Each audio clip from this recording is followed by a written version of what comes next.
Hello hello hello hello hello hello hello hello hello hello hello hello all, कैसे हो सारे लोग? Is am audible? Is am audible? मेरी आवाज आ रही है? हेलो, आनी चाहिए। हेलो, मेरी आवाज आ रही है? हेलो, क्लैन अलोन कैशर क्लैशर। हेलो अलोन कैशर क्लैशर। रिमेंबर हूँ भाई।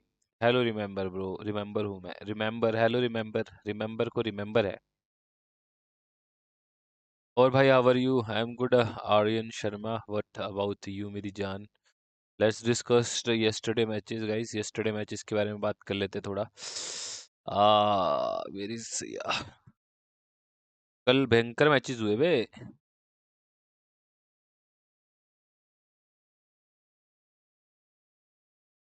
कल मैचेस,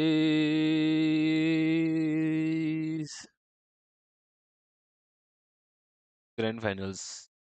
मिनट रुको, एक मिनट रुको।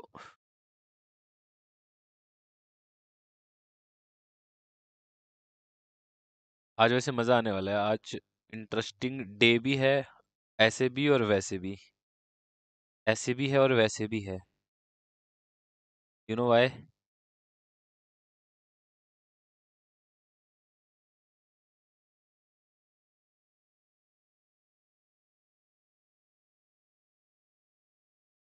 फेलियर टू सक्सेस, पीएमजीसी कौन जीतने वाला है ब्रो? कोई भी जीत सकता है। आज कंसिस्टेंसी पे मैटर करेगा। पॉइंट्स टेबल पे इतना फर्क नहीं है बे, ये कवरेबल चीज है ये।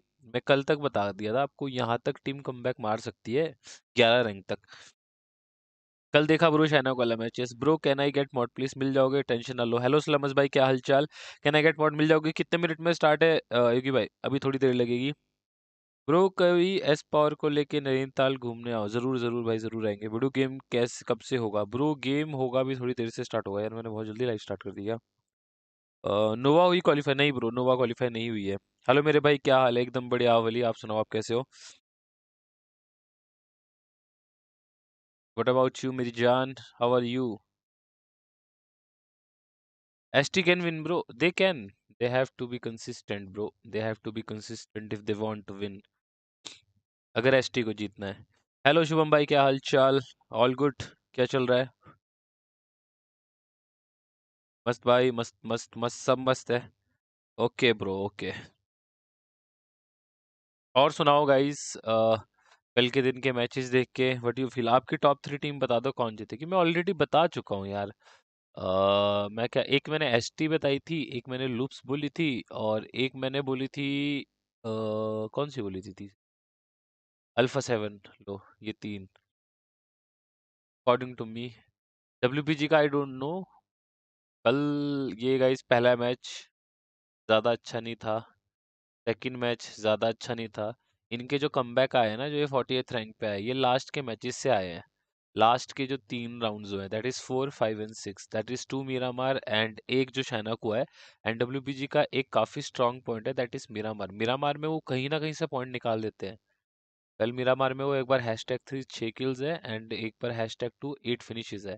शैनॉक में तो #1 आए थे 10 फिनिश साथ। तो सॉरी, शैनॉक बोल रहा हूँ, इरेंगल, एक इरेंगल, 2 मिरामार। कल फ्लो आया है, बस ये मोमेंटम को कैरी रखना है, देखते क्या होता है।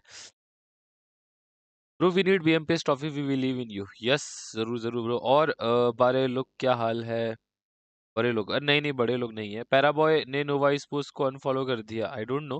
हेलो भाई, क्या हाल चाल? शॉन भाई एकदम बढ़िया। नहीं, अल्फा 7 जीतेगी, देखते हैं। लूप्स कौन है? लूप्स अच्छी टीम है, ब्राजील रीजन की टीम है।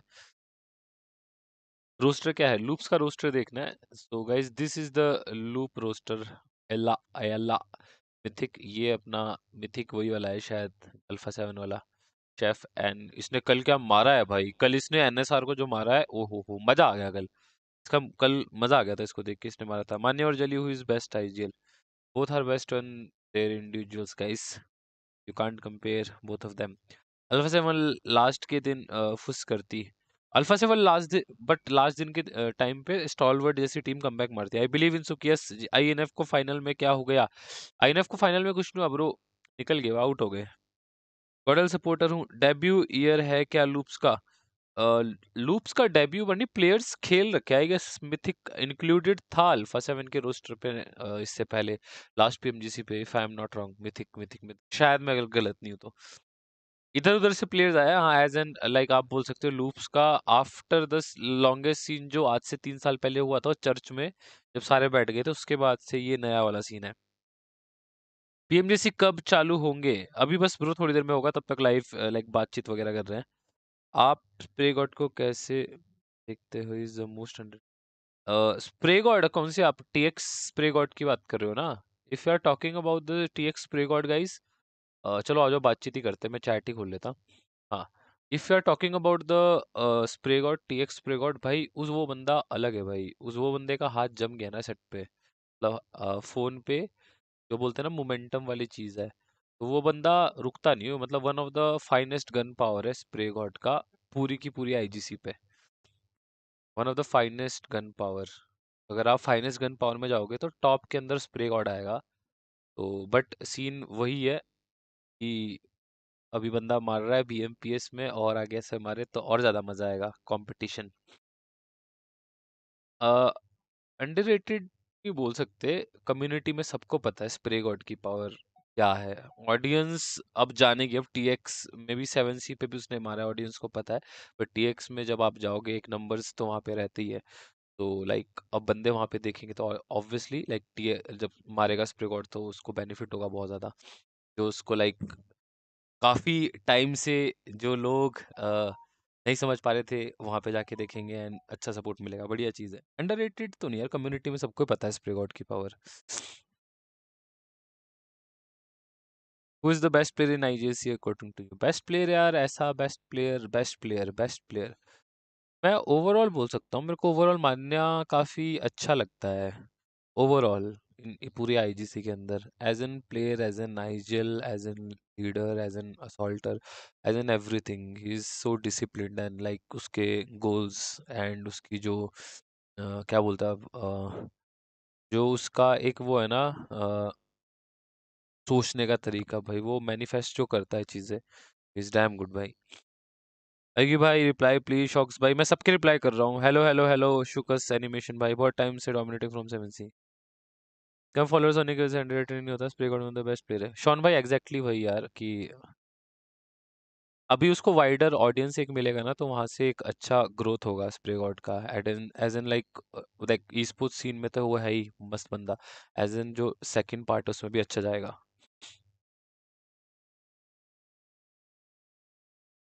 आज आज वह के 2 साल पुराना गेम प्ले देखा ये वाय कब जाएगा? अलॉन क्लेशर जमाना अनऑफिशियल अलॉन क्लेशर अल्फा को जाना है अनऑफिशियल भी आपके हाथ में टी1 टीम्स पे है तो क्या नहीं सोचा है ग्लोबल में परफॉर्म करने के लिए? लोग ग्लोबल का अभी ऐसा कुछ सीन है नहीं अगर आप काफी लोगों की एक्सपेक्टेशंस होगी तो ग्लोबल का सीन अभी कुछ लॉन्ग टर्म तक है नहीं। If you know you know जब तक परमिशन एंड सीन नहीं आता। Jonathan according to me bro who are the top 3 teams in PMGC right now according to the points table? Who are the top 3 teams in PMGC right now? According to the points table जो top 3 teams है वो ये है day one खत्म होने के बाद ST Alpha 7 and S2 जी 62 54 एंड 52। तो ये पॉइंट्स टेबल जो है ना न्यू वाला ये न्यू पॉइंट्स टेबल पे हो रहा है जिसमें 10 पॉइंट्स मिलते हैं प्लेसमेंट के। तो इवन यूडो अलायंस तक टीम कमबैक मार सकती है but they need to be too consistent. अगर यहाँ से कमबैक करना है तो आपको बड़े बड़े मैच कंसिस्टेंसी के साथ निकालने पड़ेंगे। ऑब्वियस सी बात है जब आप अच्छा मारने लगोगे ना तो ऐसा जरूर होगा कि आप जब अच्छा मार रहे हो तो आपसे लाइक मिड टेबल चार्ट की कोई ऐसी टीम होगी जो अच्छा नहीं खेल पाएगी जिनका अच्छा मैच नहीं जाएगा। सो वो वहीं रह जाएंगे तो आप कहीं ना कहीं उनके क्लोज आ जाओगे एक और अच्छा मैच देन वो क्लोजनेस बढ़ती जाएगी एंड लास्ट तक अगर आप अच्छा अच्छा खेलते गए तो एक आप बोल सकते हो कि +1 आपके लिए रहेगा। सो मैं 20th रैंक के लोगों के लिए बोल रहा हूँ। It's very important same goes to ST Alpha 7 S2 G. अगर ST ने अच्छा नहीं खेला अल्फा 7 ने अच्छा खेल दिया वो ऊपर आ जाएगी। S2 जी ने डिसेंट खेल दिया वो थोड़ा ऊपर आ जाएगी। सो यस इस पॉइंट पे ये है कि सबको कुछ ना कुछ पॉइंट निकालने हैं। एक भाई कैसे हो आप? एकदम बढ़िया। सीरियसली मून भाई क्या सीरियसली? इस साल सुख कौन सी टीम में ट्रांसफर होने वाला है? सुख किसी टीम में ट्रांसफर नहीं होगा आई थिंक उसका अच्छा जम रहा है तो क्यों ही ट्रांसफर होगा। आएगी ब्रो 2024 ग्लोबल टूर्नामेंट का रोड मैप समझा सकते हो क्या एक वीडियो में? रोड मैप में कुछ नहीं है ब्रो बस नाम चेंजेस हो गए हैं लाइक जो पहले PMWI था उसको मिड सीजन चैंपियनशिप कर दिया है। बस यही चेंजेस है और कुछ चेंजेस नहीं है। ज्यादा चेंजेस क्या है, एक पीएमजीओ आ गया है और पीएमजीसी होता ही है। Hello TX for the win, what's up, क्या हालचाल। ब्लाइंड जीत रही पीएमपीएस।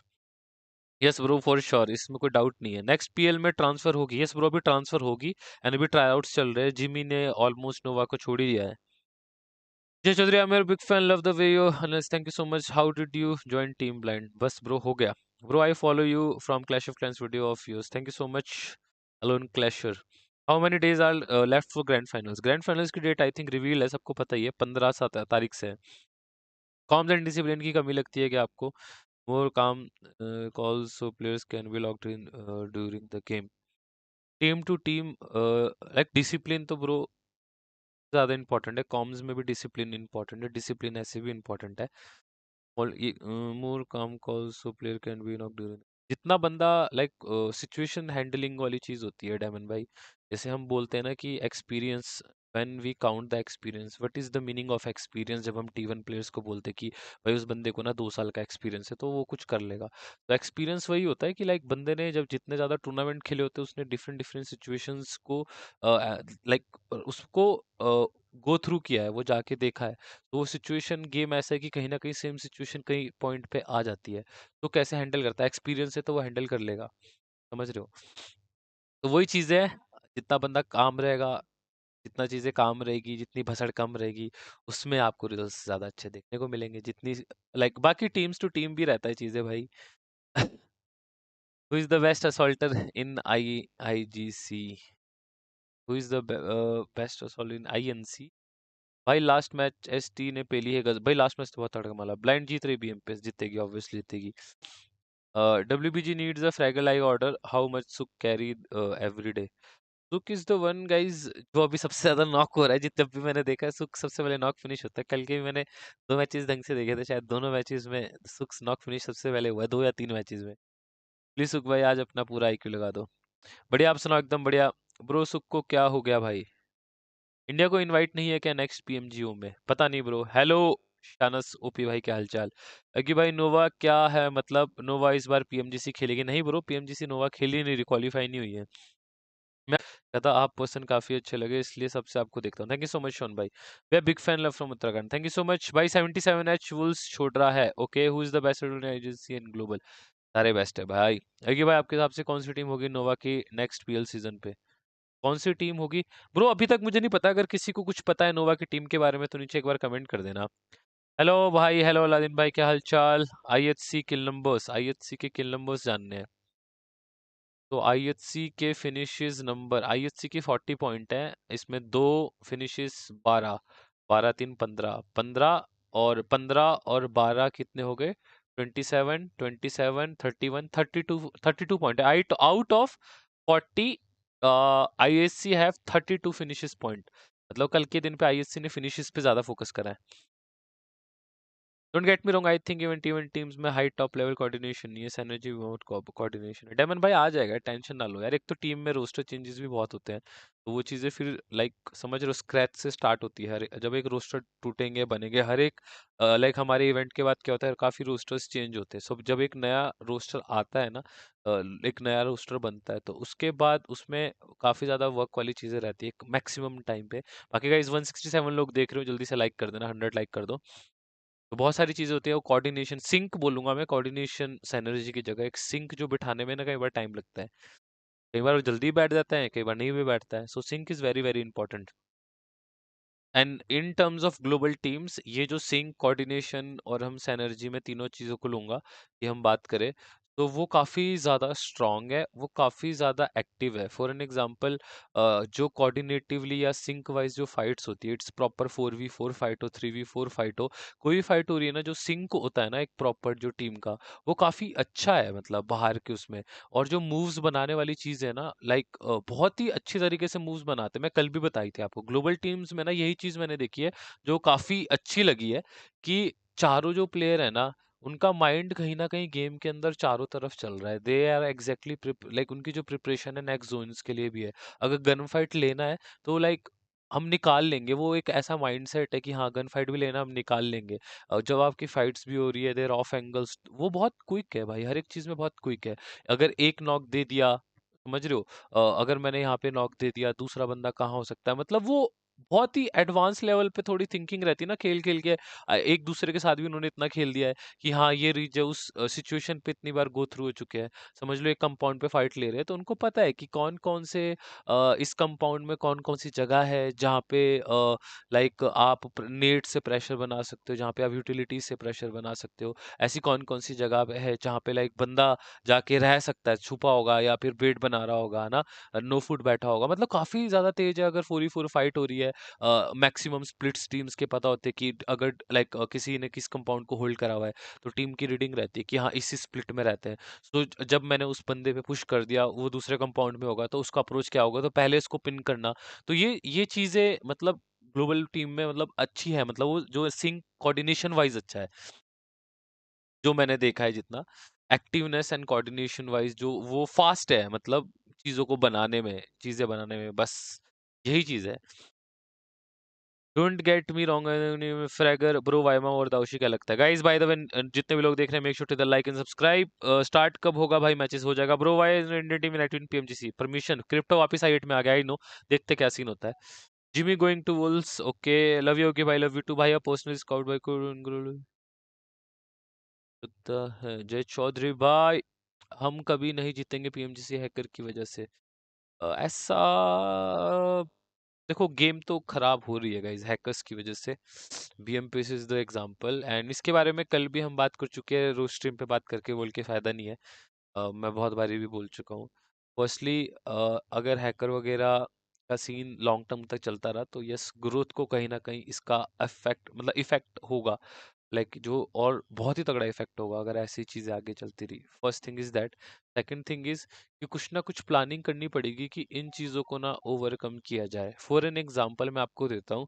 मैं कल के वीडियो पे भी बोला था कि जैसे अभी पीएमजीसी हुआ है, मैं जीसी का एग्जांपल लेता हूँ।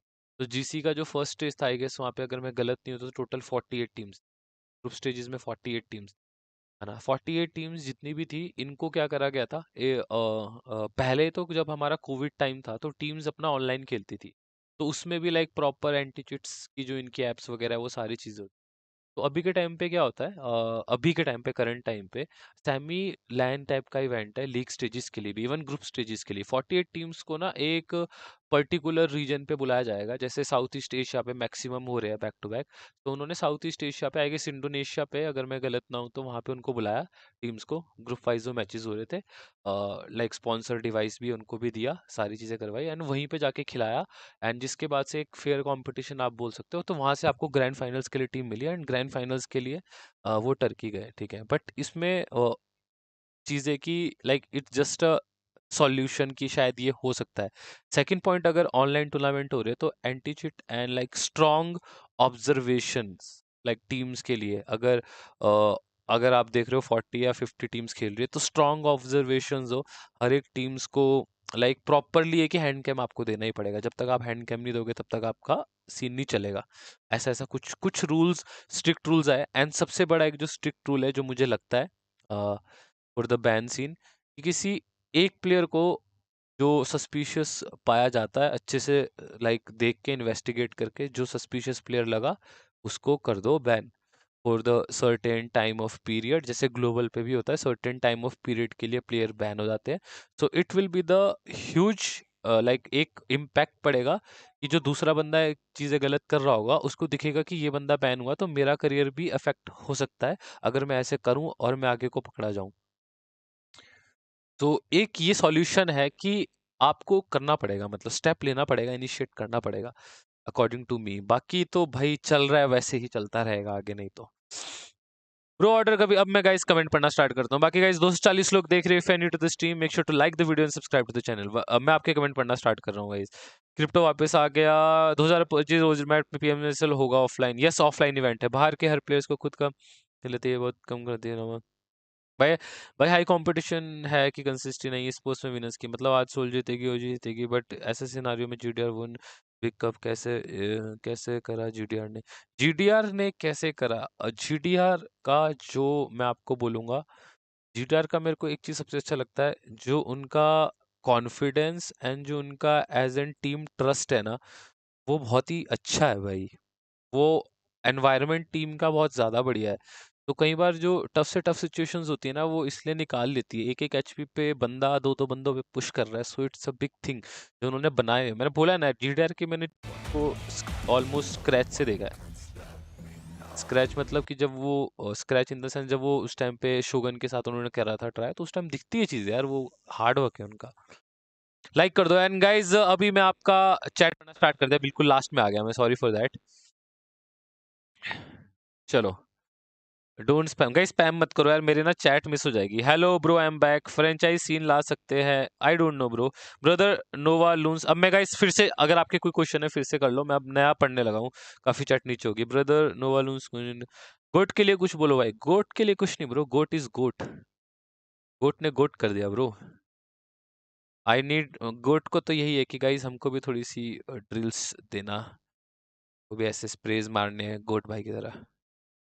हम भी सिखाएंगे अपने प्लेयर्स को कि गोट की तरह ऐसे खेला जाता है, अगर हमको ड्रिल्स मिल जाती है। Bro why not Indian team invited in PMGC? Bro permission, PMGC के चैट में ये लोग वाचिंग का आरआर कर दे इंडिया में, इमेजिन स्पॉइल कर रहा है भाई। ब्रो नोवा इस साल खेलेगी पीएल? ब्रो अच्छा खेलेगी तो क्यों नहीं खेलेगी, क्वालिफाई करना पड़ेगा। Action action will be the favourite MVP. Let's go. Hurdle is good, is वो असली गोट है, most of the players. Yes bro, वो असली गोट है। योगी भाई, IHC global tournament, IHC finals में अलग ही फॉर्म पे आ जाती है। How to reach big orgs why they are taking ट्राउस?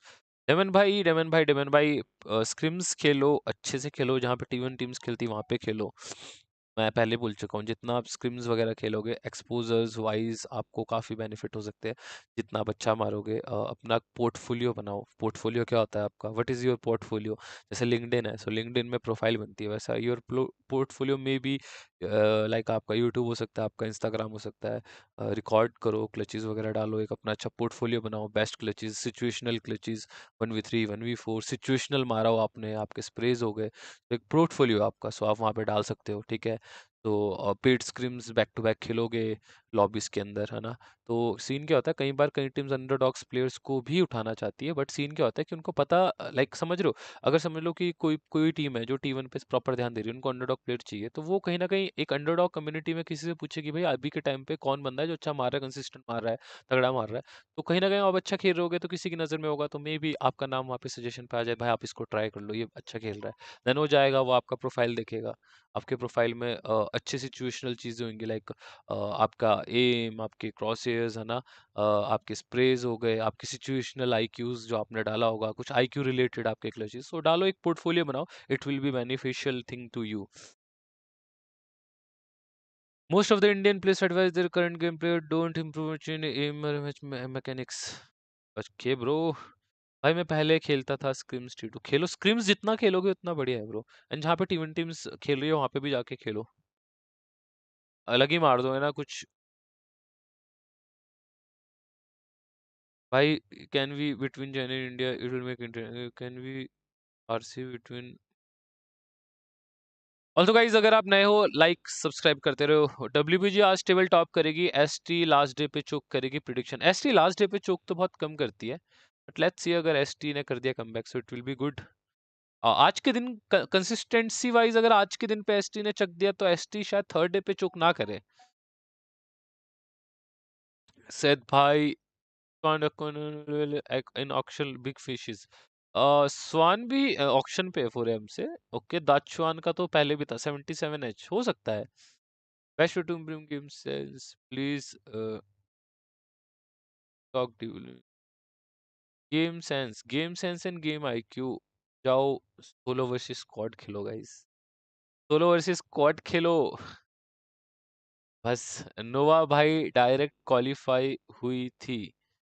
और दूसरा, मजाक कर रहा हूँ, देखो सोलो वर्सेस स्क्वाड्स खेलोगे ना तुम जितना, एंड अपने आप को सिचुएशंस पे डालोगे, टफ से टफ सिचुएशंस होती है, क्लची सिचुएशन पे, और जितना आप देखोगे, देखना भी काफ़ी इंपॉर्टेंट रहता है। जैसे आप बाहर की टीमों को देखते हो, जो वो स्टन का यूज़ करते हैं। अब गेम सेंस में मैं एक छोटा सा लेके आता हूँ चीज़ें, यूटिलिटीज यूज। गेम सेंस में आप कैसे अपनी गेम सेंस का यूज़ करके एक यूटिलिटीज से अच्छा इम्पैक्ट डाल सकते हो, याद रखना मतलब आप प्रैक्टिस कर सकते हो अपनी गेम सेंस बढ़ाने के लिए। कई बार आप कि समझ लो कंपाउंड फाइट्स हो रही है तो ट्राई टू थिंक सोचो प्रैक्टिस के टाइम पे कि यूटिलिटीज से, जैसे मैंने आपको बोला कि बाहर की टीम को कहीं ना कहीं नीड एंगल्स पता है कि कहाँ कहाँ पे नीड एंगल्स होते हैं, कहाँ कहाँ पे बंदा नो फुट बैठ सकता है, कहाँ कहाँ पे नीड हमको करने हैं, समझ रहे हो? वो उनका अपना खेला हुआ एक्सपीरियंस के अकॉर्डिंग है।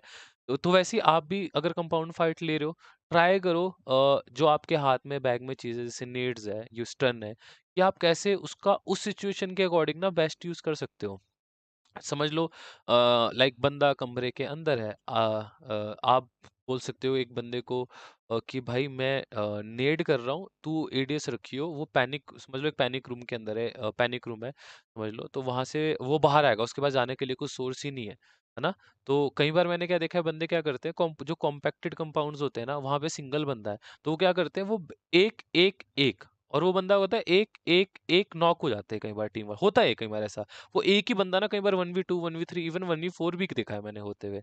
तो वहां पे सबसे बेस्ट चीज क्या कर सकता है बंदा, अगर आपके बैग में एक स्टन है, इवन एक नेड है, नेड या स्टन फेंक दो। नेड या स्टन फेंकोगे क्या होगा, वो बंदा जैसे नेड जाएगा, क्या कर सकता है, उसको कुछ नहीं, वहां से उसको निकलना पड़ेगा, दूसरा बंदा एडीएस रखेगा, उसको मार दो। तो धीरे धीरे इस चीज की ऐसे ऐसे प्रैक्टिस करो। ये मैंने आपको एक ड्रिल दे दिया, आप कर सकते हो इसको पांडा भाई। तो मतलब समझ रहे हो कि गेम इतना कॉम्प्लिकेटेड है भी और नहीं भी, कॉम्प्लिकेटेड हम ही बनाते हैं। मतलब एक चीज को करने के 10 वे हैं, समझ रहे हो? एक बंदा अगर किसी जैसे मतलब कॉम्पैक्टेड जगह पे है, आप वहां पे मौली भी कर सकते हो, नेट कर सकते हो, टर्न कर सकते हो, घुस के मार सकते हो, है ना? तो मतलब बहुत सारी चीजें जो आप कर सकते हो एक बंदे को उस चीज पे मारने के लिए। तो आप कौन सा तरीका लेते हो वो मैटर करता है। तो डिफरेंट डिफरेंट तरीके खुद से सोचो गेम के अंदर जाके, तो उतना आपके लिए बेनिफिट होगा। हेलो योगी भाई, हेलो सुबू भाई, क्या हाल चाल? पीएमसीओ से क्वालिफिकेशन चालू है इंडिया में, क्या ग्लोबल सीन? ओके। पीएमपीएस आएगी, बीएमपीएस की उन की वाचिंग आती है, अगर उसमें भी की तरफ कहते हैं India, India versus Japan, India versus Thailand, India versus होगा, इन सुन होगा योगी भाई। भाई पहले आपकी पीएल स्ट्रीम देखता था और आपकी रिकॉग्निशन मिल रहा है, great journey, thank you so much Demon भाई। ये पीएमजीसी के आज के डे में रैंगल के मैचेस शो मैच है क्या? शो मैच क्या बोल रहे हो, शो मैच समझा नहीं मैं। चेंगसी कहीं नहीं जा रहा। ओके। हैकर आते बीजीएमआई में मन नहीं होता खेलने का। तो वो तो आपके ऊपर है, जिसको बीजीएमआई में कंटिन्यू करना है ही कैन कंटिन्यू, जिसको नहीं करना है you can leave the scene, और क्या बोल सकते हैं। ब्रो कल ही थोड़ी क्लिप्स दिखा दो, मैं देख के पाया था प्लीज। ओके, जोकर को खिलाओ यार, बहुत अच्छा खेलता है बंदा। जोकर खेलेगा अक्षय भाई, टेंशन ना लो। I want to see Nepal versus, होगा सून होगा भैया। जो लैन पे स्क्रीन होती है उसमें कितना, लैन पे स्क्रीन पे कुछ डिले नहीं होता। जो लैन की जो स्क्रीन होती है उसमें कोई डिले नहीं होता ब्रो, लैन पे थोड़ा ना डिले रखेंगे, ऑनलाइन में डिले होता है। लैन पे तो सामने चल रहा है। पैन फेंको हर विंडो पे पक्का। थैंक यू सो मच, आपने मेरा कमेंट रिप्लाई किया। इंडिया वर्सेस योगी, क्या हाल है योगी भाई? एकदम बढ़िया सुजन मगर, आपके क्या हाल चाल है? एंड गाइस नए हो तो लाइक एंड सब्सक्राइब करते रहना। सही है फिर। स्टन का मेटा यूज मैकेनिज्म की वजह से नहीं है, it works only if you look it in the open, but करते हुए don't get blind, sweet use this in. मैं डेमन भाई सिचुएशनल है, डेमन भाई इट्स सिचुएशनल। स्टन का यूज जो है हर जगह पे नहीं है, नेड का यूज भी हर जगह पे नहीं है, गन का यूज भी कहीं भी, कई बार ऐसा है कि हर जगह पे नहीं है। सिचुएशनल वाइज है कि सिचुएशन वाइज आपका माइंड एंड आपका आईक्यू उस टाइम पे क्या रिएक्ट करके आप क्या डिसीजन लेके कैसे आप चीज को कर रहे हो, वही है। मैं बस उसको एक बंदे को मैंने एक वो बता दिया कि वो बोला कि कैसे मेरे को जाना है, तो वही मैंने बोला कि डिफरेंट डिफरेंट फाइट्स में ट्राई करो कि आपके बैग में जो चीज़ है कि कैसे आप उस बंदे को मार सकते हो, ट्राई करो बंदों को अपने एडीएस पे लाने का। सबसे बेस्ट चीज़ ये होती है कि ट्राई करो बंदा आपके एडीएस में आए और आप एम पे खेल जाओ और उसको मार जाओ।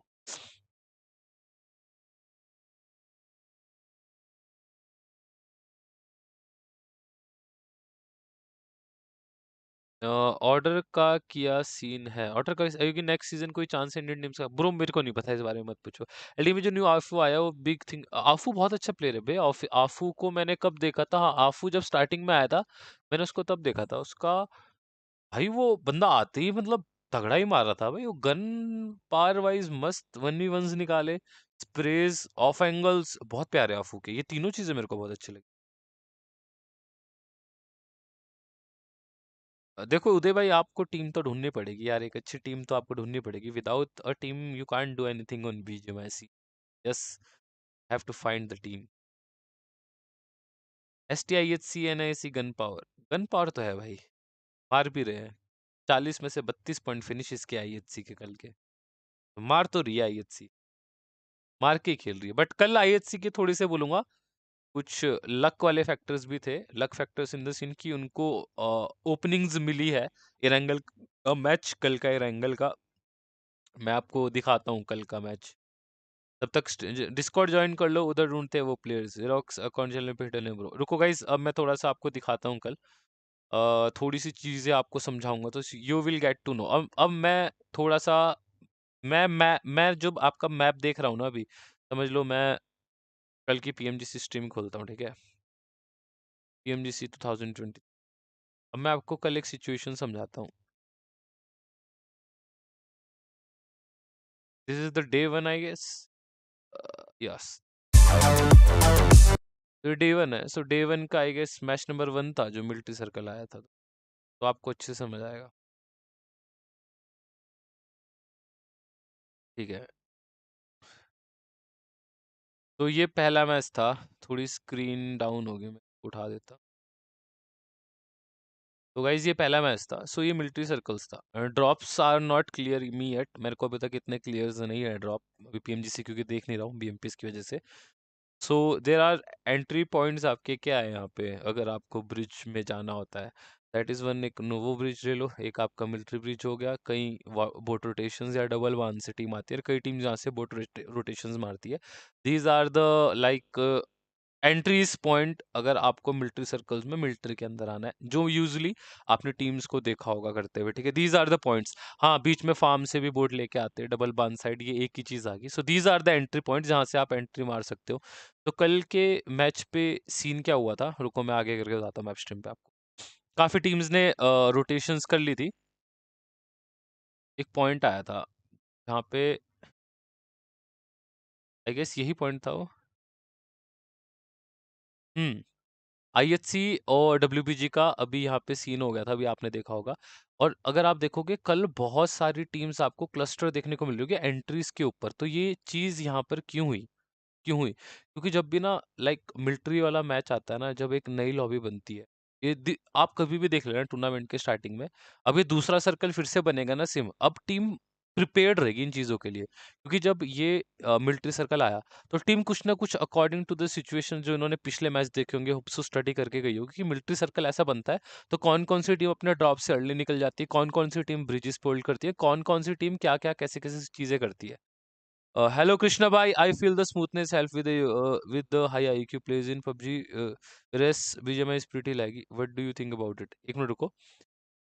तो सीन क्या होता है, कल के दिन पे फर्स्ट मिलिट्री था, तो फर्स्ट मिलिट्री के अकॉर्डिंग काफी सारी टीम्स ने यहाँ पे कल बहुत देर करी है। सच बता रहा हूँ, कल काफी सारी टीम्स ने काफी ज्यादा लेट से एंट्रीज मारी और सारी की सारी टीम फंसी है, स्पेशली मिलिट्री सर्कल के ऊपर।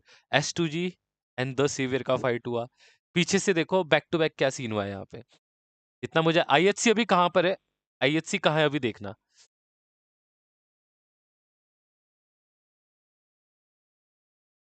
ये इनका यहाँ पे फाइट हुआ। अब यहाँ से आ गया हार्ड शिफ्ट, आईएचसी देखो अब कहाँ पर आ गई। अब यहाँ पे S2G का फाइट हो रहा था, S2G का फाइट हो रहा था द सेवियर के साथ। S2G आगे निकल गई, उनका लाइक मैन लॉस एटीसी जो भी हुआ। अब यहाँ पे द सेवियर थी। अब यहाँ पे आईएससी द सेवियर, डब्ल्यूबीजी एक और टीम है, एंड एक टीम और आती है जो पीछे से लेट आती है, दैट इज फेज। समझ रहे हो? आईएचसी ने यहाँ पे काफी अच्छा हैंडल किया सिचुएशन को। उन्होंने काफी अच्छा लाइक यहाँ पे मैं बोलूंगा किल्स निकाले। बट एक चीज देखो कि कितनी टीम्स यहाँ पे लेट एंट्रीज मार रही थी, सब यहाँ पे लाइक एक टीम जो S2G से जिसने ब्रिज होल्ड करा था, उसका एक प्लेयर आगे निकल गया, लेकिन बाकी की सारी टीम्स यहाँ पे ब्रिज पे ही फंस गई। यहाँ पे डब्ल्यूबीजी ने मोस्टली यही सोचा होगा कि मिलिट्री ब्रिज है। यूजली यूजली क्या होता है कि आपकी जो टीम्स होती है वो तो अर्ली निकल ही जाती है, लाइक ब्रिज इतना लेट तक तो कोई टीम यहाँ पे होल्ड नहीं करेगी, तो निकल ही होगी। बट ऐसा नहीं था, कल ब्रिज पे बहुत ज्यादा क्लस्टर यहाँ पे बना हुआ था। बट नेक्स्ट जब होगा ना ऐसा कुछ सिनारियो, मेरे को नहीं लगता आपको देखने को मिलेगा। काफी सॉर्टेड सीन रहेगा। टीम्स अब मेरे को लगता है डिफरेंट एंट्रीज रूट भी कल ट्राई कर सकती है। मैंने कल किसी को देखा नहीं, शायद कि किसी ने प्रीमॉस से मैप स्ट्रीम नहीं आई कि किसी ने प्रोमोस से बोट लेके ट्राई करा हो कि वो रोटेशंस मारे इधर को आए। मैंने वो भी अर्ली फेजेस पे नहीं देखा कि, या फिर आई डोंट नो मैंने स्टार्टिंग का अगर कुछ पार्ट मिस करा हो, अगर ऐसा कुछ हुआ हो। सो काफी सारी चीजें सॉर्टेड रहेंगी।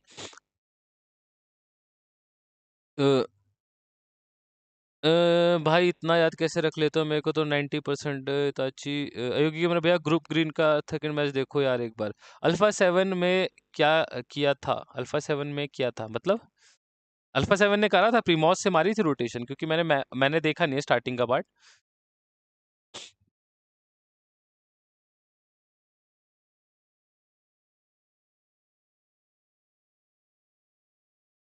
नोवो पे भी भसड़ थी, बट नोवो पे इतनी भसड़ नहीं थी।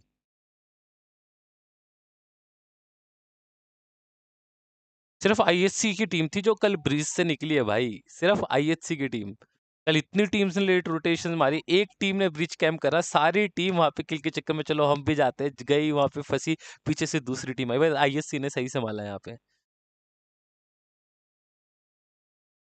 कल एसटी ने मारा था, सॉरी अल्फा 7 ने घूम के मारी थी रोटेशंस। Okay, nice one. भाई सिर्फ लक नहीं था आईएचसी के साथ, ब्रिज वाली फाइट के अलावा भी अच्छा खेली। फेस के साथ 4v, फेस के साथ 4v4, फेस के साथ तो गलत भी सीन हुआ, फेस के साथ तो ये भी हुआ है। फेस क्या बोल रहे हो आप?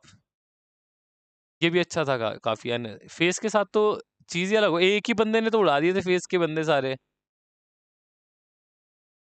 ये सीन हुआ था यहाँ पे। मेजर प्राइड का बंदा इफेक्ट बचा हुआ, ये आगे जा रहा।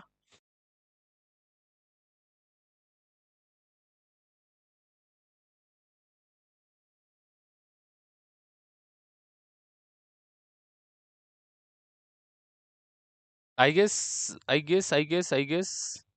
फेस के साथ ये हुआ था, फेस के साथ ये हुआ था गाइस। अगर गेम बैन नहीं होता तो इंडिया की वीडियो में हो सकता था। नहीं नहीं, वो इसकी फाइट जो कंटेनर पे हुई जॉर्जो पे। अच्छा तुम उसकी बात कर रहे हो, वो फाइट तो अलग है, मैं मिलिट्री सर्कल की बात कर रहा हूँ।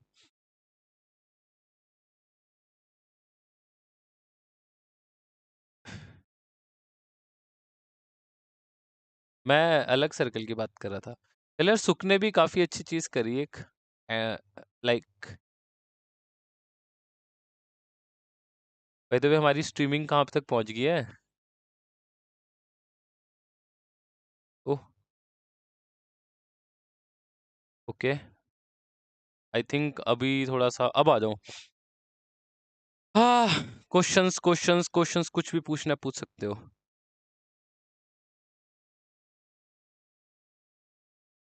ठीक है, ग्रीन ग्रुप का डे 2, डे 2 का थर्ड मैच देखो एक बार।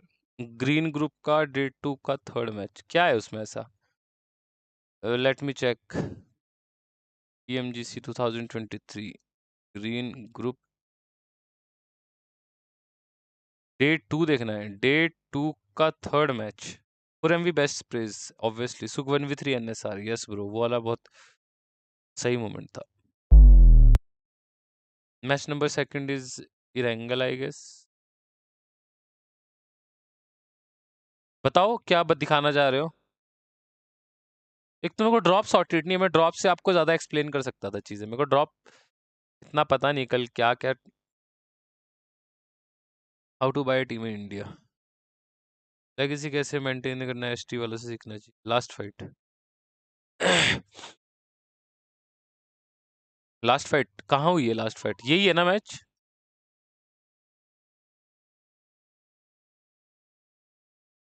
अब सिचुएशंस क्या क्या है यहाँ पे? ये बोल रहे हो, यहीं से बोल रहे हो देखने को?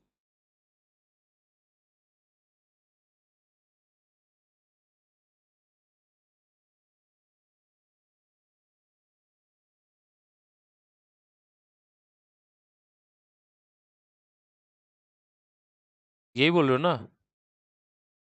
Desperately trying to take care of these players underneath, but they have held on for so long. Unluckily, though, Frozen is now down. I think Felique might be next. They go out with 9 eliminations. Now, it's between Loops and DX, both looking for a higher prize on the tables, but an amazing nade from Isla will strike down too. Levi's has got to clutch it. It's all down to this man now. What level of lethality can Levi's pull out? Look at the peaks. He's slick with it, but he's not slick enough as Mythic will claim it and Loops lock it down with a chicken dinner as the third match, sorry third match, let me check. कहाँ का circle है? ओ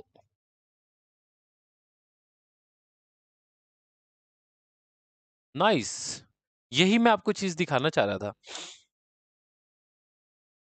ये मेरे को The easiest thing in the world for the saviour कैसे यहाँ पे move करी थी लास्ट टाइम पे?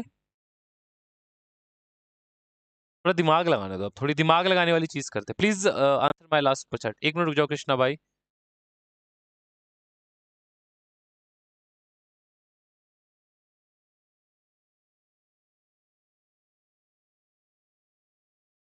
एक तो यहाँ पे उस टाइम पे मेरे को ड्रॉप्स भी नहीं पता ना कौन सी टीम का। अच्छा, द सेवियर अर्ली जाती ही है, अर्ली मिलिट्री पे ही होती है द सेवियर, ठीक है।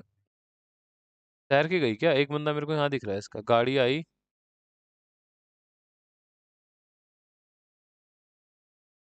ठीक है, KOS वाले यहाँ पे थे। ठीक है, 2 बंदे निकल गए गाड़ी से, बढ़िया। द सेवियर ने कल भी यही करा, द सेवियर ने कल भी यही करा है।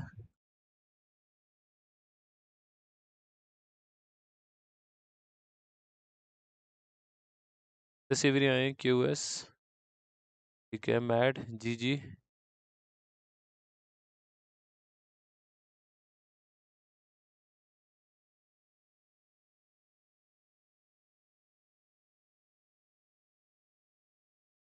सुख आज ST को दिखा देगा, देखते देखते। व्हेन मैच अभी स्टार्ट होगा, बोलो थोड़ी देर के अंदर स्टार्ट हो जाएगा। GG कित्सुने, मैड आई पीछे से, बढ़िया। इनको पता था आई गेस, तो इन्होंने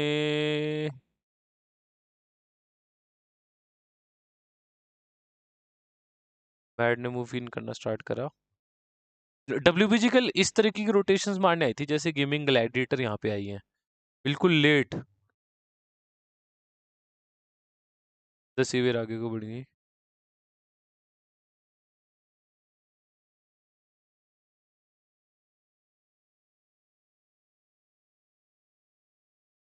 लास्ट फाइट देख रहा हूँ।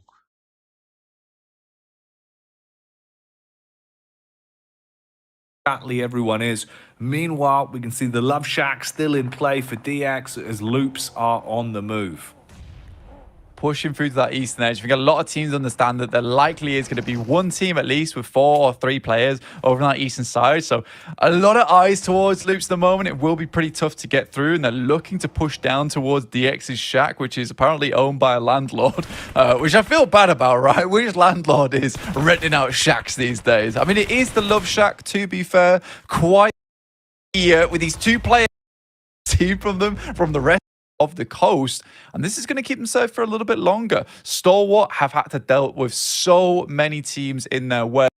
ये तो ST का स्टैट है, इस टाइप के जोन्स में थोड़ा लेट लेट खेलती है, इन्फो निकाल के फार्म जाएगी। फार्म से फार्म स्नेक्स आगे की बिल्डिंग्स होगी, वहां से क्लियर करते आएगी, एंड ये अपनी शुगर वाली हिल पे होगी या फिर इधर ही जहाँ पे भी है यहीं पे होल्ड करती है। And this is sort of their MO, right? They're so good at controlling eastern entries मारती है ST की team. multiple teams at the same time, outside position. Action straight in with a headshot. I mean, Mafioso, fair play to him in terms of the longevity he had of staying alive and just kind of being annoying in the back line there. But Alpha 7 finally go up in a puff of smoke. Action as well. It feels like he is a bit of an action hero in this one blank. The amount of times we've seen him knocked, losing half his HP, getting shot at, eating grenades, and still resetting, still continuing to find opportunities to punish. And Icy as well. Another pickup here, finding another knock. It really does feel like what we were seeing yesterday, where every player on STE can win individual 1v2s, 1v3s. Finally now, though, they might bit off a little bit more than they can chew, as you are seeing the combination of a lot of teams starting to push up. DX have been trying to deal with Prophet ages. The Lamborghini's nade will secure it. Huge knocks on that one. They've just got to clean up now.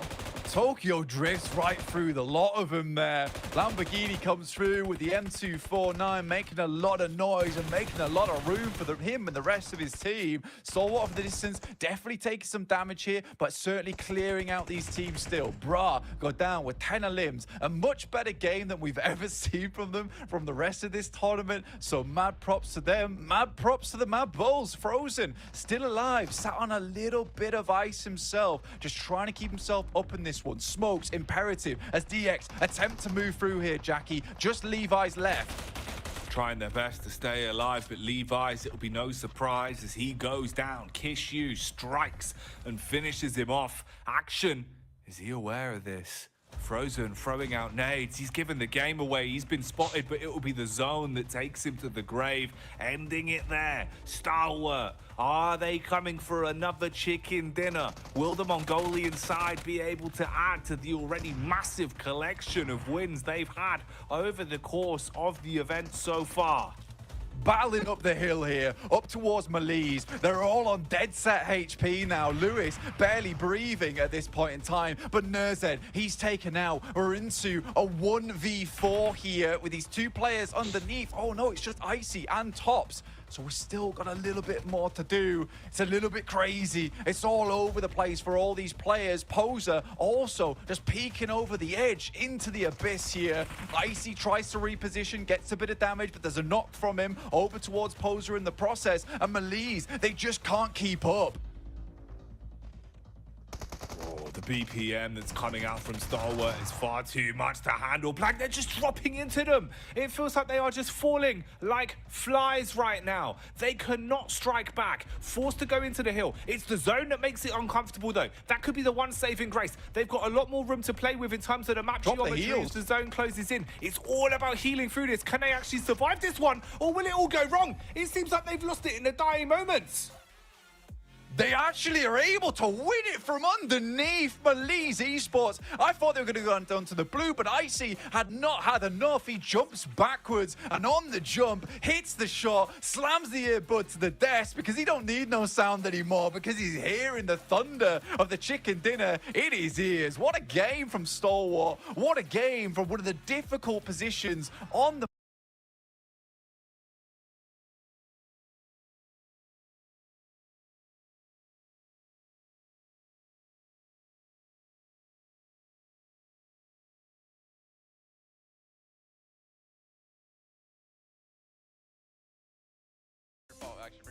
But Max is very. चलो भाई match start हो गया.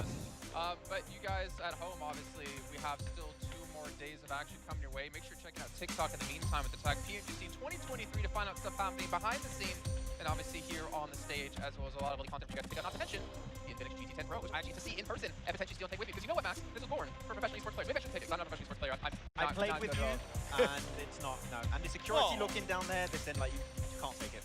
You guys can clutch up right away. I like how you changed topics there, because you know I have a giant bag of things to bring out when it comes to you and gaming. That tree is rotating. There's a tree coming at us. Oh no. It's good times. And Seven obviously got to see a little bit of a glimpse of it as well. But gentlemen, I mean, obviously we've had 1 day of play already done. We saw some teams really rise through and show what they can bring here to the most competitive stage and most competitive event of PUBG Mobile ever. And then we had some teams underperforming a little bit, which makes me kind of sad. For instance, Titan is going to stand out to me, obviously being the invited team, coming straight into the grand finals for PEL. They did not look too good yesterday. Yeah, I hope they're just going to have a little bit of a meeting in the locker room after that match and be like, so the DBS, it's a little bit too good. Maybe no more Vector. No more Vector. No DBS Vector. I think one's just a little bit better than the other. But I hope that we're going to see a little bit of a change on that side, and also maybe a little bit quicker rotations from Titan Esports Club, because they have the guns to fight against these teams. We saw especially a lot of these Chinese teams yesterday play the M762 really well. Weapons that are really hard to control, and some of the most amazing sprays I've seen so far in PUBG Mobile Esports. So it's just quicker rotations and a way to deal with the DPS in some way, shape, or form. Yeah, and for me, it's going to be Loops. I feel like all of us expected a lot more out of Loops. We saw Cardozen being able to be the only player alive, and that's because we were kind of talking about this too when we were watching the map stream. He was nowhere near his team, or if he was, as soon as they would get into a fight, Max, he would just pretty much run away. To be fair, though, he was able to clutch up for his team some extra points, right, in regards to placement and stuff like that. But they need to figure this out, because currently nothing's working for them. And then alongside with Loops, I do want to mention Persija, because we saw a lot of changes for this team. We were talking about how they could have been in regards to the map, which map they were playing. They were going to be bringing in players. I'm hoping that today, after they got a little bit of time to VOD review, they're going to go figure out which is going to be the actual roster for today. I love the Painan drop where he's like, I'm out of here. Yeah. I'm not fighting for Cardozen. Well, obviously we've seen some success with we've seen a lot of success with 2-2 splits, not so much with the 1-3s. But here's our little of an overview for you guys at home. We missed out on yesterday. It's 3 days of matches, 6 matches a day. We'll be, of course, having Miramar, Erangel, and Sandhawk with 2 Miramars, 3 Erangels, and 1 Sandhawk. If you're wondering what all that crowd cheering for is, Sam's over on the Turkish desk at the moment saying hi and obviously talking about how much better he is than everyone else here. No, I'm just kidding. I'm making it up. I can't speak Turkish. But $3 million on the line here. A lot of money, a lot of moolah for these teams. And a lot to be won besides that, with the pride and glory of taking home the trophy. Yeah, I mean, imagine if it's S2G taking home the trophy on home soil here after winning last year. And S2G, the chants, I love it. They're not just chanting when S2G do well, Seven. They also chant S2G when the team above them get eliminated. Yes. Just all the time, the same thing happening. And for the other teams that are trying to catch up, I feel like they have been cheering on some teams. To be fair, though, to be fair to this fan, they were cheering for Star Wars yesterday when they were destroying on Alpha 7, kind of like what you were saying there. I mean, S2G, STE is kind of similar. I think we just got confused a bit. Wait, I think they were STE? saying S2G. Which STE? Oh no, I gotta ask Zute. Zute's gonna help me out. Zute, help! No, obviously another team that we have to mention here. It's going to be one of our dark horses, which you did see, to be fair, out of a couple of the teams out there when they're ranking them. It's IHC. 8 placement points, some of the lowest out of the entire lobby. And yet they have 32 eliminations and are sitting in 6th place at the moment. Yeah. You ask IHG, what's a placement point? Like, there's placement points? What? What are those? You can't get those? No, of course, IHG, I think, has been proven multiple times, right, Yep. Seven, that when it comes to taking fights, they're one of the top teams up there. In terms of eliminations, they can rival the likes of Stalwart, the likes of Alpha 7 right Yep. now. And if we can hopefully see them just rotate a little bit faster, I think that second Miramar in particular, where they had so much space You got on the northern angry. eastern You side. got really I angry got about that mad, one. Okay? Tell them how you really feel, Max. This desk is solid. I almost broke it. Okay. But really, if they just speed up the rotations, if they don't allow 3, 4, 5 teams to leapfrog their position, I feel like they can hold down central positions just so efficiently. They just haven't gone to that point yet. So I want Figuring to out see their a change. fights, right? We were seeing a lot of super early fights out of them. We were kind of talking about it yesterday, how we want to see them being able to hold off a little bit more towards the end, where they're pretty much going to be able to not only get those eliminations, they're going to be able to start getting those elusive placement points that they might not be aware of.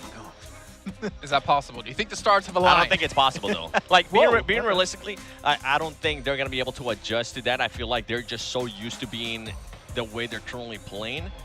I really don't see them being able to adjust it. I kind of agree, because the only game where they really stood up and changed their approach was the last Miramar of Last Chance. That was their qualifying game, right? I just hope we're going to see a similar change here, where they understand, okay, it's a 3-day tournament. If we don't start stepping up today, and you said it, Jason, today is when PMGC really starts for some of these squads. Today is your kickoff day. If you don't start to change things, you're pretty much done. It's your true test. It's a test to your fortitude as a team, fortitude of your mentality of coming into this day. Obviously, yesterday when you finished off the games, your job wasn't done. Your analyst's job has to kick in. Your coach's job has to kick in, because you need to review what went wrong. You said it best yesterday. Today is when PMGC actually starts. Yeah, So I we did just say said, that. yeah. I did say that. I like to hear it twice, actually, in a day that I said something. Let me say it again. Today. What about Weibo Gaming, though? This team, one of your favorite players, was Shanzu. We got to see him almost pull, I mean, I want to say almost pull off. It felt like almost like a 1v4 with the MG3. Got a couple of knocks, but wasn't able to capitalize off of that. But they have started to look better. They've actually, surprisingly to me, been the strongest Chinese team so far. Yeah, and of course you're going to look back on their Erangel win east of Severny. They had a massive split. It was a 2-1-1 split, I believe, at the time, and they're just keeping options open, understanding especially this is a really tough circle shift. There's not a lot of good POIs to play in this kind of area. If we center it up quickly, keep options open, and just, and I mean instantly regroup, very similar to Nongshim Red Force, when the circle pops and you can get in a better position, is going to be strong. So I feel like if they can kind of bring some of that success in today, and hopefully also tomorrow, we can expect to see a WBG be a top contender. Like right now, PEL might have another team that's not Nova win the tournament too. The big question for me is what kind of Weibo are we going to be seeing at the start of the day? Are we going to be seeing the Weibo from the first half of yesterday, which was a team alongside with Morph, were the only 2 teams to finish 12th through 16th 3 times in a row? Or are we going to see the Weibo from the second half of the day, which was the only team, even though with the performances from STE, from Alpha 7, it was the only team to finish in the top 3 times in a row. Yeah. And if we can continue to see that team, it's going to be very, very scary for everybody else, especially if they start being consistent, because that's kind of what we've been talking about, right? Teams that are going to be able to be consistent. One team that I kind of want to see a little bit more consistency, and I want to see actually a shift, is going to be Nongshim Red Force. We saw them start very strong. They're being aggressive, but the big question mark for them is that they are not a team that can at least hasn't shown me yet that they can get a lot of eliminations. They did end up getting a chicken dinner yesterday. I think it was only just with 5 eliminations. In the first game, I think they ended up with 9 elims, but it wasn't a chicken dinner. I want to see those performances that I know Stalwart can put up, that I know Alpha 7 can put up, because if they're going to challenge, they need to start putting up those 25-point games. Yeah. I think that's the big standout point when you're looking at Alpha 7 and Stalwart, is that they can get those big elimination chicken dinners, right? And I think that's one point you mentioned about Alpha 7 when we were talking about them earlier, is that they don't tend to take ego fights because they know that that's potentially going to hurt them in the long term of these matches, which is one thing that we talk about IHC, taking early fights, losing players. You can't aim for chicken dinner anymore. Alpha 7 and Stalwart have been so successful that they just linger into the late game stage, have 3-4 players, they can get a strong position, and off the back of that, take way easier fights too. So I feel like if we can see that also from those teams, then we can expect to see better results. What I'm hearing is Nongshim HC.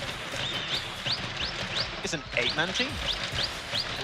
Combine the two, maybe have the best team in the world. Just in case you didn't get on the end, I saw some confusion there. But let's talk about Alpha 7. It was brought up a couple of times, and of course, when we talk about Alpha 7, 7 makes me talk about them. He's like, Jason, always tune in Alpha 7 every day. It's his time. Carrillo, Yes. for me. I mean, I have to give him credit because I have been someone who's been so harsh on him for, I want to say, like a year or two now, because he's not been able to hit the same level of performance he had on Loops back in the day. And this tournament in particular has really shown the old school Carrillo and what he can really put out. He is proven to be, yet again, one of those really strong 4 players on our roster. Yeah, and from being able to talk to him, he seems really confident. He was actually yesterday, an unofficial record, he was able to break the most eliminations for PMGC. So it's really good for him to get that confidence boost. But as you're saying, we're starting to see him being able to frag out. It's not taking a day. It's not taking a couple of games. From the get-go, he's been able to be there for his team. Now, it's not only Carrillo, a player that I would actually like to see frag out is Mafioso. He was having some issues yesterday with Miramar. He was the player that was getting eliminated very early on, the first player eliminated out of Alpha 7. But kind of what you were saying and what we were talking about is Alpha 7 is not going to take those ego fights anymore, and that was a big change for me, a big change that I actually really enjoy out of them, because when I saw Mafioso get eliminated by STE when Alpha 7 decided to just blindly push there, old Alpha 7 would have been like, okay, you know what, we're gonna crash into them and we're gonna take this fight. Instead, they decided to leapfrog them, take advantage of the circle and see if they could have gate-kept them. They didn't end up fighting, but to see that change of Alpha 7 and their playing style, I feel like it's definitely benefiting them here. And I can't wait to see what we're going to see out of them today, especially with that VAR review that they have had. Yeah, and especially from Alpha 7, I remember looking back, especially during the championships and their regional tournaments of the PMPL, I want to see more Miramar in particular. I know that typically they've been a really efficient team. The circles have not been quite favorable, of course, but there's still ways you can adapt to this kind of situation. So Miramar in particular, if you're going to see an improvement, it's good. Though I can imagine Paraboy on the analyst desk seeing Carrillo break the record. It's like, ah, crap, that was really good.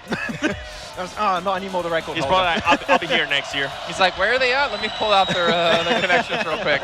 But as you're talking about, like, not going for those ego fights, the weird thing to me is that, well, Loops, back when Carrillo was on the team, you know, two years ago, ego is what made them so powerful, what made them so strong. You know, the amount of times we'd see them get an aggressive play, they would look for a fight, they would get one knock with some really well-placed nades, and they would swarm like a shark detecting a drop of blood in water. It's weird to see that the ego that they've been able to pull away from and not force these fights out, it's still working out for them, because when it comes down to, okay, we got to fight, they still know how to pull it off. And that's the thing, they can flip that switch, right? They can be aggressive. Everybody in the world knows that Brazilian teams can definitely be aggressive. And before, it was always, okay, if a Brazilian team, if we get at least one player eliminated by them, we know that they're going to be pushing onto us. Yes, we know what to expect. And now it's that question mark of, okay, it's a Brazilian team, but they are not going to be pushing now? What's going on here? So it's a good change out of this team. It's actually some changes that some of the other Brazilian teams couldn't adjust during league stage, and he ended up hurting them, and that's why they're currently not here in the grand finals.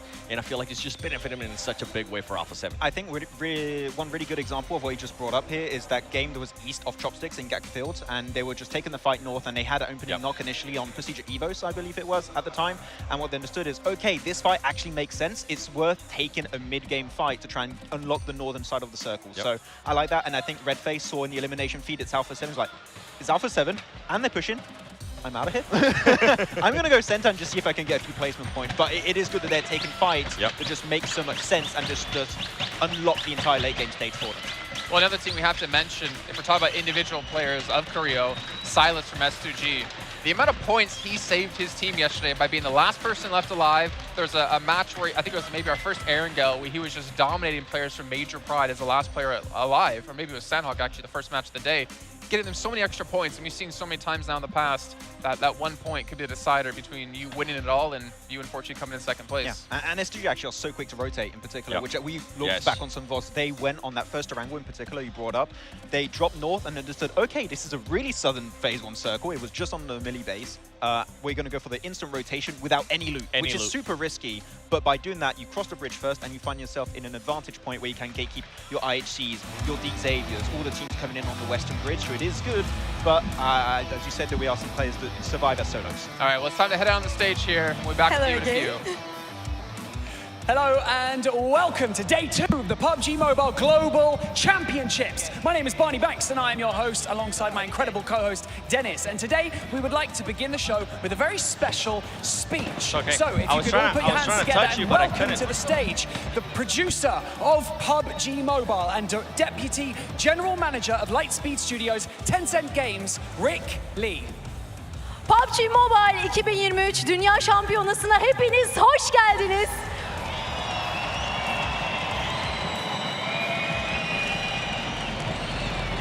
İkinci gündeyiz ve birbirinden güzel 6 karşılaşma bizleri bekliyor olacak. Karşılaşmalara geçmeden önce bugün çok özel bir konuğumuz var ve size çok özel mesajlar verecek. Tencent Games PUBG Mobile yapımcısı, Lightspeed Studio Genel Müdür Yardımcısı Rick Lee'nin mesajı var sizlere. Kendisini sahneye davet ediyoruz.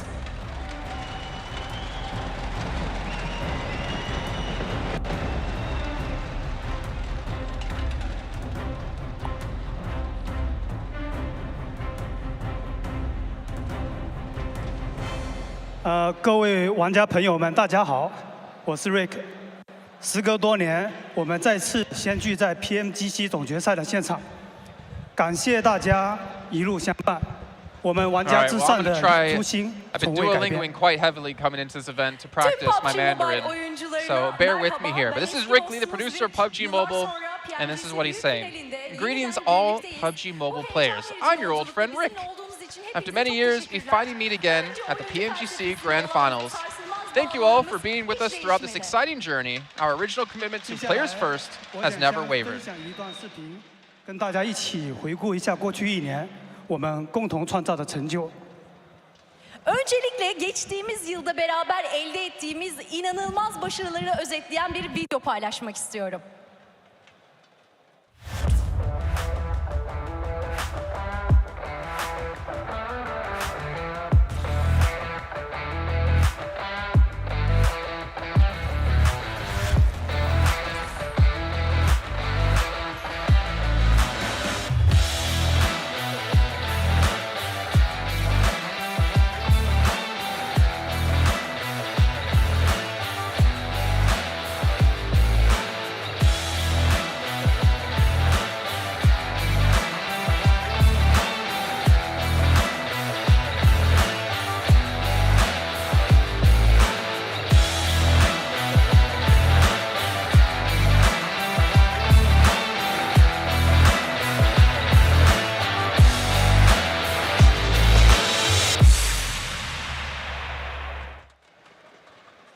这条视频展示的成果背后，离不开全球玩家的支持。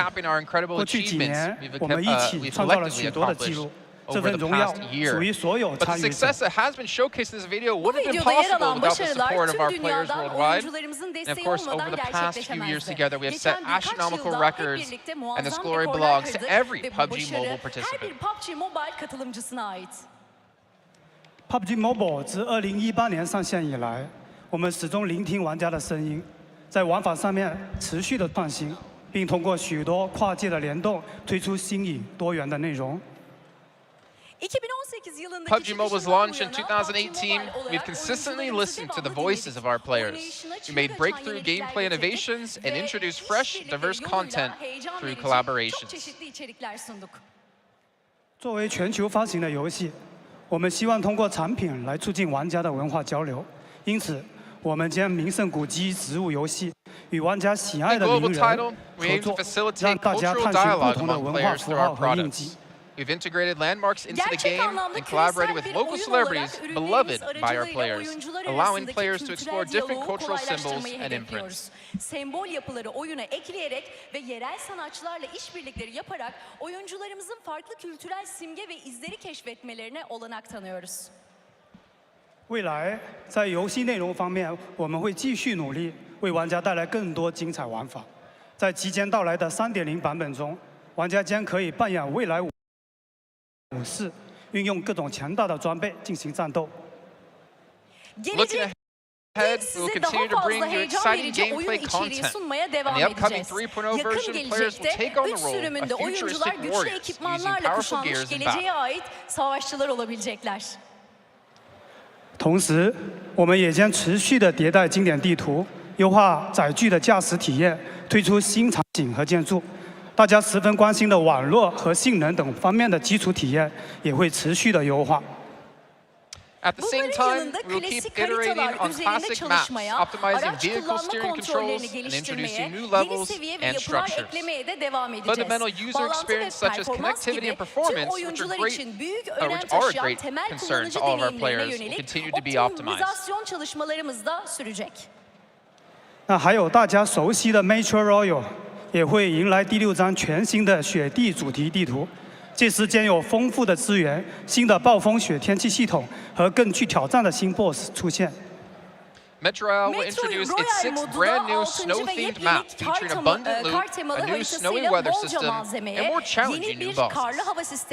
ve daha zorlu bosslara kavuşacak. 那除了游戏内容更新之外，我们非常重视游戏安全与环境的维护。公平的竞技环境是不可撼动的柱石。 我们在外挂打击、严惩黑场、管束游戏内的不良行为等方面都持续的投入。Beyond game content updates, we will make game security and competitive fair play our top priority. A fair competitive environment is the cornerstone of PUBG Mobile. We continue to invest in anti-cheat, combating illicit operations, and regulating player misconduct. ve usulsüz davranışları kontrol altında tutmak için yatırımlarımızı da sürdürmeye devam edeceğiz. 与各位分享一下工作成果。过去的1年，我们通过实时检测技术，封禁了超过1400万个违规的账号与35万台违规的设备。 Allow me to share some progress of our efforts. Over the past year, we banned 14 million accounts and 350,000 devices through real-time detection 14 technology. milyon hesabı ve 350 bin cihazı engelledik. 在这里，想特别感谢 PUBG Mobile 的巡查员们，在对游戏的热爱与责任感的驱动之下，今年一共巡查了超过100万场对局。那这是一个很了不起的数字。 为此呢，我们专门制作了巡查员荣耀皮肤，以感谢和回馈各位对游戏环境净化做出的贡献。 Special shout out to PUBG Mobile's investigators. Driven by their passion and sense of responsibility for the game, they've conducted over 1 million investigations this year, a remarkable number. To express our gratitude for their contributions to maintaining our gaming environment, we've created an exclusive Investigato Investigator set. Additionally, we've implemented voice detection capabilities to remove inappropriate voice messages in-game. By upgrading our account systems and detection capabilities, we are also able to protect player account security. These measures have garnered recognition from our community.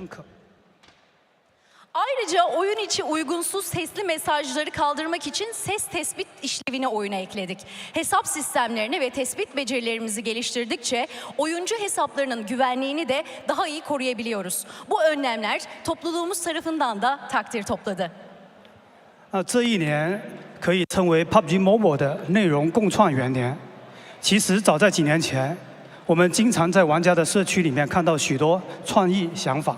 那当时呢，便开始构想如何让玩家参与到游戏的共创中来。2023 can be considered the inaugural year of PUBG Mobile's collaborative content creation. Even a few years ago, we saw many creative ideas in the player community, and we began envisioning how to involve players in the co-creation of the game. 今年在推出 World of Wonder 模式之后。 我们收获了大量玩家的创意。那目前为止，全球已有超过40万名作者加入 WoW， 上线超过了100万张地图。而另一个项目 PDP 全球内容共创计划今年突破了50万件作品。今天我们也特别邀请了部分优秀创作者来到现场，稍后我们将表彰他们的卓越成就。 Since the launch of World of Wonder, we've gathered a wealthy of player creativity. So far, over 400,000 creators globally have joined WoW, uploading over 1 million maps. Another project, the PDP Co-Creation Program, has surpassed 500,000 design submissions this year. Today, we are honored to have some of our extraordinary creators at the venue for us to recognize their achievements. 为了更好地激励全球的玩家，后续我们将对共创项目投入1亿美元的资源，并设置价值1000万美元资源的作者激励计划。我们期待更多有创意的玩家参与到共创项目。 To better inspire global players, we will commit to investing $100 million in resources for World of Wonder related projects and introduce an incentive plan worth $10 million in resources. We look forward to welcoming more creative players to participate in World of Wonder. 此外，明年在游戏中也将推出 War 家园玩法，玩家可设计自己的小世界，跟朋友互相的拜访。团队也将继续提升编辑器的能力，提供多样化的模板，助力更多玩家实现创意。那我相信，明年我们将为大家带来更多惊喜。 相关的内容敬请期待。 Moreover, we will launch the WoW homepage, or home space gameplay next year, where players can design their own little world and visit each other. The team will continue to improve editor capabilities, provide diverse templates, and help more players turn their creative visions into World of Wonder creations. I believe that next year, we will bring you plenty of surprises, so stay tuned for more content. daha da fazla sürprizle karşınızda olacağız. Yeni içerikler için takipte kalın. PUBG Mobile 不仅是一款游戏，更是连接全球玩家的平台。再次感谢每一位玩家、选手、创作者与合作伙伴们的付出。一路走来，我们彼此成就，共同创造新里程碑。未来，我们将继续秉持玩家至上的理念，与大家并肩同行。 PUBG Mobile is more than a game. It's a platform connecting players worldwide. Once again, thank you to every player, pro, creator, and partner for your contributions. Together, we have marched, creating milestones at every step of our journey. In the next chapter, we will continue to stand united and uphold this simple yet powerful belief: players first. Finally, basit ama çok güçlü ilkemize sadık kalacağız. 最后，预祝所有进入 PMGC 决赛的队伍战出水平，永争冠军。也希望玩家朋友们享受这场赛事。感谢大家。 And finally, I wish all the teams entering at PMGC Finals today to fully showcase their skills and compete for the championship. And to all players, friends, enjoy this event and thank you. Etkinliğin tadını çıkarıyorum diyorum. Teşekkürler hepinize.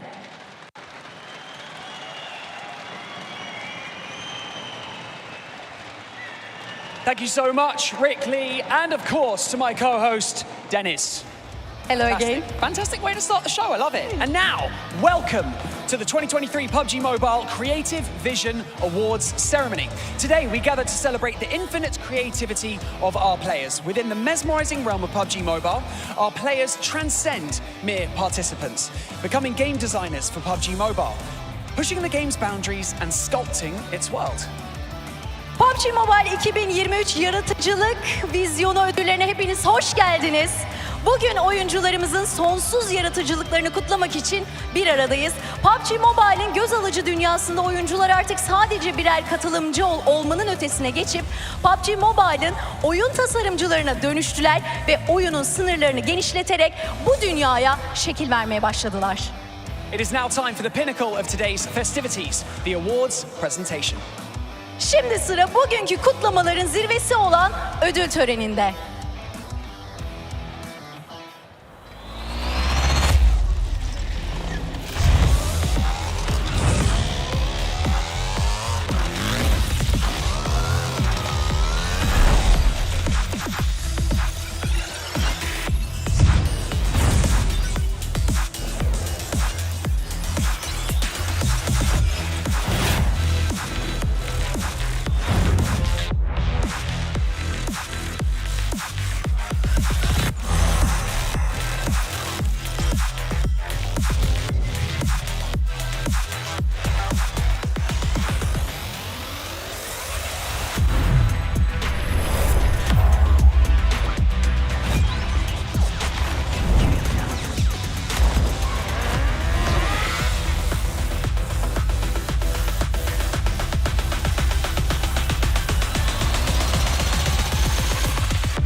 Welcome back to the main stage and our first category, the World of Wonder Awards. For those who truly add value on the map construction.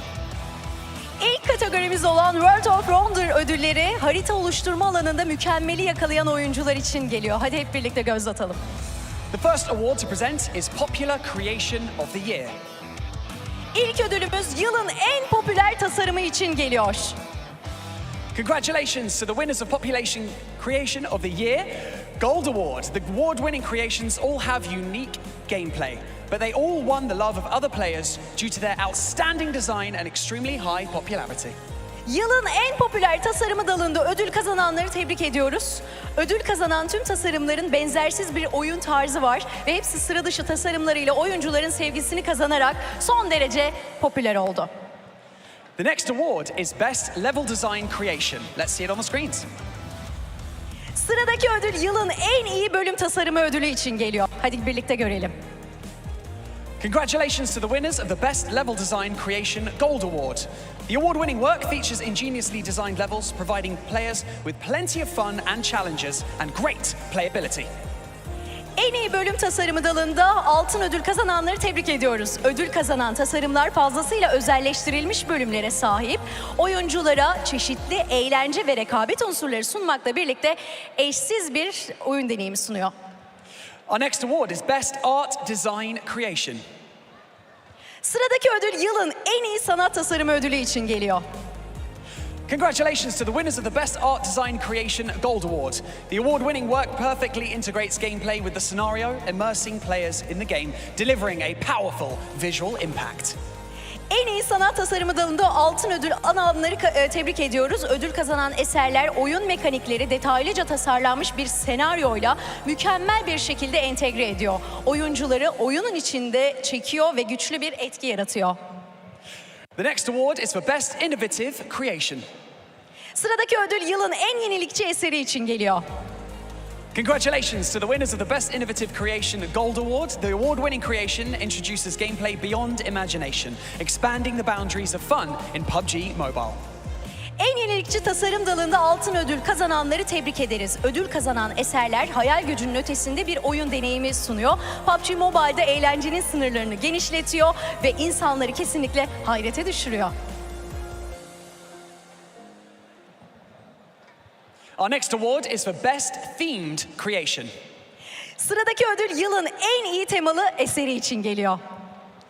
Congratulations to our winners. The award-winning map interprets different themes in a highly creative way. Each map offers plenty of exploration and combat fun, and it really is fantastic.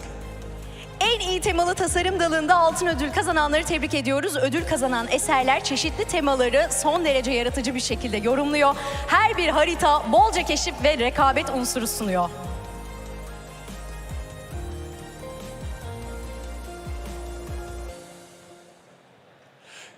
We would now like to invite our creator representatives of WoW to the stage to receive their awards. Congratulations to Noor, Mob Birdman Quicks, and Kaga.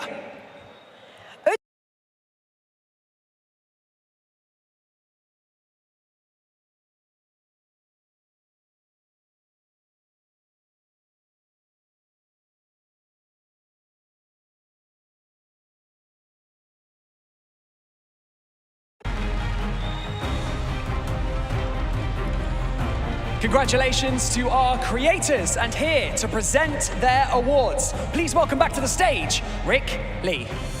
Yaratıcılarımızı tebrik ediyor ve ödüllerini vermek üzere sahneye Tencent Games PUBG Mobile yapımcısı ve Lightspeed Studio Genel Müdür Yardımcısı Rick Lee'yi sahneye davet ediyoruz.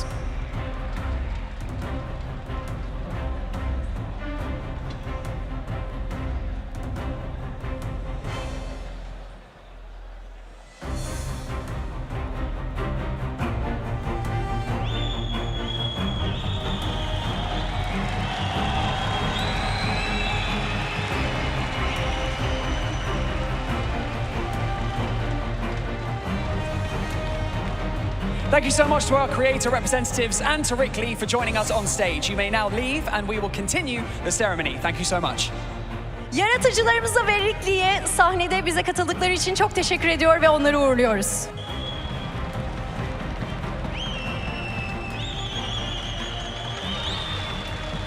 Congratulations once again. Now, let's move on to the P-topia Design Project Awards, showcasing top-notch skins and fan creations in PUBG Mobile.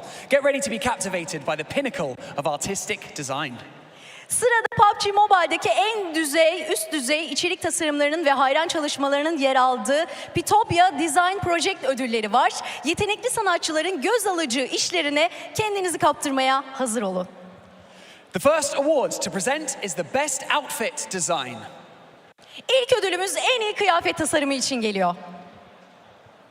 Congratulations to Neo Yuyu, Mr. Anderson, Pavlenko Art, Amma, and Konami. These skin designs demonstrate the player's insight into culture and fashion and are designed in a delicate and avant-garde way, which is extremely impressive. Değerli Neo, Mr. Anderson, Pavlenko Art, Ammer ve Konami'yi tebrik ediyoruz. Çalışmaları derin bir kültürel kavrayışı, usta işçilik ve engin hayal gücüyle harmanlamışlar. Yaratıcılığı savaş alanını taşıyarak şık tasarımları ve izleyicileri hayal gücünün sınırsız evrenine taşımanın gücünü bir kez daha bir araya getirmişler.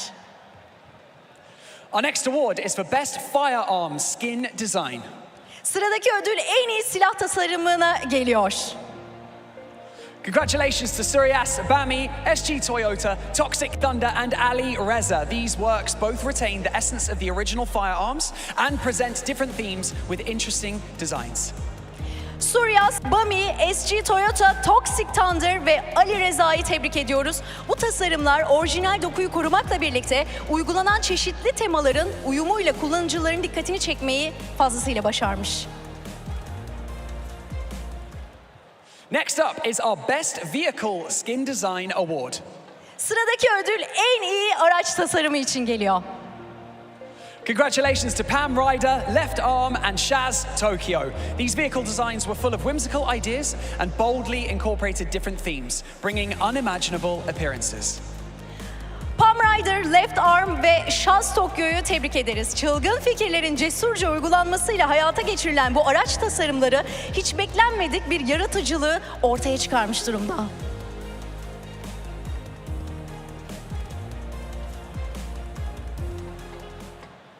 Next up is the award for Best Fan Art. Sıradaki ödül en iyi hayran çalışması için geliyor. Congratulations to Sour Cotton Candy, Booze Art, and Indomie Cup.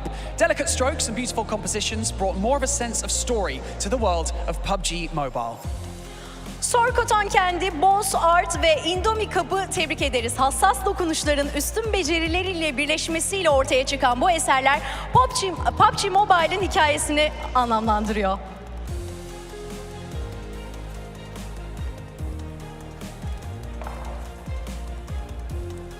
Next, we have our annual Integration Design Award. Sıradaki ödül yılın en iyi entegre tasarımı için geliyor. Congratulations to Sukrit, Siham, and Alid After. These works really became skins in the game, receiving a lot of attention and praise. Sukrit, Silham ve Alid After'ı tebrik ederiz. Bu tasarımlar oyuna eklendikten sonra oyuncuların en sevdiği giysiler arasına girmeyi başardı.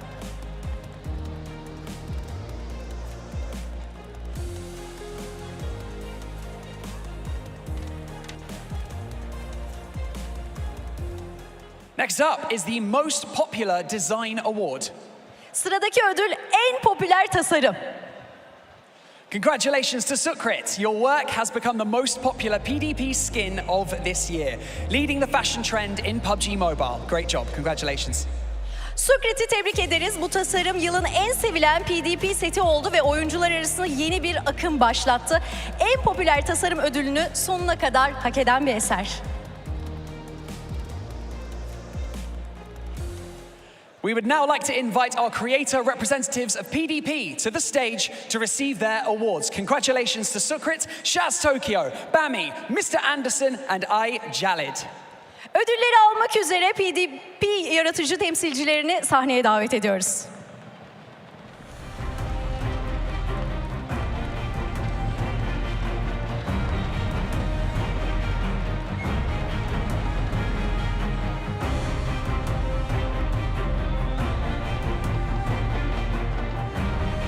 Sukrit, Shaz Tokyo, Bami, Mr. Anderson, Al Jalid. Congratulations to our creators, and here to present their awards. Please welcome back to the stage, Rick Lee.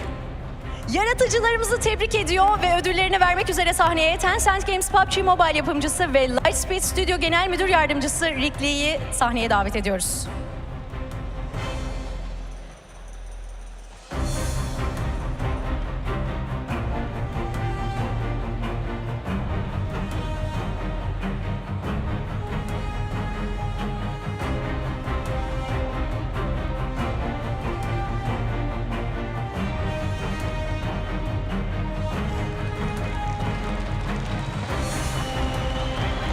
Thank you so much to our creator, representatives, and of course to Rick Lee for joining us on stage. You may now exit as Day 2's matches will soon begin. Yaratıcılarımıza ve Rick Lee'ye sahnede bize katıldıkları için çok teşekkür ediyoruz. As our award ceremony comes to a close, our thanks go out to all the creators who made the ceremony magical, and the innovation inspired us all. Let's keep pushing boundaries. We are also looking forward to witnessing more people participate in both PUBG Mobile World of Wonder and PDP projects. And now, let's head over to the desk to kick off Day 2 of the PUBG Mobile Global Championships. Ödül törenimizin sonuna yaklaşırken bugünü özel kılan bütün tasarımcılarımıza en içten dileklerimizi, teşekkürlerimizi sunuyoruz. Yenilikçi yaklaşımları hepimize ilham kaynağı oluyor. Yaratıcılığın sınırlarını zorlamaya hep birlikte devam edelim. Önümüzdeki günlerde PUBG Mobile World of Wonder ve PDP projelerinde daha çok kişinin katılması için fazlasıyla heyecanlıyız.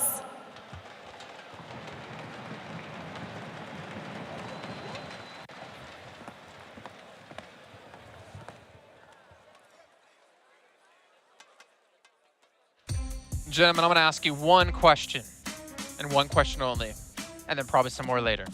Are you ready? Yes. I almost expect you to actually go extreme out of nowhere. I'm extremely yes. Extremely yes. We're about to kick off our second day here at the PUBG Mobile Global Championship Grand Finals live from Istanbul.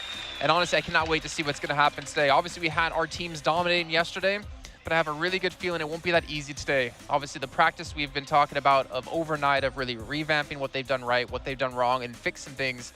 I'm curious to see what all the teams are going to bring today. Because for me, this is, as I said, as you backed me up, both of you, this is a true testament to a team that can become a champion. Yeah, I think the first day you have a lot of points that are up for grabs for teams that maybe can be a little bit, have more space in circles because teams are trying things out, trying to find their playstyle and just see if it fits for this kind of tournament. But now it's going to be less points up for grab, which means that that point rank at the top is going to be a little bit smaller potentially at the end of the day, which means a great opportunity for comebacks throughout today. So even if your team at the bottom of the rankings here, 7, you still have that hope, that lingering fate of glory in the distance you can come back. I'm with you, especially if you're one of those teams towards the bottom.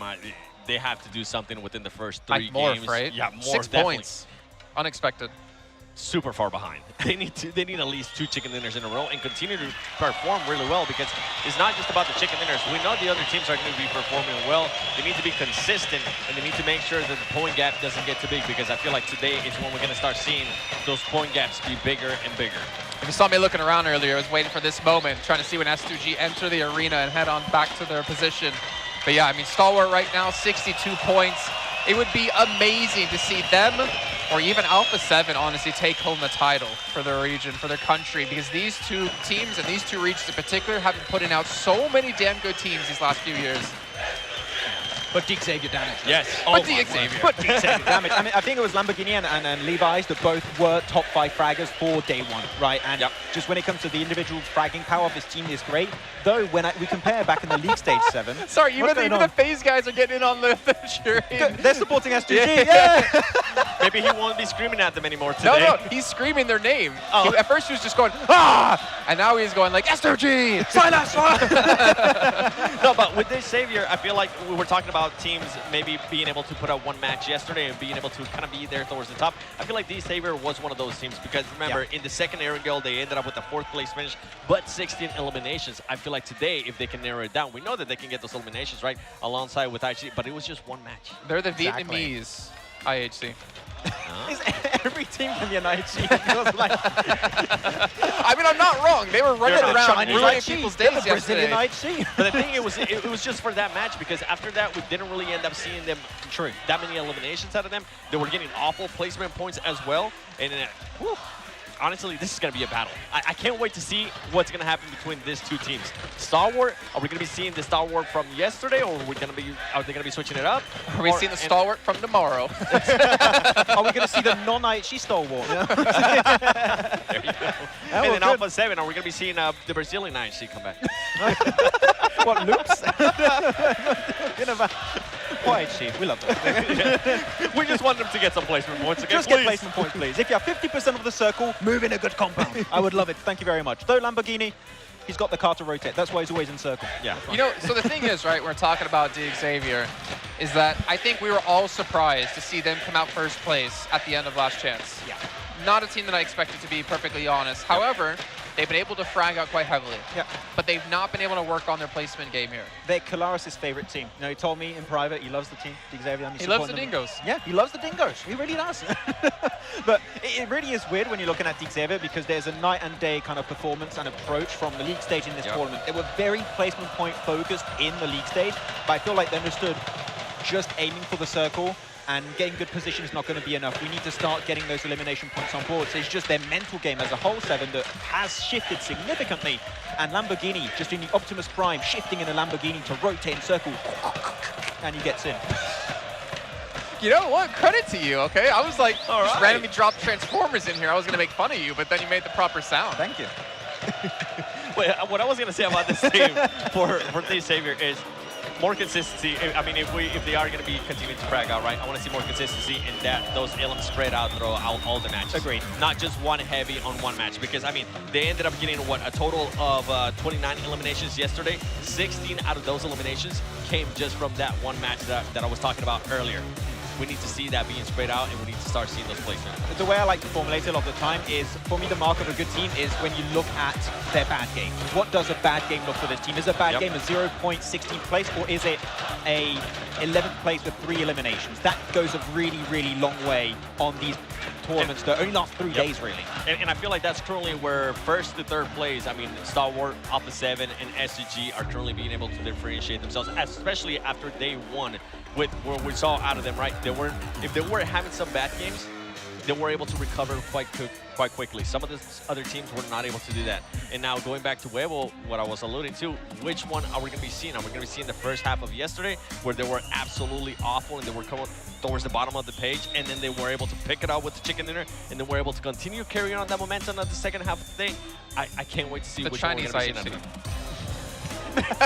Jason, you've got to stop this. But the thing is that we're actually getting placement points. So, not like IHC. Chinese Stalwart? I was literally going to say that. I'm going to see our top Sentinel performance as well going into this match. You only get it once a day, however. But my question is, S2G, D Xavier, Paradise, are we going to have a rematch yet again here today? Yes. I was going to say no. Oh, I think, yeah, because I mean, they didn't fight. They did chill. They did fight in the very beginning. I'm But then more- they're like, okay, let's relax. I'm more focused Let's on not be 4v IHC. loops. No, to not be IHCs. No, that's a hot drop that I think doesn't make much sense. I want to see especially 2 teams rotate a little bit faster, Procedure Evos and FaZe. Those are the 2 I'm really looking at entering this one, to not get caught on those bridges trying to cross over. I think there are circles where you could adapt, especially we know that on Sanhok typically the eastern coast is very free. If you're struggling to find an entry point and the circle tends to go to the east, just go for northern or southern wrap, and that should open up opportunities for Procedure Evos and FaZe in these games. And I'm going to be looking for this quick rotation too for some of the other teams. You were talking about Prestige Esports. I'm going to be looking at what Loops Esports is going to be doing, right? Because Loops, remember the hot drop yesterday? We were not happy with it, all right? I'm hoping with the current positioning that there are, I don't want to see any hot drop. Yeah, wherever Karadozin goes, follow him. Okay, he will survive. I don't know how, he just makes it happen. That's actually a good point. Just stick to him like glue. And then he potentially won't die. Or actually, the Unless moment it he died backfires. early, there's one game where he died early and they all survived really late in the game. So maybe just like, oh, misclick.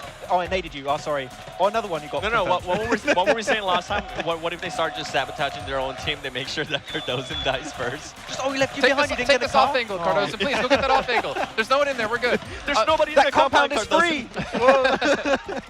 I'm still concerned and looking over towards Basija in particular, because as we mentioned before at the start of the show, the rotations in their players, the roster, putting specific players in for specific battlegrounds. Now, for me, on paper, that sounds good. But in execution, I feel like it doesn't live up to how well it could potentially be, because you can never underestimate a player who's feeling warm, who's feeling ready, who's feeling in the zone, and what they can bring in any match in any given day. Yeah, I was talking to Junior, one of the Indo talent, and he told me they are very kind of performance focused in the sense of if one player is not performing good, mainly on Redface, which was really interesting to me. If Redface is having a rough start to the day, they're just going to bench him for a little bit, apparently, even though, of course, you're going to adapt that kind of approach in a PMGC, but it's interesting to see that they really adapt from Battleground, where they tend to do 2-2 splits on Sanhok, 3-1 splits on Erangel and Miramar, so they're trying to have the better players, the most adapted to the map and the playstyle for that. But see, I don't know if I like that though, Seven, because like the amount of pressure, it's already hard being here at PMGC, but then to know like if I don't perform this Battleground, I'm going to be taken out. I mean, in like traditional sports, I guess that technically works, but like I feel like here it doesn't work as similarly. The thing is the pressure going to start getting to him too? Is he going to start doubting himself? It happens to some of the other teams. I can think of Yuhai during the link stage. I know a lot of people were, especially from the Indonesian talent, that were talking about him and saying, hey, maybe now it's starting to affect him. And he ended up getting subbed out, but to give him a little bit more time. Maybe they need to give him a little bit more time. Maybe they need to let him see how he's going to end up playing out. All right. Well, we don't have time to discuss it, because actually it's time to head into our very first match of our second day at PMGC Grand Finals. It's over to our commentators of John Allen and Blake. We are going into the first match of day 2, blank Sanhok yet again. We are back over to the jungle once more. I'm excited for this one. I mean, the fans are absolutely roaringly loud here in the actual arena. It's unbelievable to see what's happened over the last day as well. I mean, A7 doing incredibly good work at the moment. But honestly, I think it's more Stalwart that's really surprised me, and DXavier. You know, I kind of predicted them coming into this tournament. I thought they'd do well, but I didn't think DXavier would be able to adapt quick enough to a PMGC environment. You know, this is sort of new ground to them with the shuffle in roster they've had. And going against some of the best teams in the world, it's not easy a lot of times. I think that they haven't reached those high heights yet, but yesterday didn't look so bad that they can't bring it back today. No, I mean, you had people like IHC blasting off, right? S2G obviously being able to keep themselves in, struggling through a couple of matches and getting quite a lot of points for it. But it is really teams that we're looking at towards the top, Alpha 7 and Stalwart, that rivalry that has now come to fruition so far in the first day, and I'm sure will continue to rage on into day 2. But I'm sure that the fans are looking to silence them here, as S2G certainly have the home crowd support. I think nobody can deny it. They are certainly playing with the wind at their back. Silas on screen right now, the man that did the most, the mythical action for them yesterday. Some really sick shots coming out from this guy, and I think that he carried his team all the way towards the end moments of those matches. And really, it does require you to have one strong player on the team, and I think Silas to be stepping up now in the PMGC, such an important moment for the lad as well, considering that he had his slight fall off, right, during this year. The rest of the team sort of had to rally a lot. Kelsey was unbelievably consistent for them, but Silas is back. But only for the main stage, apparently. He brings it out when it matters most. What can you say? Defending champions as well, right? They are defending their title on their home ground, and they really, really want to try and keep up that pace, because Stalwart, Alpha 7, they will break that lead out if they are given that opportunity. Yep. You cannot let up for one moment, otherwise it will slip through your fingers. The difficulty with this team on your screen at the moment is that Alpha 7 do not miss out on points, right? No. Every single game, they're going to put up point after point after point. It's what made them so difficult to chase over in their league. It's what made them so difficult to chase over in the actual league stage of PMGC as well. So I think this is the scary thing for a lot of teams, is that as soon as you start to falter, as soon as you start to let up a little bit on the gas, well, the boys still have fuel in them. They're going to keep on going. So there is definitely teams here that can keep up with their speed. You know, even the boys are on DXavier. They've got themselves a Lamborghini. Surely they can keep up at this rate. But again, remains to be seen. This sort of is the start of PMGC, as Jason said, because realistically, this is when things start to get a bit more cut in stone, right? This is where we start to see things be sculpted in the storylines. Who's going to have that chance tomorrow? Who's going to be able to make it look good right at the top of those tables. I think, yeah, as you re-highlighted there, as the desk has said, it is that benchmark that we're looking to set today. I'm imagining we're going to see about 8 teams at the end of the day be in competition towards the top of the tables. I think probably realistically only about 5 or 6, probably more like 5 in competition for that top spot itself. But there is always the case that everything can change on a dime. Everybody being careful, everybody loading up, getting ready for Sanhok, making sure they are all prepared. You do Alliance on your screen right now, I believe, as we've got a little bit more performance from them, I think, than maybe a lot of teams were, or a lot of people, a lot of fans would have been expecting from them coming in to yesterday's matches. But they did show quite a lot of, I would say, rotational presence, sometimes faltering in fights, but I think that their decision-making has been good. I think if you're talking about fans, the Malaysian fans, they give it, right? I love the Malaysian fans. They are so excited, so proud of their teams. So I think for UDU Alliance in particular, I think there's a lot of fans that are rooting for them all the way to the top side of things. So you can be very, very excited to see more from UDU Alliance. I think they're a smart team. They base their rotations around what they can see, what the rotations are happening from other teams on the map, and they're able to slip through those gaps very effectively. And I think that's a really important factor, especially in PMGC, where a lot of times you are forced to fight other teams, which is where you see S2G, you see Alpha 7, Stalwart, with players on that side that can easily man up to the action.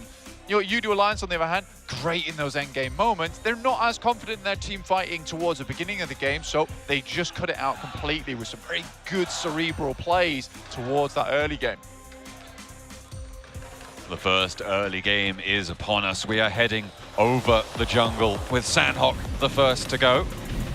The first map on the card, we'll only see the one today. Following this, a triple bill of Erangel, and then obviously the Desert Dessert of Miramar at the end of the day. Sanhok, though, has to be waged on first, and the war will rage through, I'm sure. South side on the plane, a little bit cut away from Hatin, but small enough on Sanhok to not pose a threat, to not pose a problem for the time being. We'll see if those hot drops continue.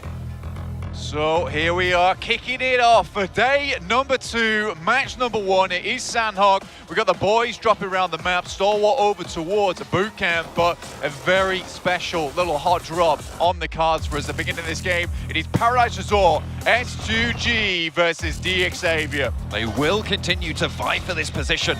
A little scrap, I'm sure, picking up weapons. It looks like everyone's fairly well armed at this stage. Enough to take the trades. I wonder about the armor, though, and it's the first blood drawn by S2G. Second step out, and it seems to be going well for S2G on their home turf, but hang on a minute.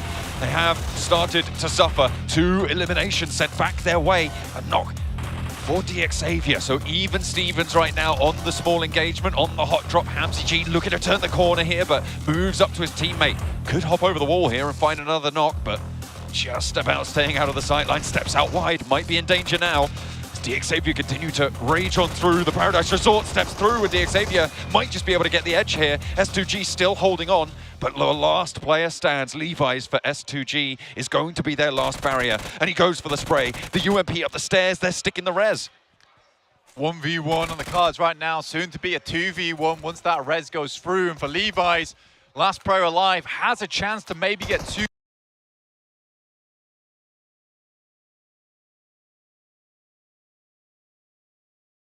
teammates back up in here, and Shua goes down alongside with Paragen. Levi's left all in his lonesome. S2G down to 2 players, not ideal, but 3 eliminations start the game. Great news for Miracle Vibes here versus Loops. Loops down to Cardozin. Once again, the story repeats itself. And for Loops, this has been a disappointing tournament. You've got 2 third-party presences as well. Besiege Evos on that northern shore as cheeky little shots from Apex for MV. They need their quota to be met, Blank. They are up to 4 now, so they'll need the 1 more to be able to make it work. That 5 elimination quota that we saw from them yesterday. Morph on that south coast, taking a look over, making sure they've got all that intel. Looks like S2G are still going with 2, DXavier just on that 1, so not much more action over in Paradise Resort if that's what you're worried about. But Painan also being sorted out. Seems like both these hot drops have gone poorly for everybody involved. Yeah, 4 Miracle Vibes down to just 2 players. Unideal, I would say. Circle over towards that eastern side. So pretty similar circle to what we saw yesterday. Could still swing up towards that north side. But for S2G, the fight hasn't gone as cleanly as they might like. We'Leavard's here fully stimmed. There's a definite chance for him to potentially take down these two players. But again, Kelsey, Hamzy G, no one to turn your nose up at. Very good players here. But again, it's that issue for S2G now is that their Sandhawk most likely is going to end around about 4 eliminations if they're able to pick up Levi's as they exit. For me, then, the question is, what can Alpha 7 do? What can Stalwart do, right? Because this is their opportunity to open that lead. We talked about it before the match. If you let up on the gas a little bit, these teams will start to accelerate away from you. The 10-point gap that Stalwart currently have over S2G shrunk by 3 by the elimination points that S2G have gotten. So they're 7 points ahead, but still, they're all four alive. They're in a really priority spot on the east side of boot camp right now in terms of where this circle sits. They've got a lot of control of the rotations from the south, moving out the west side of Quarry. They can take a lot of oversight there. So this looks like it could stack up to be a great game for Stalwart, which is terrible news for S2G. With Alpha 7 winning yesterday as well, like, it doesn't bode well for you, right? Where they're going to start to get potentially more points on the card, reclaim that second place spot. For S2G, though, I think they did more than enough yesterday to at least give themselves that little bit of buffer. It's just the fact that you're right. Stalwart and Alpha 7 could absolutely have 2 good blinders of a game, especially with the majority of S2G going down, who were the ones to put down the entirety of the Stalwart squad, or at least make their lives hell to the point where they had to prematurely exit out of Sandhawk. This time around, a bit more of an easier time ahead of them. U2 Alliance on our screens versus IHC. Ooh. The elimination machines. Looking to churn a couple more up in the factory. Zeol not quite finding the angle just yet. They're not getting too ahead of themselves on this engagement. U2 Alliance skirting around the hills. Obviously, those vehicle sounds will be very well heard by IHC. They'll get ahead of it near Barn. The southeast side of Paradise Resort. Nongshim Red Force currently sits south of Paradise Resort in that area towards those hillsides. Stalwart still stretching out their line from the south of boot camp out to the east as well towards the roads that sit there. Titan right in the middle, the north point of Quarry. A really pivotal point for them. And again, a team in a pivotal position that wants to start to carve out their legacy in this tournament. The Titans yesterday didn't go all that hot. A little bit cold like the weather here right now. 23 points. That's not too bad, but again, it's one good game away. That's all it's going to take. Oh, Major Pride. They've spotted a player from Stalwart, that line that I was talking about from boot camp out towards the east. Major Pride have spotted a weakness, and Action will pay the price for it. Hasn't been flushed just yet, so chance for a response from Stalwart is yet to come through on the elimination feed and yet to come through on the battlefield as well. Can they get back to Action? Can they pull him back to his feet? A regroup probably more necessary now for Stalwart, and they're going to have to shrink their influence, shrink their presence on that part of the map. This is a pretty typical split here for Stalwart, in fact, with Nerzed up towards that north side. Usually it'd be Icy holding down this compound, but again, with Action going down, sending your boy Nerzed. Not ideal. Very good player when it comes to facing off against multiple players, so you can kind of leave those two guys interchangeably. For Major Pride, I would say they got quite unlucky on Sandhawk yesterday. It was a case of just getting completely outplayed by Silas. But I suppose you don't see that single player making those types of moves, and Major Pride need to realize that right now they're at the PMGC. Not a single elimination is going to be easy. Not a single knock's going to be easy. It's not a case of a 4v1 is a granted win. We saw an incredible amount of 1v3s, 1v4s yesterday. What's always going to be in your mind, everything's got to be well calculated. Circle off towards our eastern side gives U2 Alliance a bit more land to play with. They've claimed a decent space. They decided to opt out of the engagement between them and IHC. Fair enough. I wouldn't sign that contract either. That's a real tough time if you want to go for that one. Someone's going to have to do it, though, if they want to win out the game. We'll have to wait and see. Titan also being proactive in their position. They were in that north point of Quarry. They've now moved up. So have Nongsh and Red Force, these two teams, the Chinese and the South Korean team, both being proactive. Ayala doing the devil's work over in Painan earlier. Man, 3 eliminations. The question really is there is like, how did they lose that engagement, right? So 1v3, he wins it, yet they go down to a single player in Cardozen. Again, we were just speaking about how, you know, 1v4 is very possible. Can't count out those last players. You have to be very careful at how you approach it. Titans, you were mentioning how they had a decent spot to play around with. I do like this position. Eventually, you would like to transition over towards the buildings next to Suki. Much more defensible, sort of invite players and teams in towards the buildings that are on the low ground. But right now, Titans are very happy to hold both positions, especially considering we're only in stage 2. Still a lot of time to go. Once again, Redface getting that info in. Just gathering it up, Major Pride moving through, unaware of the danger that lurks beneath in the grass of Sanhok. But it's always there, especially on Sanhok. Redface passes that information back on over. He is a backstop for Pasija EVOS right now, so that means that they are now fully aware of Major Pride's presence to their southwest side, and Redface can jump into action as soon as these players start to get a little bit too bold. Effect might actually be running straight into danger here. Steps up, but he spotted him. Effect on the swivel, really heads up position there. And there is Major Pride corner over on the other side of the stadium for us. They're pretty happy about that one. It's time for Major Pride to do something. Put up or shut up. It's a great spot there from Effect, honestly. And he was blasting yesterday. Had a lot of their eliminations in pocket for Major Pride. And the gods work on that side of things. Sort of hope that Dino and Nomi would step up a little bit more. But it is nice to see a return to form for Effect, considering he was, for a long, long time, considered to be the best player in EU. Certainly quite a legacy to leave, and if he can bring it back here, if he can show us what he's made of, he might be able to keep Major Pride topped up towards the higher ends of these tables, because 15th place, it's not illustrious. It's not going to be the result they were looking for.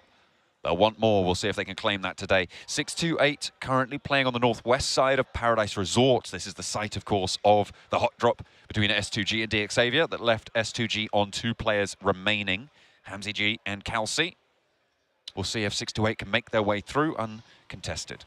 Yeah, exactly. This is what I was talking about at the start of the game, right? Is the fact there's a very similar circle to what we had yesterday. Now, if I'm 628, should definitely be assuming the phase will be approaching from that south side. So I do like this little wrap from 628. It's not worked out too well with the next circle shifting all the way down towards that south side. And Alpha 7 get themselves a fantastic little position over towards the eastern side of Quarry. Weibo Gaming currently playing up towards the high ground on that south side. Gives them a lot of oversight over towards teams like Pasija EVOS, who likely be taking up some of those compounds on the western edge. Just force a lot of teams to move off the back of that one. Let's wrap back to something you were talking about before. Black, oh, hang on a minute. I'll take a pause there, because Hamzy G's lighting people up now. It's going to be 628 running into a little bit of trouble. But he hasn't got a knock, and his position's now been revealed. Actually, hang on a minute. No, he did find the knock over towards 628. Dropping those smokes. Sunan wants to keep them as 4, and rightly so. Only 2 players from S2G means that they can't rightly push out, but the nade in hand for Hamzy. He's spotted. What a cover off coming through from 33Z. Keeping 628 in the running. Really, really well played there to keep that position on lock, to keep that crossfire active. You respect the game, though, honestly. From S2G, I like that play from Hamzy. The nade would have been on target as well to get the double knock, or at least 1 elimination, 1 knock off the back of it. Kalsi spots out 33Z. Sunan will dispatch Hamzy. And finally, maybe 628 can go on their way. Levi's is still in this location on the south end of Paris Resort, just waiting, biding his time. Kalsi with the shots over towards 33Z, gets the knock, looks for the flush, dropped back behind the wall, didn't quite fully claim it, so still an opportunity for them to get the res, for 628 to pull themselves back up to 3 and try and keep on trucking wherever they can. In the meantime, Major Pride are locked in with WBG across the way over towards Quarry. Looks like Alpha 7 are getting involved as well. Plenty of action starting to play out on that south side. Yeah, I mean, if you asked me to predict it at this moment in time, probably would be going for Alpha 7 at this point. They have such good sightlines over towards the western side of Quarry, which are really hard to deal with, especially with how many teams are on that western side, and Alpha 7 currently have very free reign on it. It might not end up on the south in terms of the circle, but by the time that Alpha 7's done, should be a lot of area cleared on that south side. Oh. Looks like Effect's going to have to be on the swivel again. 4MV crawling in behind with the remnants of their team from that southwest side. Effect back up with the rest of the roster.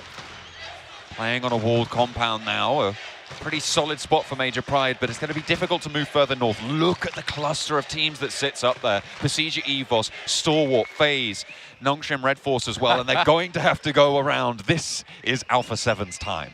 Yeah, this is very much an Alpha 7 game here. If not an Alpha 7 game, very much so in terms of eliminations. They're going to be able to take a lot of shots over towards these squads on the western side. Nice shot there from Nongshim Red Force. Takes down one player from FaZe, probably the last player you want to see go in Mela. He's been quite a force to be reckoned with on the FaZe roster. Seeing them into that 9th place right now, currently in the mix, in the middle of it all. And FaZe now down to 3 players. They're trying to make their approach here, Ventores. Skirting around on the western side. But not really looking to come into contact now. FaZe disengaging themselves from that fight they were embroiled in. Major Pride, though, not so lucky. Pasija EVOS, this is the first team that they were going to have to come into conflict with if Major Pride want to make it through. The first knock goes over to Dino, but they are in the building. They can look for this res, and Effect knows exactly where Zuxy's peeking from. Yeah, this is definitely not a position that Major Pride wanted to find themselves in. They know how hard this spot is to play. That is an unbelievable corker. What an aid coming through. Up to the high ground. Zuxy doesn't see it coming. It was a bold push out from the door, fully broadside onto that angle to get peaked, and somehow it pays off. Major Pride, they found a second opening as well, but they still have so much further to go on this rotational path. God. Rubber ball turned frag grenade. That was a proper bouncer. Really nice to see. IHC, though, don't give up the ghost. They demand conflict coming through from Udo Alliance. Stalwart, though, in conflict their own with FaZe. They're down to 3 players, and Action takes a heavy hit. Ventores running through them like a spear. With the DBS, moves on in. Looks for the rest of them as well. Stalwart cut down to size, 2 players. And again, this is Alpha 7's time, right? They have got Stalwart in their sights. They've lost 2 players. S2G kind of in the dust at this point. They're only playing with 1 player, and Kalsi, I think, has just gone down, eliminated. With those 3 eliminations on that northeast side, the fans are happy. They'll take those 3 points, I suppose. But they won't be able to go much further in this match. But Alpha 7, 4 players alive, central location, a great start to their day 2. Stalwart down to 2 now, Alpha 7 still at 4. I think it's absolutely amazing that the fans still cheering for S2G. And it must be a really nice thing as well, considering you go down, you get the cheers. It's almost that case of we'll go again next time. It's all right. You still have more chances. In the meantime, though, 628 continuing to do damage here, leaving us only with Top, one of the more legendary players on the side of Stalwart here. Onzen's off in the distance, Effect cowering down in the blue. I'm looking at which teams might have a chance of taking on Alpha 7 here. WBG, southeast side of them, going to have to make their move. They're starting to encroach now. IHC and Morph going to have to resolve their conflict on the northeast side as well. But Titan, this is a team that I said was being proactive towards the start. They have probably got one of the better positions to face off and survive, if nothing else, against this Alpha 7 position. Yeah, for Titans, they haven't actually had to move all that much at all. I think they took up residence in this compound quite early in the game and then have just sort of stayed here. So for Titans, very fortunate, but you need to turn that type of fortune into points as well. Top dealing with Onzen's right now. I think for Top, all that's on his mind is those eliminations going forward, seeing out many more players he can pick up on this western side. He is sort of safe here. FaZe does go down. Ventores lose the player. And for top, let's put it this way. He has that guard of Alpha 7 on the eastern side. And he can just chip points over towards squads like this. Major Pride, as well as Besieger Evos. Misery. Oh, he's broadside. This is going to be so difficult for Misery to survive. He needs a miraculous shot, but it's not there. And Major Pride continue with 2, but they're cut across with Alpha 7. Carrillo looking for the shots to try and slow them down on the quarry opening, but seems like they've made it to cover. We'll see if they can keep it on going. 4MV have been crawling in for a long, long time, and finally they get spotted. It's WBG to take that honor. Last player now to stand for them. And Apex will try and continue on the run from Painan. Their exit made all the harder by those early frags that they came up against. A rundown and a hop out. Brilliant stuff coming through for WBG.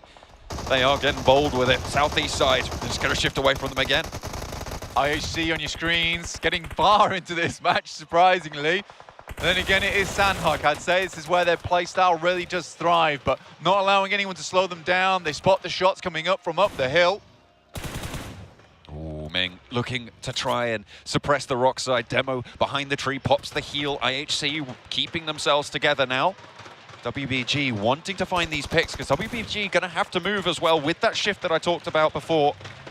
Ming looking for the close angle, but Demo keeps cutting across this open ground behind the tree again. He dips left, and how has he made that dash? Demo with the fancy feet. What a cross.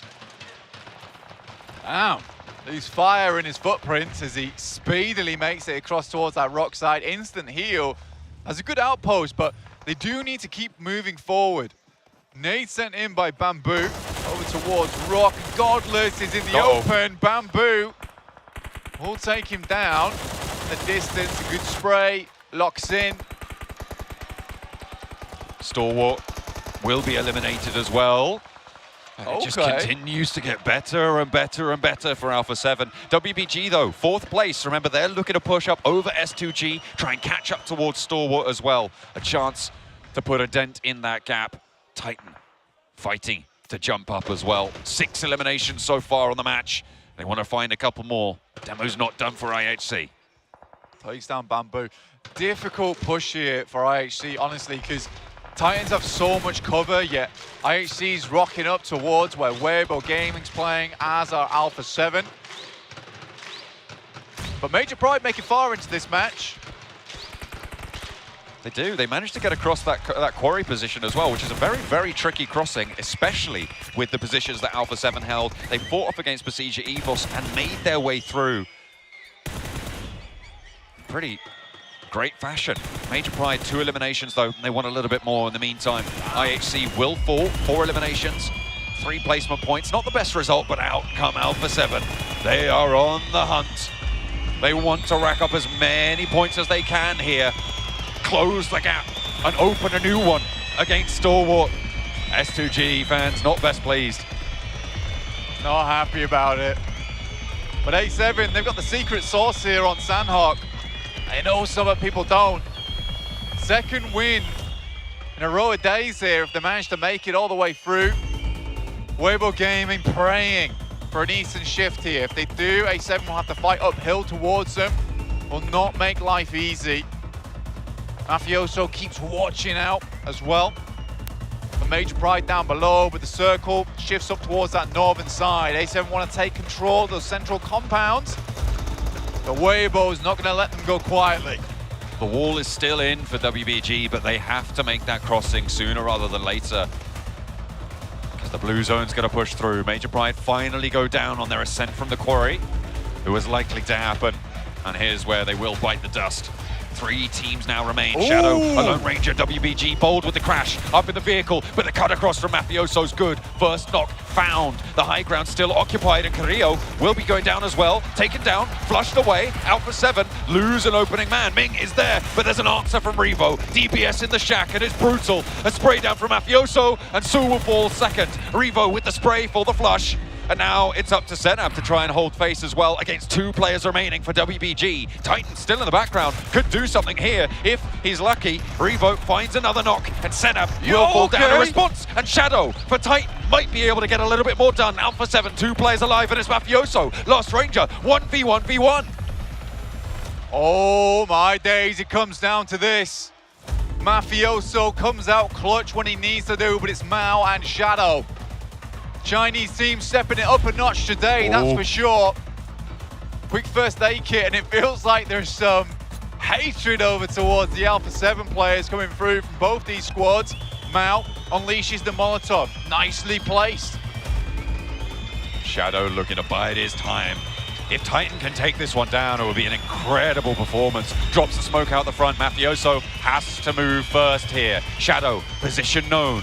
Looks for an angle with the DBS, wants to push out, but it's a bit of a stalemate. It's going to come down to the blue zone, and nobody's towards the center blank. Weibo Gaming, embrace the power of the DBS. They bring it to the international stage to see what they can get done. Shadow in, alongside with Mao. It's a two-way conflict. Mafioso finds the first, looks for the second, and he makes it happen once again. Alpha 7 cannot be stopped on Sandhawk. Very Nice one, Alpha 7. और क्या chicken लिया भाई?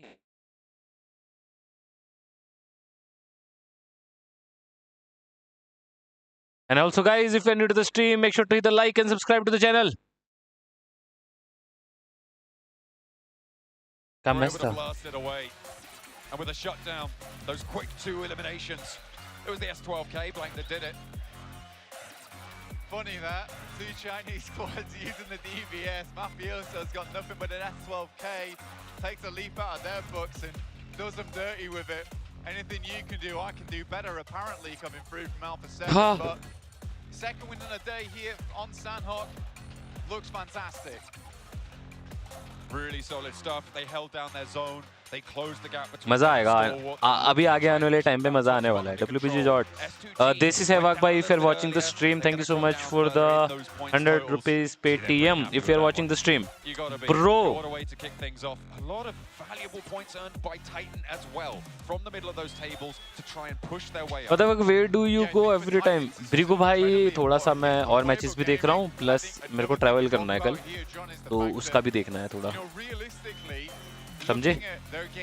1v1 में camera angle देख के मजा आ गया. यस, बहुत प्यारा कैमरा एंगल कवर किया. Nice one. ऑल्सो गाइस, अगर आप चैनल के अंदर नए हो, so make sure to hit the like and subscribe to the channel. मजा आएगा सेकंड मैच में. एरंगल पूरा देखूंगा, तो आ जाओ सारे. Have started to turn things around a little bit. It always is the case when we come to these international tournaments. Day one feels a little bit rough. अब से मैं S2G सपोर्टर. S2G ने निकाल दिया भाई short tournaments. From their home format. I think what we've learned from that match is that the hot drops are not going well. Is what I'm seeing. Right? You got DXAver and S2G. Both of them losing. It was 2 players for S2G, 3 players for DXAver. Mafia सोफी WBG second आई क्या? WBG second आई क्या? WBG S2G आई है ये second. All the way out 4MV. Survived quite a while on 2 players, but still getting cut down to size. Not working out here on Sandhawk. We'll see if they're. सुक ने मस्त rotation मारी है. मैंने एक zone देखा था. अगर मैं गलत नहीं तो सुक ने अच्छी रोटेशंस मरवाई है. Turning our attention to Erangel in a minute. I see getting caught in a pretty difficult location, but still find the eliminations at the end of the day. Let's वाई मावक दिया भाई. गुजरात जा रहे हो क्या भाई? बस गाइस ऐसे ही समझो. कम बैक बोल दे पब्लिक. यस मेरी जान.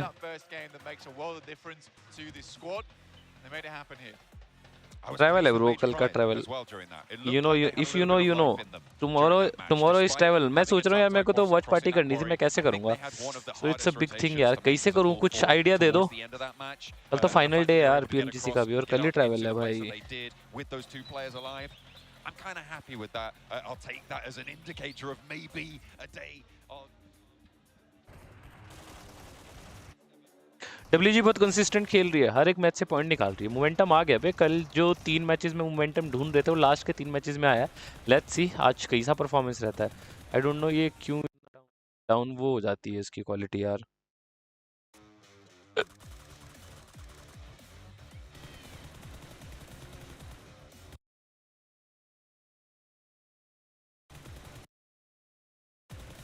Well, Alpha 7 back-to-back Sandhawk wins here at PMGC 2023 Grand Finals, and they have put Point to be noted, Shanok में chickens I'm gonna go to you first. Alpha 7 के back to back दोनों. Putting on a clinic here.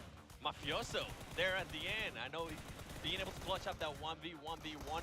This was a player that I was wondering how, especially with how his day finished yesterday in Myanmar, not being lucky. But for Alpha 7, I feel like they played that so well, right? They had the 2v splits there in that compound, and they decided to regroup at the right time. This is something that we were talking about when we were watching the game there. एक minute रुको chat पढ़ रहा हूँ. Shadow ended up sneaking up on them. God like कुछ करे तो top 16 में लाओ यार. God like का भाई सीन मैं आपको already बता चुका हूँ. They need 20 points in one match if they want to qualify, and also performance पे भी depend करेगा. भाई D भी अच्छा खेल गया है. D का भी last match बचा है. 8-bit का I guess last match बचा है और एक और match बचा है. तो BMPS भी बहुत close चल रहा है. PMGC and BMPS both are going too close. Quality बढ़ाओ, बढ़ा दिया. जोन उन पे आ रहा है. यस, जोन का काफ़ी अच्छा फेवर, या आप बोल सकते हो कि जहाँ भी A7 जा रही है वहाँ पे जोन आ रहा है. जोन का फेवर काफ़ी अच्छा अल्फा 7 को रहा है, नो डाउट. न्यूमन भी क्लोज है. Yes, so anything can happen guys. आज की कट ऑफ्स पे डिपेंड करेगा चीज़ें. गॉडल तो बाहर नहीं, अभी बाहर नहीं है. वीडियो क्वालिटी का ग्लिच तो होता है मेरे भी. सेम ग्लिच हो रहा है वीडियो क्वालिटी का. बाय द वे गाइस, आज हमको एक दो सुपर चैट आई. Thank you so much everyone. I am not available here. You are doing the super chat. Thank you so much. Not how I wanted Loops to start off their day. I'm pretty sure not how they wanted to start off the day, considering where they were at the start of the day in the overall. And Redface just sees that as an all-you-can-eat buffet. He's just like, 3 eliminations inside of Pioneer. We're just going to get a few of those on the way. And also, ticket aa gayi. S2G fighting inside of Paradise Resort, which I thought that was weird. They had a lot of respect in that first day. Northern side was for the Xavier, STG taking the southern edge. 13, 14, 15, 16, 17, 18, 19. Nongshim Red Force to command brewing that entire 7 fight. बजे But की here they just clash right from the get-go, which I still don't understand why it's happening despite having one game going exactly this way yesterday. So it still needs to be changed. And now they finally decided to take the fight, right? What I don't understand from STG is how they decided to slow down, because they did have the advantage against the Saber. They did have a 2v1, but they decided to slow it down in a big way, to the point where they didn't end up engaging, and then STG decides to take a weird fight outside the circle. Against 628. Against 628, which made absolutely no sense, and it was just due because of a knock. Once they got that knock, they're like, okay, let's make that push. They still didn't have the numbers. It just made absolutely no sense for me, that fight from STG and 628. पूरा still अच्छा defend करा है. 7 alpha 7 निकाल लेगी, trophy दे दो. एक match पे चीजें डिपेंड करेगी. जैसे अल्फा 7 ने अच्छा खेल दिया एसटी से, तो वो ऊपर आ गई. तो अभी consistency and consistent matches matter करते हैं. हर एक मैच से जो टीम 7-8 पॉइंट लेके जाएगी, एक चिकन निकालेगी, वो ऑलरेडी टॉप पे आ जाएगी, मतलब ओवरऑल पे. तो अब क्लोज हो चुका है कंपटीशन. 11 पे यूडो लाइंस थी, इससे पहले यूडो लाइंस थी 11 पे. अभी लूप्स आ गई है एंड उसने कुछ ज़्यादा खेला नहीं है, तो आई डोंट नो अब टीम्स का क्या कैसे रहने वाला है. बॉटम की टीम्स काफ़ी ज़्यादा नीचे. मेरे को ऐसा लगता है मिड टेबल चैट अभी भी कर सकता है. 4 MV TC द सेवियर. अगर मोमेंटम पकड़ा तो मे बी चीज़ें हो. लेट्स सी, देखते हैं बाकी. हाय ब्रो, हेलो, क्या हाल चाल भाई. एक बात बताओ, गॉडेल ने वो जगह क्यों छोड़ी सोल वाली से कि नहीं? ब्रो पता नहीं यार, वो उनको पता होगा क्या इंटरनल कॉल होगी या कॉल आउट्स होंगे. सब यही बोल रहे कि वो watch tower who are in game situation wise क्या कॉलिंग्स थी, क्या उनका इन था, we don't know. बाकी let's see. The very first fight, it's FaZe and also Major Pride collapsing on that position and being split. Of course, you're going to get a player knocked. You can't get the res. You're losing players. You can't take the fight anymore, and you just got to survive and snake your way into the. What is going wrong with 628? Bro, Savior भाई देखा ही नहीं भी 628. Bro, why we are not invited in PMGC with bro? Permission भाई. WBG mode consistent to every matches. The first 3 matches. After first 3 matches they are damn consistent. 628 comeback कर दो. हो सकता है 628 का comeback. Oh my god, okay. I'm going to give him a bit of a break, since we always do end up giving teams a bit of a break. And now we're going to be going into Erangel, which yesterday they were the team that performed the best, as we're able to see there on the top performance for Erangel. What kind of Star War are we going to be seeing on this one if they do end up in a position? I'm hoping it's just a flash in the pan here, what happened in Sandhawk. It's just Sandhawk. I'm not going to freak out. But yeah, I'm with you. I didn't like it. As soon as we saw it happen, we're like, why are they still split? I don't know. It's weird. I love how Indian teams aren't playing global level. Okay, Akku bhai. ठीक है भाई, That's the underlying Akku भाई ने बोल दिया factor. मानना Still पड़ेगा। Sandhawk, so you can't really think too much about it. ऐसा But कुछ Major नहीं है Pride, अक्कू I'm gonna भाई, give them credit, obviously in a very tough position जिस as दिन well. खेलेगी उस दिन आप ये मैसेज करोगे, मुझे पता था ये टीम कर लेगी। We go into Corey. Yeah. And they went to Corey, got 4th place finish. And for them, I think considering the performance they had yesterday, being in the bottom भाई 8 TC ने teams, गलती कर दी kills के चक्कर में lower than ऊपर that, चले but I गए, don't क्योंकि wanna go भाई that ने deep, बोला but था I God feel like like को, you're इसलिए they need थोड़ी every वो point they जगह। can अरे get. And at least भाई this is क्या a बोल young रहे हो, player Indian teams understanding can't we play can in play global Corey. Level. We've भाई seen it को in the भाई past, क्या ही बोलूँ especially with आपको, Nogi no played off words for angles in you this one. Bro, why But are he's not played that Indian one in with invited dozens places PMGC? points under the तो belt. बता दिया फिलहाल तो Corey सुकी was का trying to comeback हो रहा है surround टीसी में, himself सुक to का fight, which is hashtag what 2 कर Corey सटेगा। ended up doing and देखते हैं actually अगर सुक clashing with हैशटैग 2 WBG, आया तो but भाई because they गलत saw सीन हो Corey जाएगा। was बीएमपीएस में down, इतना लो that प्रोडक्शन क्यों है? rotation बीएमपीएस में break they is don't have a client. we just can't go for the client agents से and काफ़ी rotations, so इफेक्ट we पड़ता have है, to जो fight जिन through. लोगों को We've got पता है उनको North पता है, staying क्लाइंट जो होता है stalwart, वो good ऑफिशियल से engagement प्रोवाइड as होता है। I well, don't but no, still they were stalwart up there for LAN us. में था लास्ट टाइम, What we do, going to Quarry, we know as a LAN fact for us, Major Pride, client जो we're होता है not उससे gonna काफ़ी get help a होती है, chicken stat dinner. Data We're not number even wise possibly it gonna get everything. open that's why finish. अगर आप देख रहे Let's होंगे just still try live and fit get a kill few fit चलती है, वो भी eliminations, क्लाइंट के थ्रू placement होती है, points if we बहुत can by इंटरनल breaking चीज़ है। Quarry, hugging the ridge side and just trying to stay provide out of trouble for as points long as table possible. बताना, points table bro अभी थोड़ा सा पीछे कर लो stream को, अभी आया था जस्ट। बीएमपीएस फाइनल्स कब से है? बीएमपीएस फाइनल्स कब से? बीएमपीएस फाइनल कब से? बीएमपीएस फाइनल्स ब्रो 15 तारीख से हैं bro. The Alpha 7 players kind of covering where he was going to be pushing in. As soon as he saw that push, as soon as he heard that commotion, he went for it, and he actually ended up getting some knocks, ended up getting some eliminations.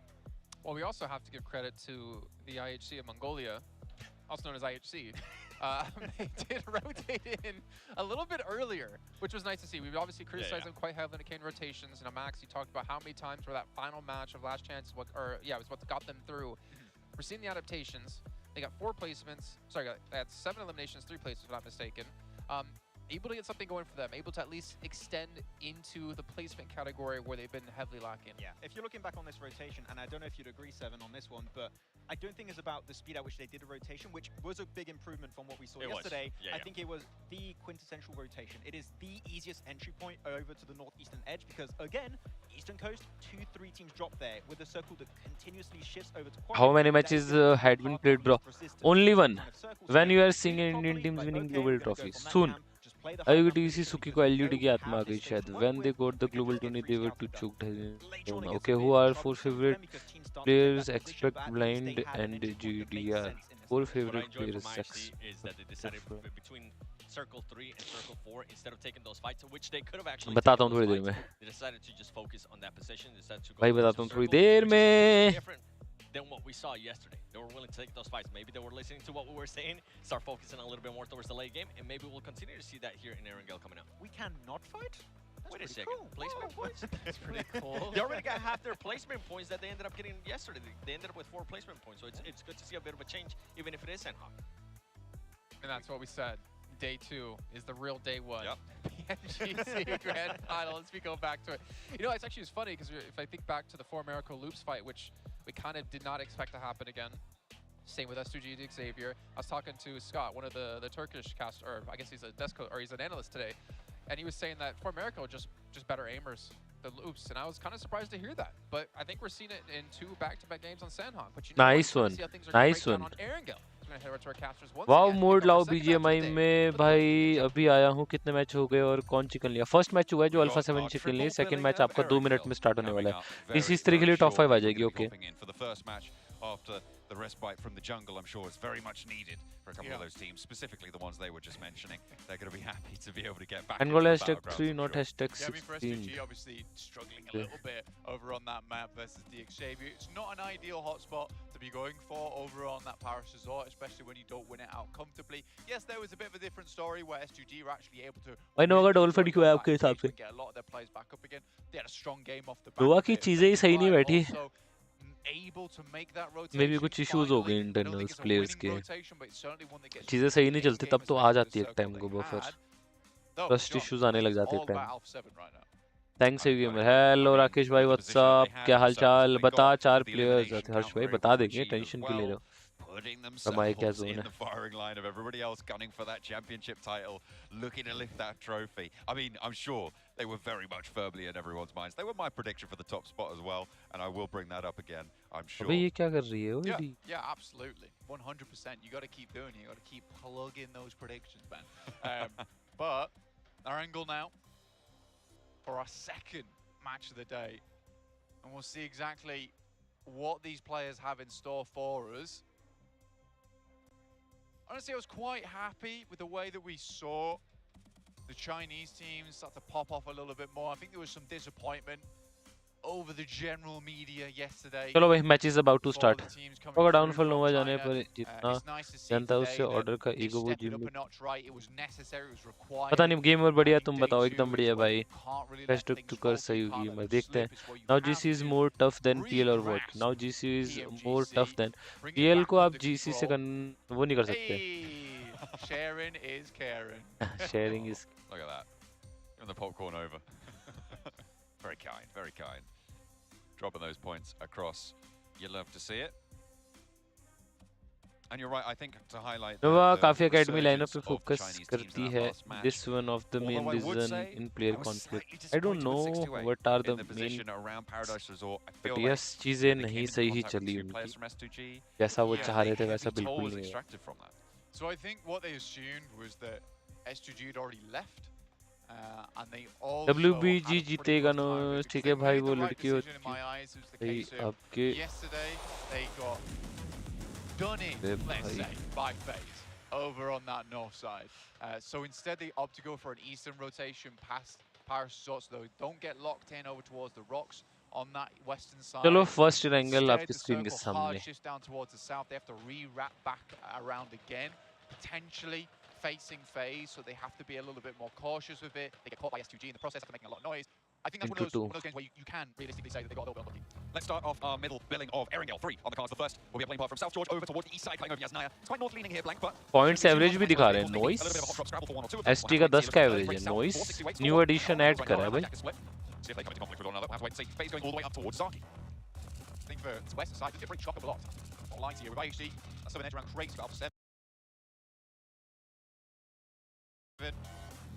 North George, Zaki controlled by अभी तक FaZe. 3 Erangel में 10 का average ST का है okay चौथा Erangel अभी चल रहा है top 4 average damage is Levi Levi Give it up on that hot drop. Wasn't going too hot for them at all. I like this drop coming through from Stalwart though. Very nice. You don't see it too often other than in these international tournaments with some of the best teams in the world. Yeah, it's that 3 out of 4 players on top 4 average damage here on our angle. It's kind of nice from DXavier. But yeah, you don't see it too often with Stalwart, which is this western approach, this western split. Get some vehicles.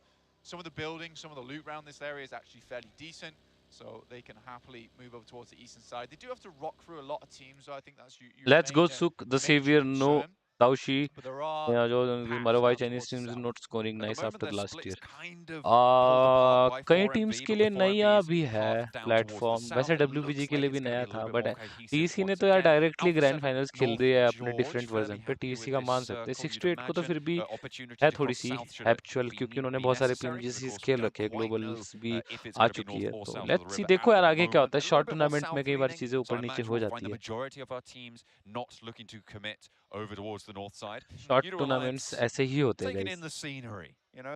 कई teams They're just letting day it 2 तक breathe. अच्छा नहीं They're खेलती है seeing what they can momentum वो see. Third day पे They're पकड़ती है फिर chilling लगता है कि हाँ up बहुत in the देर हो sky. गई Hopefully, no one spots them. तो it's happened I bro like that it's from happened Udo Alliance, you know. I think they do play their game. However, some other teams are not allowing to do that. They're switching up the rules on them quite frequently. For IHC, there was that engagement between them and Udo Alliance, I believe, on the eastern side, where Udo Alliance were ST very don't choke much please not day wanting 2 to commit to that तो fight. They even gave a few देखो क्या times where होता they है were ST saying, का day look, 2 में day 2 तो comeback day तो है एसटी का नॉर्मली बट डे 1 पे जब वो अच्छा खेल जाती है ना तो डे 2 एंड डे 3 पे like कई बार ऊपर नीचे चीजें we होती है ये मैं फर्स्ट डे पे एड्रेस करी थी बात ये जो उनका don't एक want this स्टैट है fight, we don't need this fight. It's not going to benefit you in the long run either. You need to get into a better position. For Udo Alliance, which wasn't meant to be with IHC 4. Benefit होगा survival Forcing the engagement on their side, and they just could not deal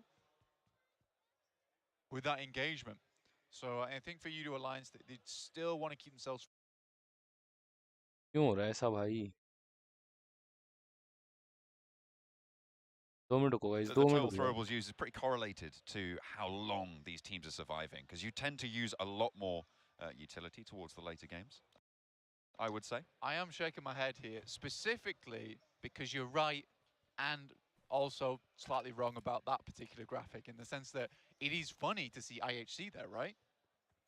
Considering they're not making it towards the end game a lot, but they are in a lot more fights. This is what I'm saying. It sort of speaks to the amount of fights that they're getting and the amount of Dual is eliminations that playing they're pretty picking good. up. So it seems to me that they really are using नहीं that utility to भाई force engagements a 14:40 lot में करो more भाई to 14:40 में bring करूंगा ना those तो fights to हो bear. जाएगा मेरा laptop So it's not just a case of IHC finding themselves unluckily in these engagements. They desperately want to start them. They're a big team when it comes to those eliminations. They need those placement points, though. I think every single team here understands that placement points have to go hand in hand with eliminations. You can put a bit more QC stock God on obviously Paraguay is eliminations. good, bro. However, eventually they do Yeah, need to it's come through. If you want to be a Ah, top 3 team, गलती कैसे? IHC are able to find them. Kelsey with a challenge over the top here. Nice. Actually Oh, doing pretty reload well, फंस गया. doing pretty good work. Damn. Does get spotted. And S2G down to just the one player. A disastrous ascent to the top of Everest. And they will be falling. They've only got the one now left. See, again, this is what I'm talking about. No one holds that far forward on that side. क्या कर रही थी No one S2G? holds that far forward. Typically, if you're the first one up there, S2G assumes they've already taken the northern edge of Everest in that spot, because that would make sense, right? If you're up there first, you take the higher ground, you play off the back of it. S2G assumes How to get they've to got a free you spot have going 3 in. games to But qualify for IHC, brand. they want to fight. They want to take these engagements. With S2G just going down to Silas, there's still a possibility this guy pops off later on. However, the chances of that are slimming now with so many teams around him. हल्ले हल्ले साजना Not really going to be able to hold on to those buildings on his own. S2G के बंदों को देख के It's मेरे को याद आ गया. evacuation, not possible. It's O Far from भाई. ideal. I think we'll leave it at that. Alpha 7, though, they're moving in pretty central on this position as well, in the foothills near Everest, so a really good launching point for them. Of course, the next circle does need to come through before we decide north or south of the river, which I think will be the major break point for this lobby in terms of generating अपना कोई conflict. Moderator live नहीं है क्या? Moderator live नहीं है, मेरी ID खुली नहीं वाली. मॉडरेटर लाइव है तो प्लीज यार चैट्स वगैरह थोड़ा if फिल्टर it कर does दो. head north, it sort of splits the map in a एक दो मैसेज आया उससे फिर uncomfortable way. स्टार्ट हो जाएगी. वो It's भैंस की आँख. likely to center up with the river cutting across the middle. I think a lot of teams at the moment sort of banking on this one going back down towards that south side. Currently, we do have a huge amount of teams centering up around Everest, underneath Everest, picking up those buildings. आपस में around compare the मत field करो of जो area अच्छा लगे वो best. ये एक सही शॉन भाई Bob mature three comment with कर दिया शॉन Silas. भाई. ये साइलस Put गया, up by साइलस गया, Stalwart साइलस of गया. all teams, but there's one to start things off. Silas बचने के This चांसेस boy 0% pops है. off. 0% popping भाई. down. Top was able to put him to bed, but he gets the one. That's what he was looking for. Over onto Icy with a Alpha cheeky 7 ऊपर. spray close range. Smoke It's just किया too much बढ़िया. though to 1v4 in open terrain when Alpha you get 7 ने rolled देखा down on. smoke. There's not much to do, but is there a third party to maybe stop Stalwart in their tracks? Alpha 7 extremely close by, and they just missed out on a golden opportunity there. They spotted Stalwart in the midst of that res. Dear me, that could have been a very different story towards their jump towards the top side. You can see now, just on the leaderboards, 74 points, clear and away ahead. As we hop over to the southeast side, this is out in the blue. Udo Alliance versus Morph. Morph currently on a 3-1 split with Boboho. बताओ ना all the आपके way up towards the perspective north में side, near 3 Lepovka, games actually, में just से passing top through 2 Prism. आना So है. Morph playing as approach क्या 3. रहेगा Udo आपका? Alliance, they've got all 4 of their players. Approach मेरा यही रहेगा कि उस मैच को जो आगे के 3 मैचेस है उसको सबसे पहले रुक जाओ ये देखने दो तो तीनों के तीनों मैचेस को एक न्यू पर्सपेक्टिव से खेला जाए, एक रीसेट होके. Like first match no doubt जैसा भी जाए आगे के 3 मैचेस फ्री माइंड खेलना चाहिए प्लेयर को, जहाँ पे वो जिस चीज़ पे वो बेस्ट है, ठीक है, जिस चीज़ पे वो बेस्ट है जोन को रिस्पेक्ट करके उसके आगे जाना चाहिए. फॉर एन एग्जांपल अगर मैं बात करूँ अपनी टीम की भी, जब ऐसी सिचुएशन आती है ब्लाइंड की भी, अगर आप ब्लाइंड को भी देखोगे तो जब उनको है कि लास्ट मैच में टॉप 2 आना है, टॉप 3 आना है या चिकन लेना है, तो उस टाइम पे क्या करते हैं? उस टाइम पे यही करते हैं कि लाइक जोन अपने पे है ठीक है, then Dictated will of a do the very central position thing. position, but zone will अपने now पे नहीं है, be देन हम forced to जोन को move towards that रिस्पेक्ट देके eastern side. एक पर्टिकुलर एज को Oh, पकड़ेंगे, Shim. जहाँ पे Red टीम्स Force दिखेगी, अच्छे rolling से up फाइट्स onto an निकालेंगे, outpost फाइट for हमारी Titan. स्ट्रांग है, The उसको re-release to come निकालेंगे, through. You could and see then already आगे in the अपना गेम vehicles from the बनाते हुए northwest जोन side. पे The साथ backup साथ needs आगे to को come मूव इन through करेंगे। for तो this is the 97, but mentality. is it going to तो be there in XYZ time? कोई Hops भी out, टीम है, drops down. Now on the outside of the building, and the rest of Titan have managed to get into somewhat of a position to cover, but it's not going to be there in time. Unfortunately, Titan lose that outpost. Do they re-aggress onto this position? It's going to be rough अब against XYZ कोई भी Nongshim. Team है, There उस has अगर been उसको top no 2 knocks पे found, आना a है, little bit of तो damage, but that's firstly it. Titan abandoned. Zone के जैसे मैंने आपको बोला, जोन को Yeah, रिस्पेक्ट not देके, worth it for them. जहाँ पे IHC कैलकुलेटिव फाइट की versus नीडेड Alpha वहाँ पे फाइट दो, 7. बिना डरे Coming down Khelo, from the hillside, ऐसे माइंड taking में लेके on a चलो कि lot of तुम the top निकाल ही dogs. दोगे और तुम ही निकाल रहे हो। एंड इन केस अगर ऐसा सीन हो जाए कि कई बार Slightly सिचुएशन disappointed आती in है कि 97 there. जैसा आपने सोचा था प्लान के अकॉर्डिंग नहीं हुआ, तो there Can't beat there them is joining with always the a DBS, but plan B. puts the DBS you away can in use favor of a nade. In BGMI Really scene पे play, I hill would say, battles का especially भी with आप use the कर सकते हो। तो एक player को supporting आप ऑलरेडी sidelines पहले from बोल the rest of सकते हो his कि team. थोड़ा सा Just have तू to hold his ground with the like DBS on hill the उसको front side of पकड़ाते रहो, things. गाड़ी में स्टोर करता रहेगा, थोड़ा सा Loops पीछे रह के have 4 खेलेगा, जहाँ पे players. सिचुएशन A बनेगी वहाँ miraculous लाइक turn of जहाँ events, पे I उसको would say, लगेगा for कि मेरे Brazilian को देना squad. चाहिए अपना कंट्रीब्यूशन, वो आएगा। जहाँ पे लगेगा कि Staying alive as नहीं बन 4. रही I mean, situation, that's the वहाँ के first अपनी हील step, बैटल कर right? सकता है, वहाँ से भी प्रीशियस That's पॉइंट्स the वो first निकाल step to सकता है। trying to clamber on up a little bit higher on these tables, trying to keep up with Alpha 7. Maybe too tall of an order now at this stage. But they might be able to earn a little bit more moolah if they're able to pick it ST up the choking, pace. ST Here. ST, रुको भाई रुको, Match number यहाँ पे 8 बहुत ही of तगड़ा match चल 18. पड़ा है, भैंस This की is what we आंख। talk about when we talk about sprints. Multiple matches देख रहा हूँ मैं एक साथ। Having such a short window, if you have a bad day, it is so much more impactful than if you have a longer form tournament. Than even if you're playing 4 days, it's such a different vibe. And it किसके can लिए put a हुडिंग हो lot रही of है pressure on your shoulders. It's just a question of who can bear that weight. भाई? अगर ST आज अगर अच्छा नहीं खेली ना, Who can पॉइंट्स कुछ shoulder that निकाल दो ST की, responsibility? कल के दिन पे मार्जिन ज्यादा बढ़े भी तो दिक्कत ना हो। CG Evos here. They drop down towards apartments around school on the western edge now. You got Major Pride still hanging around Sunken, so they did leave it. I think they've sort of learnt their lessons from the valuable instruction this year that they have met in over towards PMPL EU.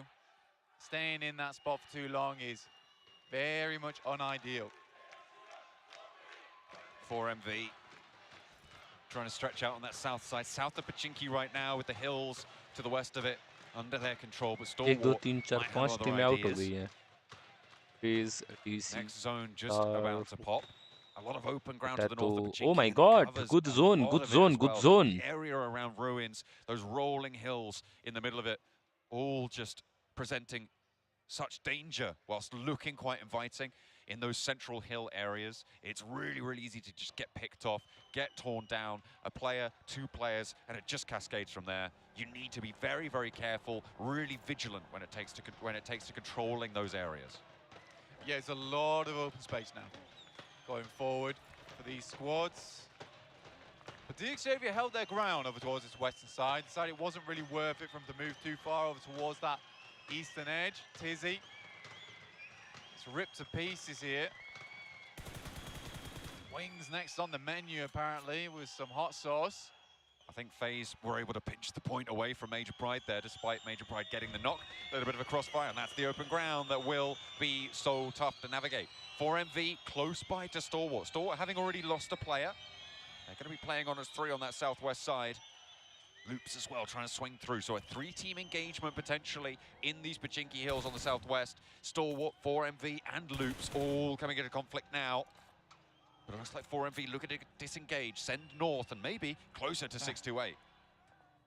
It's the first time I've heard the Major Pride crowd actually 4MV downfall, somewhat outweigh can't say downfall Turkish यार, ठीक है जैसा भी। house here. Honestly, it is exposure a मिला, वे बंदों को mansion पता with लगा है ग्लोबल सीन tons क्या of है। इन्होंने people global The group stage पे drums जबकि अच्छा ringing मचा है, through. ग्रैंड फाइनल होगी here in चीज़, Istanbul, कोई दिक्कत live नहीं with है। us, which is always awesome to see. But धीरे धीरे even होगा, nice to सब see होगा, that टाइम it's के not साथ just सब होता है। Turkish fans here. Everyone from around the world has joined us to support their particular teams. Loops now trying to get away. Weibo Gaming went up against Pasija Evos, in fact. It's a good pick-off as they just about creep themselves in towards that western edge. That's Misery going down and Titans Ooh. getting involved at the same time. Hey, it's Titans again. You know, they are picking up these points now.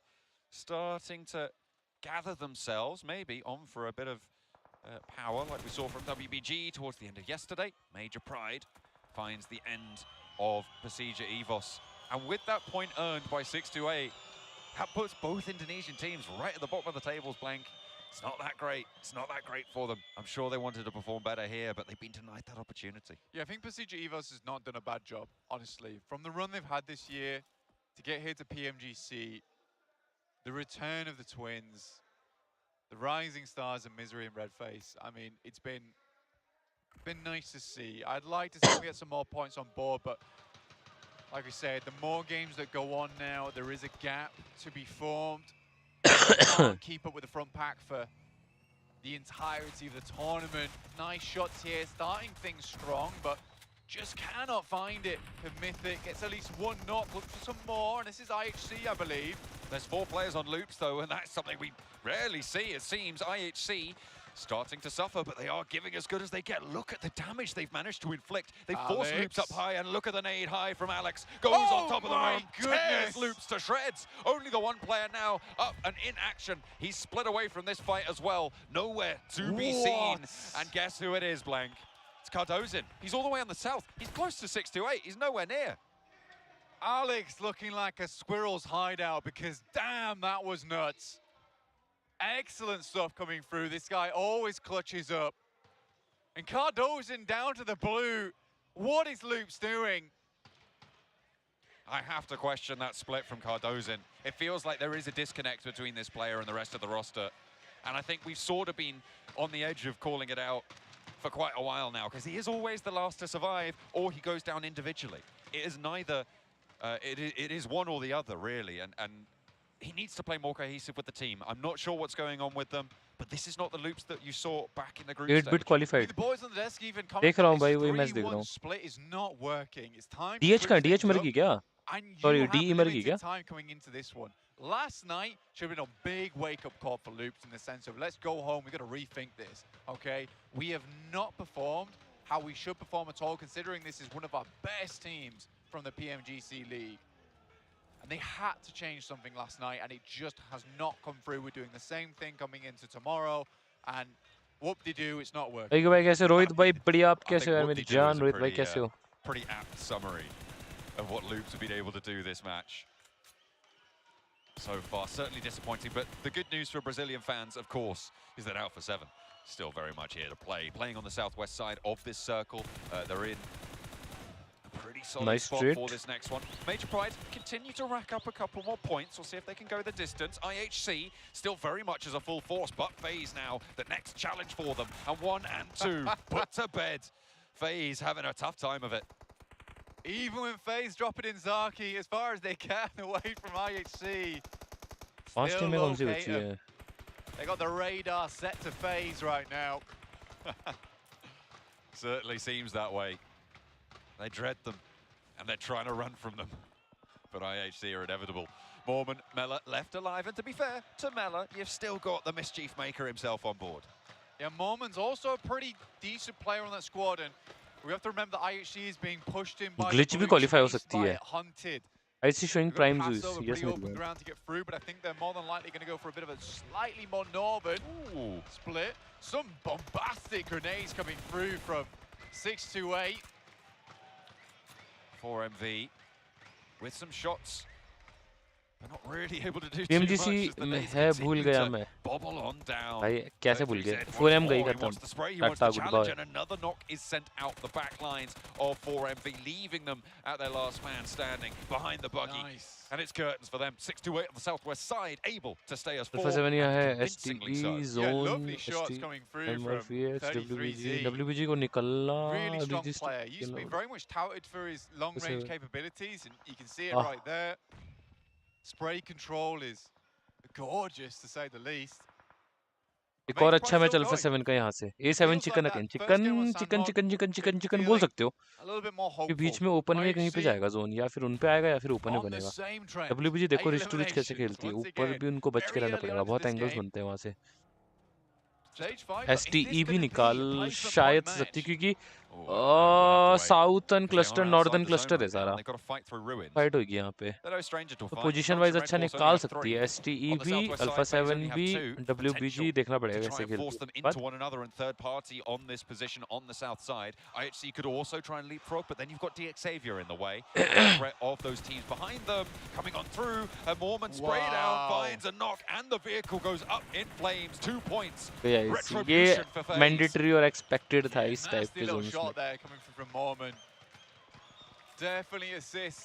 सुकी भाई नहीं मान रहे आज Now Zjol and Godless have to make their great escape, and I lied. It's not a placement point game for IHC. They still got 2 alive. Come on. They tried. आदर्श भाई yes but मेरे को BMPs के matches भी देखने को Indians में 1-2 matches देख रहा था यार थोड़ा नाइस बाकी मैं कल निकलना है ब्रो तैयारी चल रही है उसकी भी Coming under the purview of FaZe right now as Wings goes down, but it's just a little bit too late. Unfortunately, the spot goes down onto FaZe, and now it looks like IHC want to move, but Major Pride have turned their attention out to this direction. On that northwest edge, a lot of gunfire's been heard. And they want to rack up those points where they can. 3 eliminations already found, and they are going to turn tail and instead turn their attention towards Titan. Further out to this east side, Titan playing as 3 players. And in this ditch, they need to be careful, but they find the knock onto Nomi. It's a bad first knock to take here onto Nomi. They're not allowed to back off whatsoever. Dino gets really lucky. Good shots from Effect in the back, playing as that backstop. Not allowing to peek up, but another lovely nade over the top should shred Major Pride. But Dino, Naomi, back at it again. Nade's going through. Another one almost blows up in Naomi's face, but looks away just at the right time. Shadow ate so much damage from that nade before, but already had the first aid up and in action. This time around, though, not so lucky. Suppression continues. Effect now looking to reposition the res as well, potential. Bamboo wants to keep this nade going over towards Naomi, but how is he keep dodging this? He steps down from the spray and Effect's on in, but it's not going to matter. Morph chime into the engagement and put an end to the proceedings. Major Pride staying alive. 5 elims so far as well, doing some good work right now. 7 on the side, 6-2-8, feeling themselves in this game, and when this team starts to get a little bit aggressive, they start to look fierce in these matches. Alpha 7 down to 1 now, picked to pieces by DXavier. 6-2-8 off in the distance. Spray downs from DXavier on the inside there. Nongshim trying to rotate in, trying to backfill on the egress from Major Pride, but look at that regroup. Naomi moving back on in, as well as that send coming back on towards the north from Dino. Both of them now holding face against one player from Nongshim Red Force. Can he hold his nerve wings behind the buggy? Gets one onto Dino. Now maybe looking for the second as well, but Nomi able to shut it down. Major Pride needed to go back and reinforce that northern flank. However, they have done so successfully, and they are up to 7 elims. Weibo Gaming, 3rd place right now. 2 elims on this game. I mean, they've been consistently good on the placement points towards the end of the last day. Alpha 7 have gone down. Yeah, they went down there to DXavier alongside with 6-2-8. It was pretty good, and now DXavier not finished yet. Saw that some of their eliminations stolen away by 6-2-8. Coming strong, some lovely nades coming through from Chua, as well as Levi's will take down the rest of the pack there on 6-2-8. You can only carry 2 main weapons, Blank, but each of these teams seem to have a pair of cannons on those arms every single time. These nades have been impeccable so far. I'm really loving seeing this utility usage. It's what you want to see. Spray downs towards Stalwart, and maybe another team in the top 3 taking the knee. Morph looking to slow them down somewhat. Icy now really the last force. If he can get action back in it, if they can get that heal off, might have a little bit better of a chance, but you've got DXavier with other ideas. Bobo Ho from Morph attempting to get themselves out, but it's DXavier once again looking over towards Stalwart. Major Pride get the circle, but one more obstacle in their way before they start to feel safe on this game. Good shots from action. Major Pride looking to take the fight now to Weibo Gaming. That's the big engagement for me, and Nomi opens up the bidding onto Waimau. needs to try and hold out on this hillside. You can see the reposition coming through in the distance with DXavier moving. I'm looking at the picture-in-picture on the bottom right of your screens right now. And look at that, DXavier actually flanking around. Major Pride have trouble now on this ridge side, and you can see they've read into that. They've heard those vehicles move. They know they need to keep that reinforcement there. That's a strong rotate coming from DXavier. They saw the move made by Major Pride, instantaneously take the high ground from them. Now Major Pride feeling a little bit uncomfortable themselves. Still have to move further in. Weibo Gaming gets handed an olive branch here. Potential moments of respite for them to look for those reses, keep that 2-2 split in action. Because Wymal's very, very low there. Needs that heal, does in fact get it. A full forward send there on the buggy, trying to gather that information. Getting a little bit more intel towards that Major Pride outpost. Effect now in a 3-1. He is the straggler of it. Effect looking to try and handle it. Chua has got 3 nades. Potential to be able to land this one onto Effect, but he's holding his nerve nicely. The 2-2 split from WBG has been maintained, Black. It's been risky though, let's be frank about it. Could have gone very wrong. Sort of saved by the bell there. Circle moves back up towards that north side. DXavier really happy about their rotate now. Stalwart though, very far into the game. Again, a little bit further would be nice, especially with just the 2 players they've been running with for quite a while now. This is an achievement. The backside, Weibo Gaming take another knock here. Boboho locks in. It's so unfortunate for WBG that their forward position, their north of the 2-2 split, is so suppressed by Morph and by Stalwart, to be honest. If they can get rid of those teams on their south, they have a much easier time of regrouping and keeping that position on the hill that they hold right now. This circle is better, I would say, for Major Pride than it is for DXavier, as Major Pride continue to make things happen now.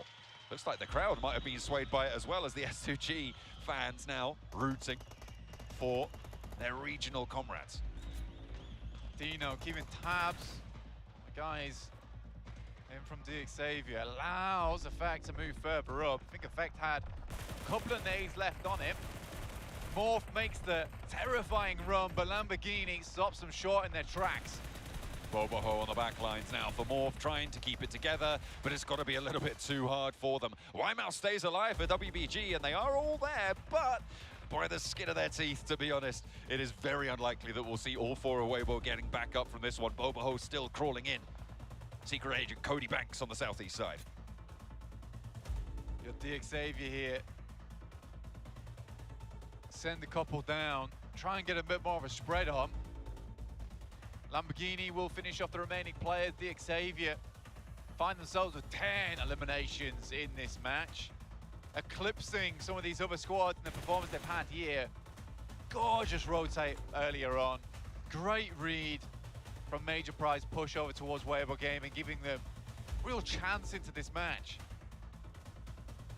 The duo forwards for Weibo Gaming. Major Pride trying to shimmy down this hill. You can see the divot they hold right now has such an open angle towards Weibo and DXavier. Such a difficult cross. They've got a vehicle though, so potential to drop a smoke or 2 and get across, take that fight against the duo from WBG. Effect has a big mission on his hand here. I think he just about spots out Levi's. Don't know if Levi sees him, but the fact they send him up here, he has to be the linchpin in this situation. His first move is going to be the most important one. That nade doesn't tag anything either, so information not passed back, and this is the dangerous push. This is what they were looking for, the 2v2 now, up and on the hill. Naomi, Dino both moving forwards, Wymal burning behind the vehicle, steps up for the trade but can't find it. There he is in the back line though. They've still got 1 more player to deal with, and they're falling. 2 players down now for Major Pride. They need to find the DBS shot, but it's all going to pot. And WBG hold in a 2 versus 4. DXavier now looking to roll over the top of it and put this one to bed. DXavier turn the tables on them, and it's the team from Vietnam to be able to take them down. What a masterful set of rotations from this roster. Sick game coming through from DXavier. System hang, the savior, come back 28 points है ना. In their faces. अब mid table में आ जाएगी team भी ले जा Sick सकती है. hold from Weibo Gaming. Keeps them जो भी on guys नए हो track. channel के अंदर, make sure to hit the like and subscribe to the channel. Let's go. Didn't go for the 2-2 split. At the end of the day, maybe, just maybe, things could have looked a little bit better towards the end there, but it is PUBG Mobile. Things can always go awry, and having that 2-2 split allowed them to have at least one strong position towards that end game. But that might see Weibo Gaming even further up the tables. I'm not sure where they'll land, but this has been one hell of a rise for that team. Absolutely. Major Pride did very well in that match as well in terms of their points. Really, really good to see. I said I liked what I saw over on Sandhawk. It looks like the adjustment from this team has come through. It was a very unfortunate final fight there. That kind of was the only play that they had available to them, though, to try and take the north point of the WBG hold. Yeah, there was certainly a chance for Major Pride. Just fluffing that approach a little bit. The issue you find is that you have the players two different locations. Usually you'd stack up. So for Major Pride, just all eyes down towards the player behind the vehicle. You see Gap up in the distance just get free money, free reign, essentially. And it's the Xavier. Huge amount of damage done as well. A really, really clean game from them. 11 eliminations, I believe. 13 eliminations to clean things out. That's a nice chunk of points for them. That certainly is. It's going to do wonders for their standings on the table. I certainly wanted to see them stand up a little bit like IHC were doing yesterday. IHC also still getting like 8 elims in that match, remember? But DXavier certainly popping off really, really well. And you talked about their heads-up rotation to the north to take that hillside against Major Pride. They hadn't have done that at that point. There was no way they make this win. It's one of the best things that DXavier does in a lot of these games is that they are not just quietly watching, right? They're not just sitting on the sidelines. They're constantly feeding that information back to one another of when's the right time to go, what they see, what they can do off the back of it. And the decision-making on that squad, so nice. So nice. Really great stuff coming through from DXavier. A critical end game for them as well. Really, really great stuff to see. Alpha 7 going down a little bit earlier, S2G going down a little bit earlier, a chance for WBG, of course, as well, making that second place to be able to earn enough points to be, again, still in that conversation for the top spot. But we're going to be heading over to another conversation over on the desk.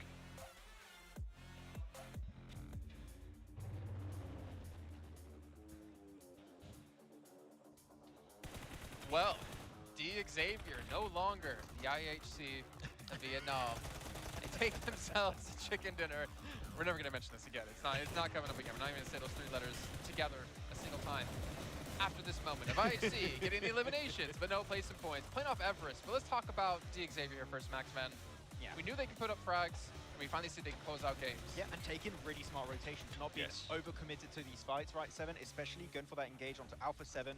They see that 628 are going to be just committed on the southern western side, and like, okay, this fight, we can maybe get a few eliminations. Going further than that in that kind of terrain is not going to work out. Let's show and put on full display our terrain knowledge in this kind of area by wide wrapping it over to the northwest, having that ridge that keeps you safe from your WBGs from also the side of Major Pride. And off the back of that, when you know the fight is engaged, you can flex out and secure yourself the win. This has been the best game of DXavier by a significant amount, not only in points, but also in how they executed their game plan. Exactly how they executed the game plan. Going back to the first couple of circles, the way they were able to kind of rotate towards the south of Ruin, setting themselves up there, and then towards the end, what really impressed me is the way they were able to take onto that fight with 628, as you were alluding to. They sent a 3-1 split just to make sure that they didn't have to worry about that, using that map knowledge, using that terrain knowledge that you were alluding to as well, but also the awareness that they were able to showcase during that match. That's what kind of impressed me the most out of them. And yeah, they're no longer the IHC from Vietnam. No more. We said no more.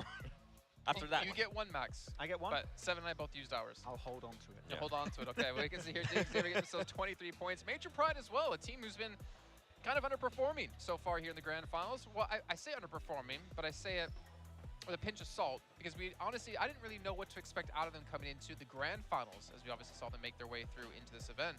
But 14 points, we saw Dino actually being the one to play the off angle at some point, watching their back towards I think it was like the east, southeast, northeast side. And Nomi was kind of playing more with his team at some point. So a little bit of a switch up, but obviously failing to clutch things out when it was a 4-on-2. For Dino, I know I've been not hypercritical, I've been giga-critical about Dino in the past. And he's risen, especially throughout the full season, and now this PMGC has slowly risen as one of the top players that I'm looking at when I am focused on Major Pride. And that really cool game here, 7 of a dodgeball with a Titan esports. Double-digit games. Of course, in that situation, only one comes out on top. It just happened to be Major Pride, but rotating from sunken cities while teams are dodging all of those northern positions, especially ruins, you're going to have a lot of space to work with. So Major Pride, cool game. I want to see what happens in a case where a circle does not come their way. That's when I want to see Major Pride step up, and if they do, that might be the change we wanted to see. How they're going to be able to adjust, by the way. Talk about a bit of a drop-off here as we go to the overall rankings with S2G. Remember, the fans are right in front of you. It's okay. S2G is currently throwing today, and you're seeing it on the overall ranking. I mean, they're currently in 5th place.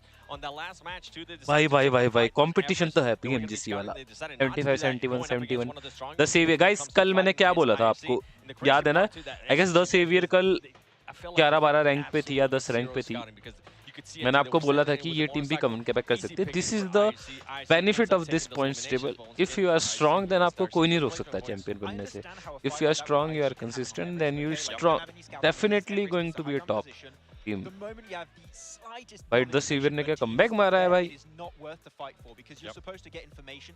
सुक today centre सुक yesterday edge scouting is never going to be worth it. So right there, STG should have just left it.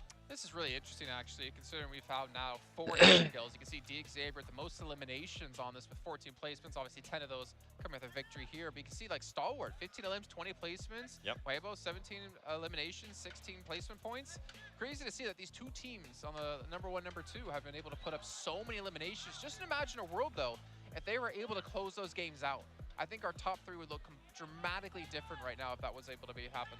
Yeah, but DXE just did it. DXaber, there you go, just said it. So and they were able to do it in this match in particular. So it's a good change of pace. Hopefully we can see more of IHC. Though, talking about IHC, we had an interesting split from a team pushing on their location from your boys of Loop 7. I don't want to talk about it. You like that split? That was a really cool split. From Cartozin?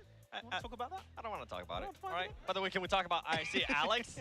That nade on Loops. Oh, that was a nasty nade. Loops, let's move on. I didn't hear any do Brazils out of him anymore. He's calmed down a bit. Not yet. I'm letting them Yantasho. Means let him cook. The Chinese casters have been teaching him quite a bit. Some of them, hopefully most of them, you do not say on air because they're not appropriate for the viewer base out there. But we can see the road to glory currently going on as well within the game. You can get exclusive rewards. Just make sure you guys check it out within the game. Not to mention the esports supporter title, which I have. Do you have it, Max? No. He doesn't have 7. Do you have it? Have what? Do you have the title, esports supporter? Yes, I don't. I have some other one though. What's the other one? Don't you have Ultimate Creator or something like that? Ultimate, like super cool. Ultimate Influencer. I'm really influenced right now. थोड़ा let start कर दिया मैं चलो अब बातचीत करते हैं Influence our losses when we played some Pogi Mogi together. Whoa. What you mean? Max and I have been carrying. Yeah. I just got no ace this season, so no, I'm just flexing my rank. Okay. You know what? Rank doesn't mean everything, okay? It's not all about that. It's about your contribution to the team, your communication about trees coming at you. Very important. And the amount of times you get run over by cars.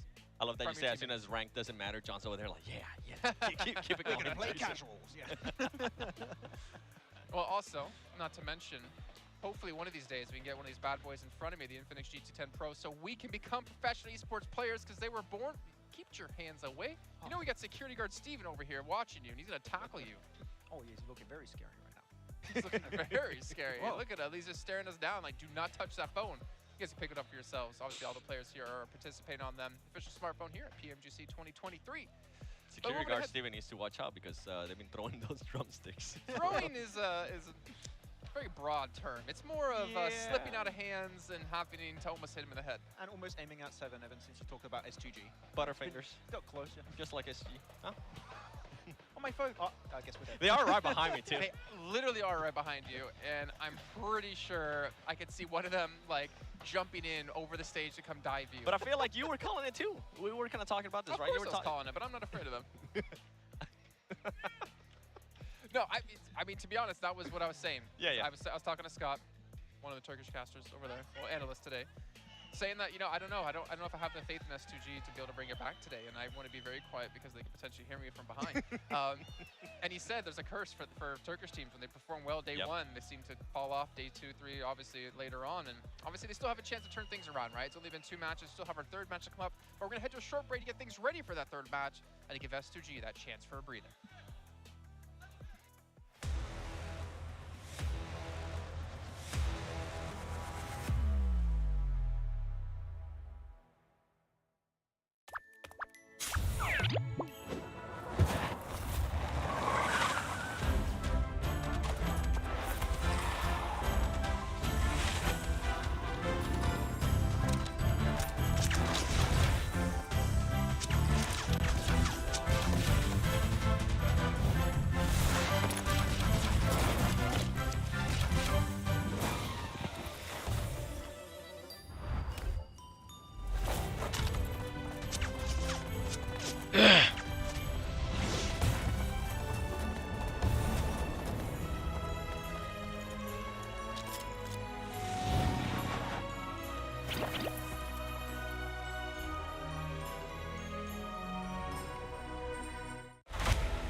I'm Gold Investigator.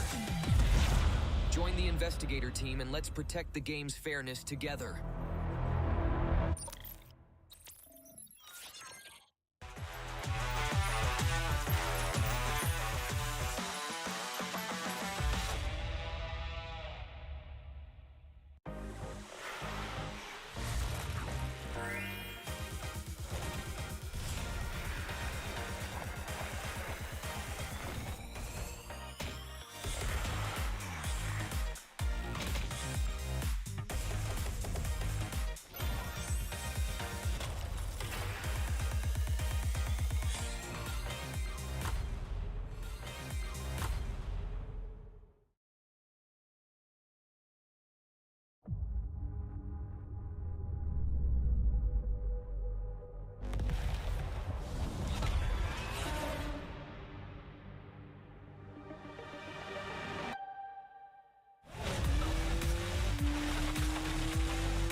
You look real hard at that previous shot. You can see us. We're about the size of 7 like he is on the desk, but we are there.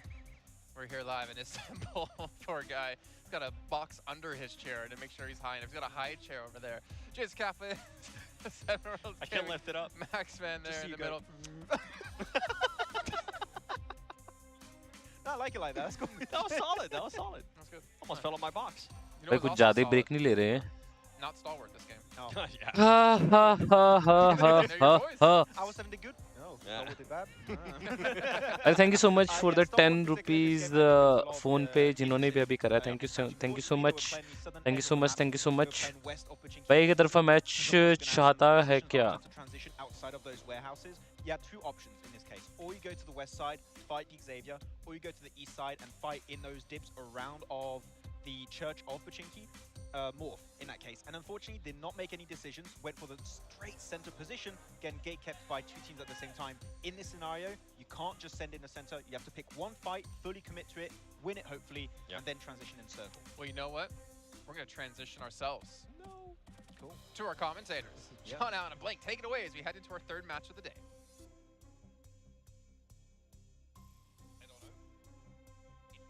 Yeah.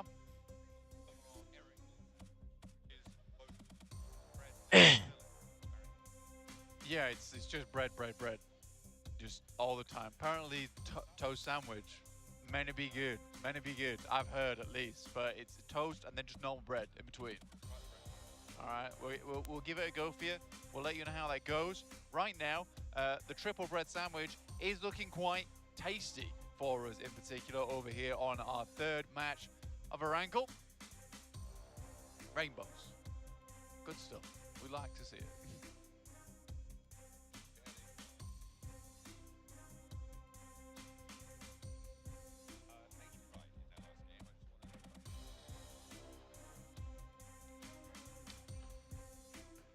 Doing fairly well right now.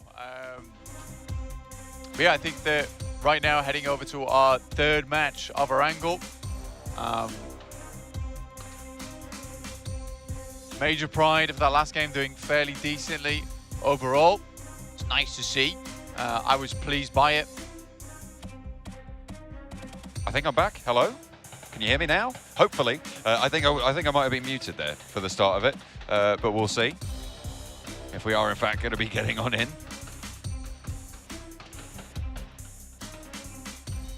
Not entirely sure. Got a lot of people running around trying to look at some wires, so we'll see if we're getting on into this next match. I was going to start highlighting Major Pride for just a moment. I was really a fan of some of the things they were able to do there. They obviously got a lot of points to try and clamber back on up, but I think WBG for me other than DXavier were the stars of that in terms of being able to hold that 2-2 split. Not only just holding the 2-2 split, but more than that in the sense that they're continuing on, you know, providing even more points towards their corner. And I would say that if you're looking at this from a Game 3 standpoint from yesterday, John, I don't think anyone would expect Weibo Gaming to be towards the top of the standings right now. It's an incredible leap that they've had, huge leap that they've had, in fact. We'll be leaping right into our third game of the day here in Erangel with a playing path from Stalber down towards Primorsk. Again, we love these types of playing paths, gives everyone the opportunity to go wherever they need to be. Should be fairly nice and organized. Are we going to see IHC and FaZe drop it on one another? Well, probably not, with FaZe dropping out towards Severny, Morph a little bit closer to them. Maybe they would like. Could be a little bit of trouble over on the North Point, but not with IHC. S2G heading a little bit further down here. Udo Alliance actually up towards Stalber, taking the high ground for themselves. It's been a bit disappointing for Udo Alliance today, not being able to get themselves some big, consistent points. It's what they're known for. A lot of teams taking this now to the next level, especially with new teams starting to pop off, especially over on those Chinese squads with Weibo, Titans. To get a little bit more done here. DXavier in particular, very impressive on that last game. A bit more what I expect from them. And IHC, once again, running those numbers. Trying to run up that flagpole, see they can represent South Circle, keeping a little bit of that military island in, so 4MV can get back into the fold, but likely we're going to end up somewhere in between Quarry and Pachinki, that sort of area of the map, almost over towards Gatka as well.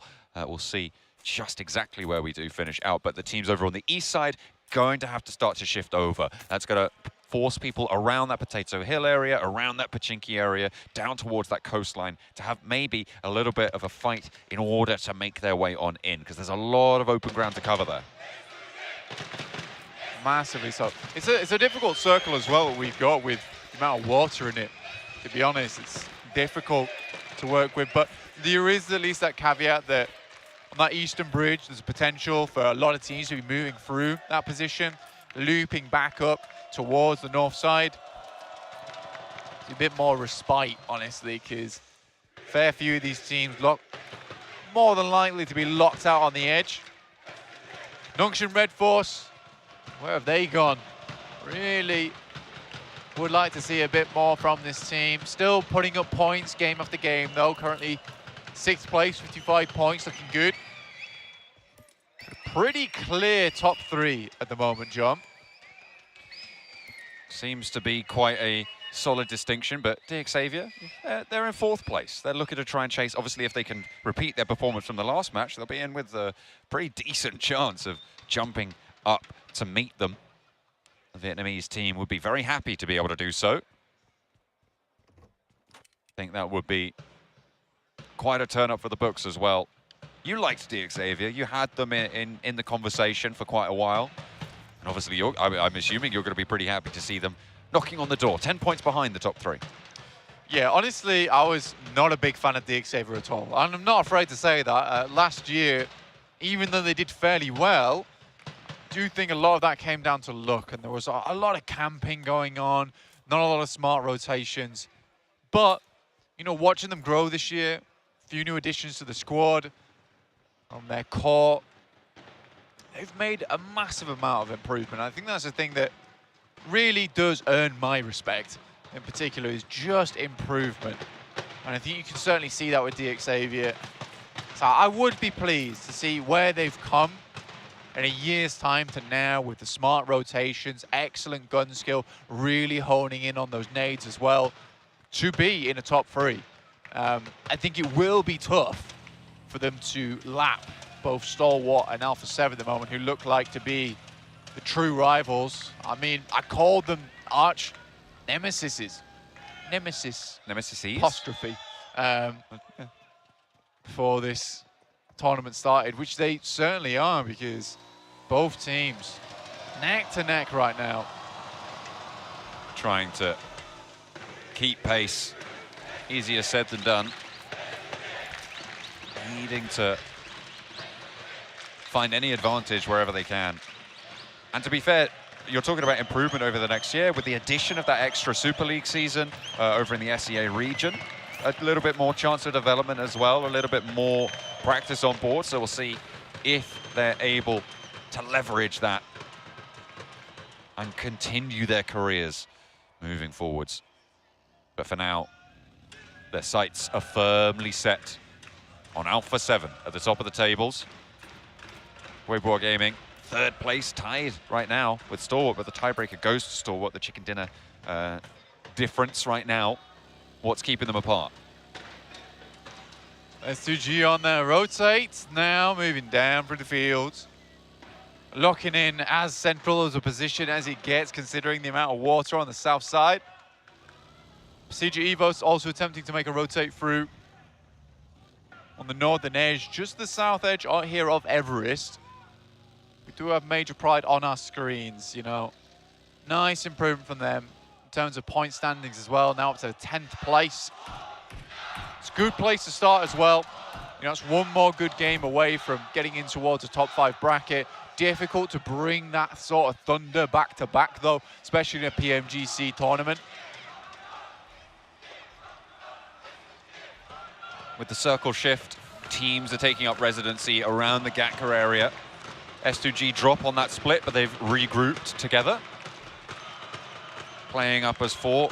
Pasija Evos a little bit further west, and Nongshim Red Force looking to fend off their position on this gas station, but it's only Sporter really in this locale. Suki, 97, turned the corner, and that's going to be curtains for the outpost of Nongshim Red Force. And you said it earlier, we really haven't seen much from this team, not in the way that we did in the first day. I talked about them a lot as in terms of this bastion of consistency, but it's starting to get a little bit watery here, Blank.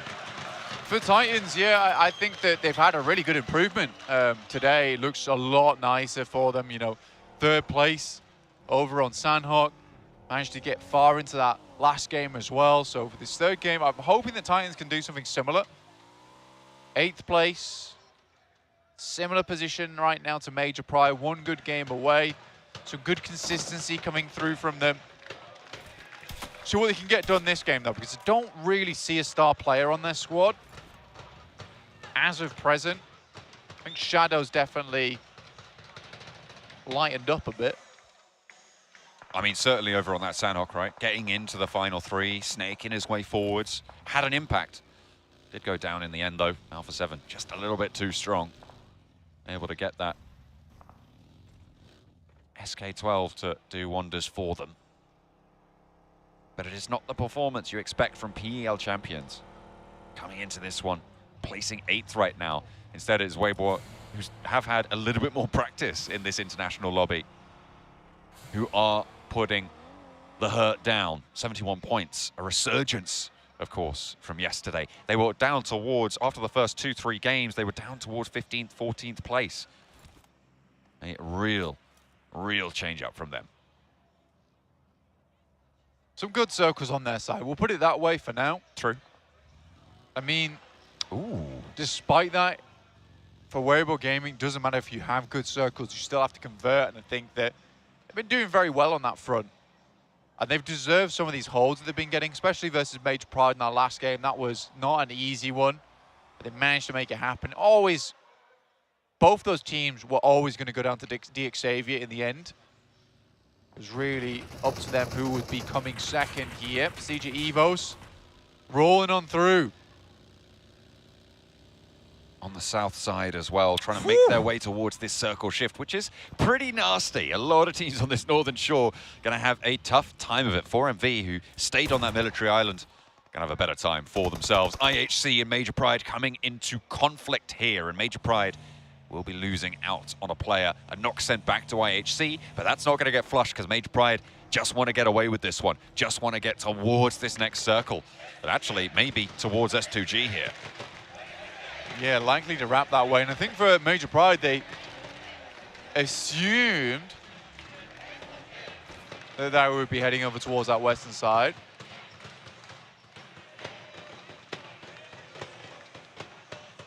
Alpha 7 playing up on Ferry Pier. Playing the wall right now, nice and covered off. A little bit tricky to leave, though, if there is a team looking out your way who's aware of your presence, and that will be 628. A little bit further northeast of them, on the east side of Ferry Pier. Xavier as well, conglomerated in the northeast point of it. A little bit split. It's a 3-1 right now for Xavier, but they're on the inside. They don't really have too much to worry about, especially with 628 on their west. Stalwart. Tempted.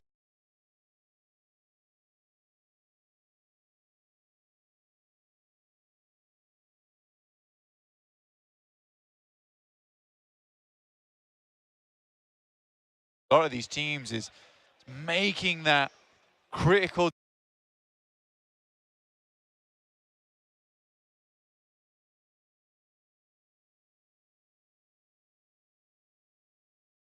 decision to head down towards the south edge on Sosnovka, because it could genuinely head there at the end of things. Xavier loses a player on the way in, Lamborghini. Rough knock to lose Lamborghini early on. But they do make the cover. They do make that crossing and get into a building, get into a position, which is more than could be said for a couple of these other teams. It's going to be rough going for everyone. Udo Alliance, they've taken a knock. FaZe are looking to try and capitalize. Mormon nade over towards Olio, but doesn't quite get the knock. There's an answer, but it goes long. And Mormon evades the damage. Has another one cooking. 2 more in the back pocket. Wants to try and continue the engagement. Olio, unfortunately, steps into the nade. Takes the damage, and FaZe continue to move on through. Another knock sent to Udo Alliance, and they are really starting to flag right now. FaZe not going to be slowing this one down, and that is a shift. You said it was possible, Blank. I didn't quite believe in it, but there it is. Yeah, it's half and half. That's the problem with it, right? Is that potential that this does head down towards the south side, and the only team to make that gamble was for Miracle Vibes, and I respect them for it. Because this is one of the few circles where you can have that rare occurrence of heading over there. Can't really quite see the teams on the bridge right now. I wish I could tell you who's got the best opportunity to cross. Nongshim Red Force is around here, so is Weibo Gaming. You can see them now making the swim. They're going early, and that could be critical. Not taking the bridge and going early might be actually a mistake here, as Nongshim Red Force moved up to the opening of the bridge, and they are certainly keeping their eyes peeled towards the water. Having to surface for breath could prove to be troublesome, but there's players across the bridge as well. 4MV are moving into position to make Nongshim Red Force's life harder. Nongshim Red Force. Let's make wings on a embarrassing amount of HP. I think Weibo Gaming makes a mistake here to cross so close to the bridge. There's definitely safer paths in. And with this being at the PMGC right now, there are so many teams that want to take center earlier on. So many teams understand that this is a critical position to be holding. IHC has the right idea of it, of getting underneath the bridge first. You can use these pylons as cover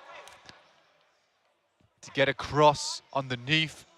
Quick heal up inside the vehicle, underneath the water as well. Smart choice. And S2G now coming in from the backside. It's been a late entrance from them. Going for the 400-meter freestyle, Blank, across this water gap. Got about 4 teams trying to make that. Obviously, Weibo Gaming not so lucky on it. Vittoris with a challenge against Loops right now, but both of them back off for the heal. The fight not really breaking out fully. Chief launching an aid long on the arm.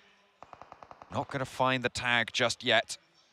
Launches another, giving that smoke cover for Ayala to move on back. Venturas lucky to avoid that one, but Ayala's very, very low. 2 tags, 2 tickles. And the first aid needing to be popped now, but Venturas is cooking up something. It's Mel, however, to find the mark, and Ayala goes down, forward position for Loops. And for Loops, is really not a lot of confidence in these guys anymore. They just don't seem as strong as they used to be. Mythic at least finds Mormon on top of the rocks. They're locked in now. Towards this position, Chief out on his lonesome. Mela looks to put him down. The shot's coming across towards Cardozin and co. S2G making their move, trying to get across the bridge on the top, and not actually too much resistance over the top of this bridge here. 4MV on the far side of it, but S2G can take a valuable spot here now. They've managed to get ahead of a lot of the teams who are hesitant to go across the bridge. However, there is very little cover from these sidelines. Ray Z somehow not getting tagged up here. trying to stay alive, but it is unfortunate. S2G starting to come apart at the seams now. Nongshim Red Force still on those underpasses, but it is such a dangerous crossing to make, and S2G make the gamble. Yeah, the issue is for S2G there is they try and cross the bridge, and there's a position on the bridge itself where you can actually force the buggy underneath. So you cross underneath the bridge onto the riverbed and then cross the actual channel itself. So for S2G, the two players crashing in the back has to change their plans. Two teams that I'm looking at who have gone for that swim. Alpha 7 already across. They went far west, almost from beyond Ferry Pier, actually. DX Xavier crossing a little bit further out than Weibo Gaming. They've managed to make landfall on the far side, but they have lost a player. And in fact, Levi's is still out towards the islands, out on the swim. Titan trying to get away from this one. You'll be lucky.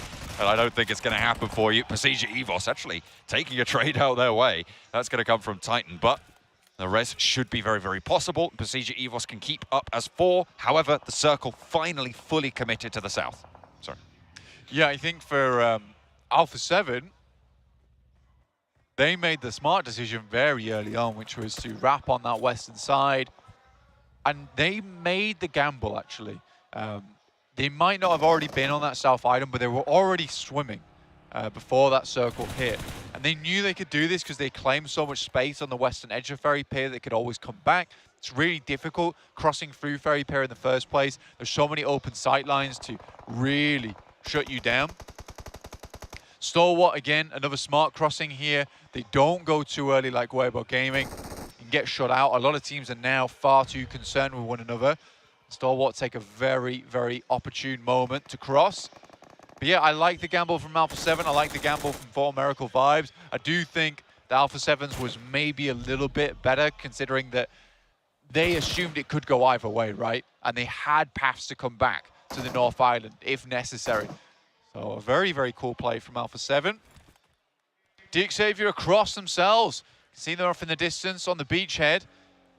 They're going to be loving that position as well to give them huge amount of points coming into this one. The bridge now a main option for about 3 or 4 teams over on the north side. Still looking to cross. Misery looking to light them up, but it's going to be a 1-for-1 trade as Titan hold the nerve. Suki and 97 both still in action, but Shadow is down and 97 soon to follow. Just Suki now remaining. Pasija Evos wanting to look for these reses is very, very tricky to find them though, and Suki has more in the back pocket.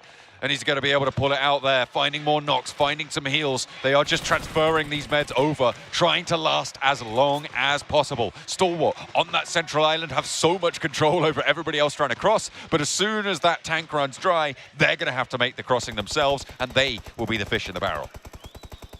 Yeah, it's tough, and I think you have to wait for this next circle to come through, which is why Stalwart's hovering on the edge of the circle here on that northwest side, because they understand that they need to wait for this to confirm down someplace. That is probably the worst place for it to confirm as though, because if it moved over towards that further east, teams would have to head towards the ridge side, potentially down towards the buildings. But DX Xavier now can live here forever, which means at some point Stalwart's going to have to fight. It's a nice nade from east up on high. Spots it as well, doesn't super give away the position. 4MV have been holding this bridge really, really effectively, but with the circle moving away, they're going to have to look for that transition. And IHC, they use those bridges, that bridge cover that you were talking about, to get that swim. 4 players still alive. Making the landfall, though, the major task ahead of them. Yeah, that's the difficult part, and 4 Miracle Vibes will happily pick up the pieces. They actually pushed very hard forward, did 4 Miracle Vibes. Curious play from them. Suki lobs a nade, red face, happy about it, might try and lob one of his own, but it's east up on high to silence him. Pinched away there. Suki able to find the plinks. And East going to be denied that opportunity. We'll have to move it out. Suki, not long for this world. But now with the shots ringing out, IHC going to be aware of this presence all the way up on high. Not going to be too phased by it. Actually, Loops still have their Lone Ranger going. Chief this time around, uncharacteristically, not Cardozin. And there's the peak. And immediately Alex is on the ball. 2 players alive for IHC, and 4MV want to change that fast. I respect this from 4MV. They tried to get forward. They wanted to pick up as many eliminations as possible, but hasn't been majorly successful. 4 eliminations total from the amount of teams that had to make their cross is not, it's not a juicy one, is it, really? Let's be honest. No. I think we've seen better bridge holds in terms of the points result for it. Alex down. That is IHC out. Make it 5. 4MV, they've met their quota now. See if they can do a little bit more from that bridge position. But the circle moving away, let's talk about the lay of the land now on this South Island. Everyone who can cross has crossed. Alpha 7 on that southwest edge in a really, really solid spot. DXavier playing with 2 players, have got the compound on the northwest side of it. Morph as well. Look at a move in on the east. Yeah, likely to be an Alpha 7 win here from the position they hold, and it's just been, again, another masterclass from this squad. Well, they wanted to play it out. Nerzed getting ripped to pieces. Either way, Stalwart took their chances. They took their time with it. Top has to make an insane cross. Dips down, but East is going to keep firing, but this is one of his last clips. He's very, very low on the ammo. I mean, that's the unfortunate result of holding out on the bridge, is nobody's actually managed to make it across and deliver you their crates with the ammo inside. So you need to be a little bit more careful, need to be a little bit more proactive now, try and roll over some positions where you've taken people down.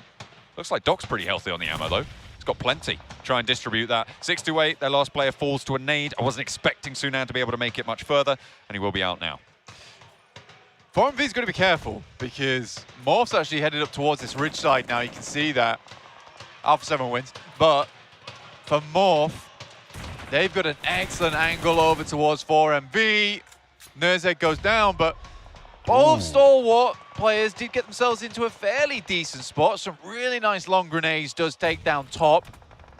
Action left remaining, who is taking some gorgeous shots over towards him. East trying to shimmy out the side of the rock and get an angle on the ankle of Action. Baron dipping behind the vehicle, steps a little bit too wide, and maybe Morph have something to say about it. Another nade over towards Top. Doc's close by. Action knows he's there, but can he do anything about it? With East covering off his position, he can't really stand up at all, and is just pinned in right now to the bunker. A nade, an opening knock is all that Action needs to maybe have a little bit more to do, and that's what he's going to find over towards Baron. He knows Doc's further down to his left, into that smoke. Has to step up, though, and it's East for the challenge, and he has it. On the floor, waiting, biding his time. Mate, what is Morph doing? Why are they giving up on this? It doesn't track. I mean, at the end of the day, you can try and get this high ground over on this side, but you're still going to have to clear out 4MV at some point. Ooh. Nice shot from Mafioso there. Leaves DXavier down to just the 1 player. But Morph could have easily cleaned up 4MV. 3 elimination points. Now they leave the backstab still in play. Not sure I agree with that. Felt strange that it was up to Action in that situation. I mean, he was doing quite well with it too. If you're Morph, you probably lack a little bit of confidence right now. They are not doing well on the tables. And with Rocky going down, they're going to be cut to 2 by 4MV, the team that they could have swelled on over. And I think it is just a lack of confidence for this roster. Now it's up to Alpha 7 and 4MV, the major forces in this lobby, trying to move in from the southwest and the northeast. But Alpha 7 have taken a knock here. Morph losing 1 or 2 more, and Morph are out. Yeah, this is probably one of the most clear mistakes we've actually seen in the PMGC so far. 4MV up to 10 eliminations. East with 6 of them. Great hold over towards that bridge side. And Baron trying to wrap around. I am so confused by the performance there coming through from Morph.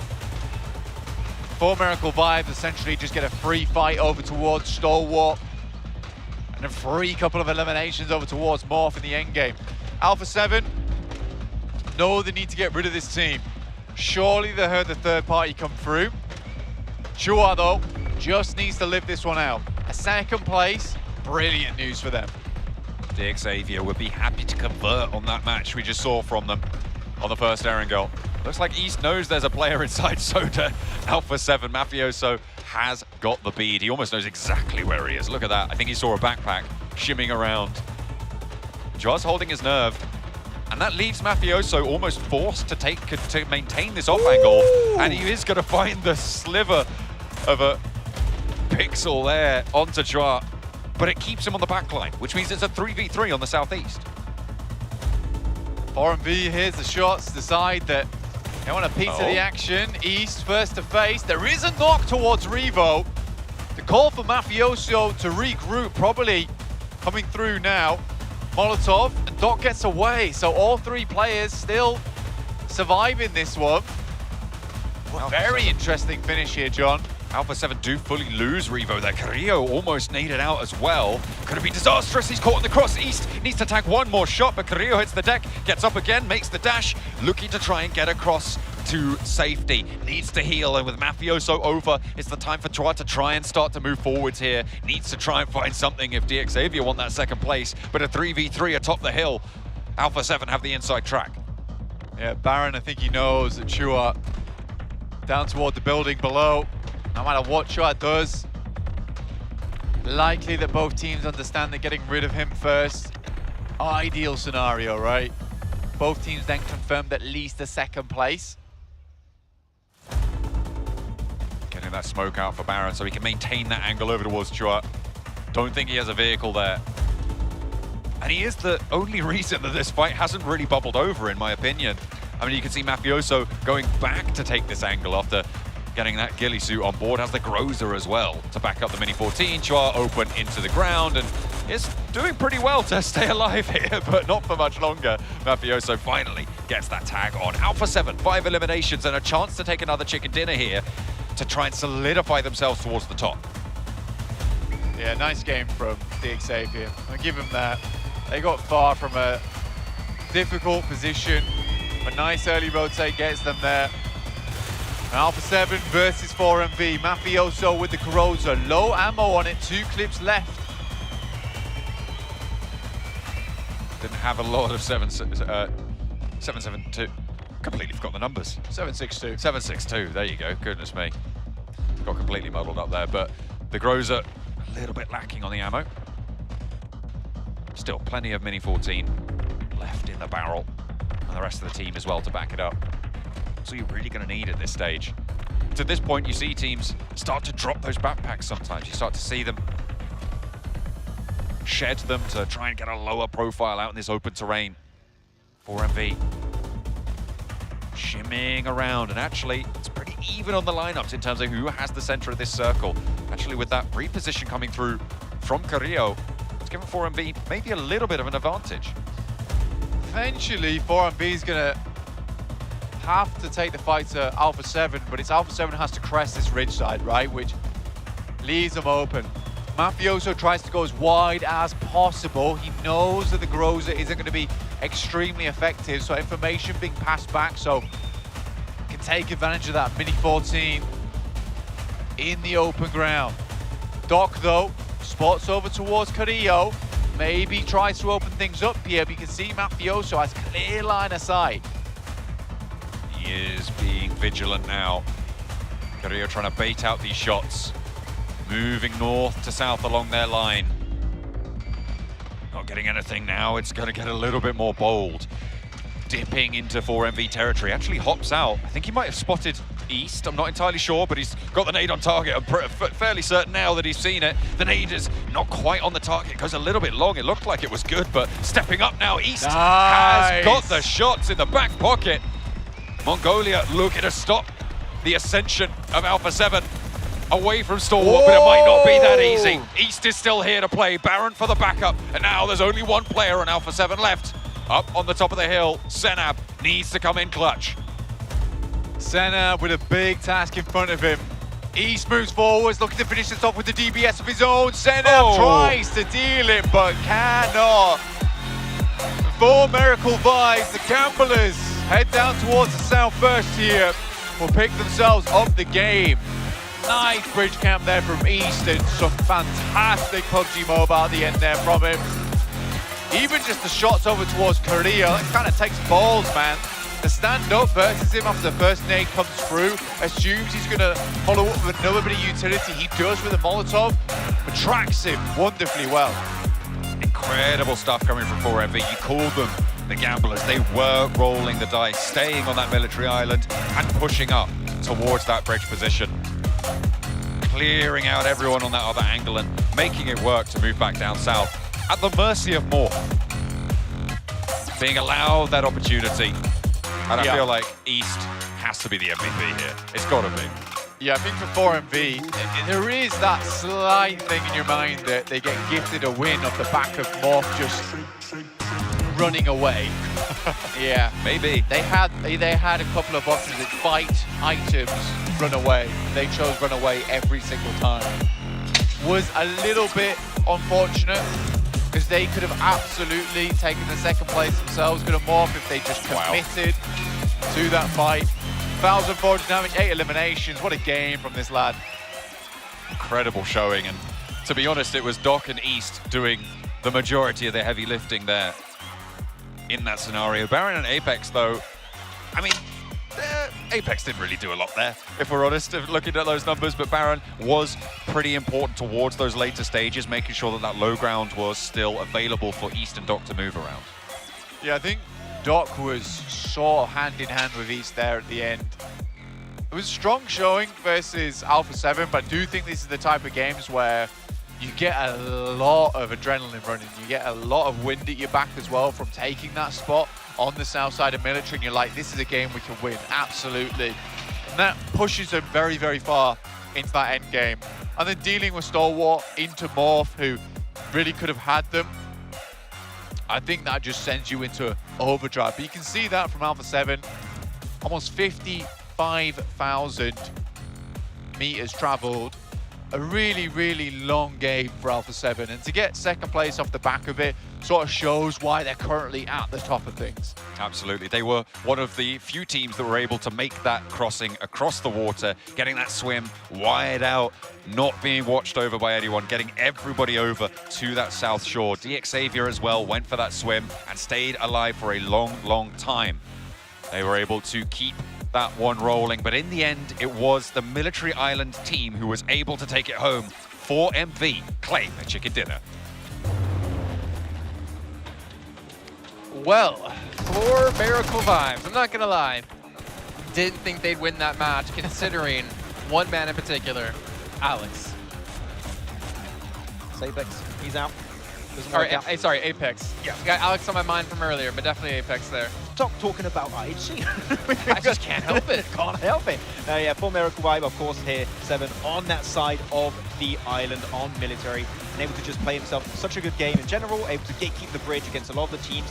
I was a bit skeptical, though, at times that that split was a little bit overplayed. Off the back of that, they do lose Apex, but then they just tend to regroup, play together, hold the fight against Alpha 7. I was scared at some point here, 7, but it worked out at the end. Yeah, I don't know what you just said, but for me, I mean, with Apex, him being out in the middle of nowhere, getting destroyed by Alpha 7. I said Alpha 7, that was for you. Talk about Alpha 7. There you go, I can hear you now. Sweet. So what were you saying? I'm talking about that Alpha 7 rotation. Yes, I liked it though. They actually ended up swimming out of fur up here. They did it very early on, and that's something that we were kind of pointing at during that match, how quickly they were able to do it in comparison to WBG, right? Given though WBG wasn't in a perfect position, but the difference of the quickness of what they were able to do as well, and where they were able to do it from fur up here, being able to rotate towards the south, Military being able to control certain the south area of that circle as well. And not only that, not only the fight that they took against Apex, also how they were able to take control from Morph, because Morph was thinking about maybe rotating that way. They were able to eliminate one player from Morph and ultimately allow them to kind of end up with a top 2 situation. And actually talking about Morph as you bring them up, 7, one of the best rotations in this game. They see the entire madness happening on the Western Bridge. Yep. We want to avoid that as much as possible. Let's go for the wide wrap, dip in the brew for a bit, go onto the Eastern Bridge, and off the back of that, you are sharing most of that landmass on Military Island between yourself and 4MV, which of course they don't end up winning the game, but if you want to have a chance of doing so, that rotation from Morph was going to be enabling you to have a potential setup later on in the match. Yep. I mean, they got about 50% of their total points over the first day from this match alone with 7, but for Miracle, 24, honestly, there were so many things we could criticize about their play. Now let's start off with the first one. Obviously, we see the zone shift back over towards Military, and they had this wide spread, Max, and we had a little chat about it. I was saying I kind of liked it initially, because you can see all the teams swimming across, you get some early damage in, but there was one way you thought that it could be improved on much better. Yeah, I think that when you have a split like that and you know as a fact 3, 4, 5, maybe 6 or 7 teams are going to be pushing away. Maybe 8? Could it be 9 though? Well, that's a bit too much. That's a bit too much. But there was going to be a ton of teams swimming, trying to cross over the bridge, going for maybe rotations also. I think Major Pride were attempting something like that. Having that bigger split where you have 4 players individually in their own spots, if you get a single player knocked off a team like going on the beach has the perfect opening angle on you, chances to go for that res, very slim. I think you go for the 2-2 split, Jason, which is what I was talking about during that game. It is the best way to hold it down. But Apex thinks, I can 1v4 Alpha 7. You can't do that. It's not going to work out. And I think that's why I enjoy what East was able to do earlier in the match, because he was the player that was on the bridge. He was the player that was kind of keeping an eye out for teams that were going to be passing by, trying to cross that bridge, and also crossing through the water. 7. Oh. I know you're not that tall. Maybe you can't see it. Who's that 8th place? Uh-oh. 8th place? S2G again. I can't say it. The fans are staring at me. I already said enough earlier. What's that red dot on your forehead right now? What's going on? Damn, Max! They got an Orman and 8-tech scope right now. They looped it up. So anyways, Alpha 7, first place. PMGC Stalwart still hold on to 2nd. Weibo in 3rd as well. Before Miracle able to push up to 5th place off the back of this one at 64 points. Still very much in reach, considering we still have a day and a half of play left to go. Yep. One team that I actually want to talk about is WBG. No. We're done with that one. But WBG, even before this match, we saw them there being able to end up with 0 points. They did end up continuing on the momentum, and that's kind of what I was talking about at the beginning of the day. What kind of WBG we're going to be seeing at the start of the day. So far, even though if we kind of take away what they were able to do here in this last Erangel, they've been able to put up some good performances. They've been able to put up those situations where they can actually win the games. And they're the only team that's been able to put, in the last 6 matches, they've been in the top 3 situation 5 times out of those 6 matches. So the consistency that we're seeing out of this team is good. I'm hoping it continues on. And if it does continue on, Stalwart, Alpha 7, you definitely have a challenger on your hands. I mean, Nova Esports got himself the championship 2 years in a row. I'm telling you, there could be a new Chinese team that takes the trophy home in China this time around. I asked Paraboy, non-biased, who do you think is going to win? Nova. Is it WBG? Nova next year. He's like, Nova. Like, wait a minute. But obviously, taking a look at that, WBG, I mean, Suk on the team. We cast him back when he was in 400 men and in the first PMGC Season 0. And good to see him back yet again and potentially have the chance to lift the title himself. And sitting a little bit loud here, as you can see S2G behind us, obviously, walking back in. But you know what, gentlemen? It is time for something a little bit extra special here. Oh. It's a show match. It wouldn't be PMGC without a show match. And we got one coming your way here. So why don't you gentlemen take us away? Thank you very much, Jason. Indeed, we're going to be jumping into some good old T. D. M. There you go. Don't know what we're trying there. We're going to have some interesting games ahead of us for 2 show match, actually. We're going to be having here, of course, starting things off with some TDM, which I cannot play because it's too much pressure.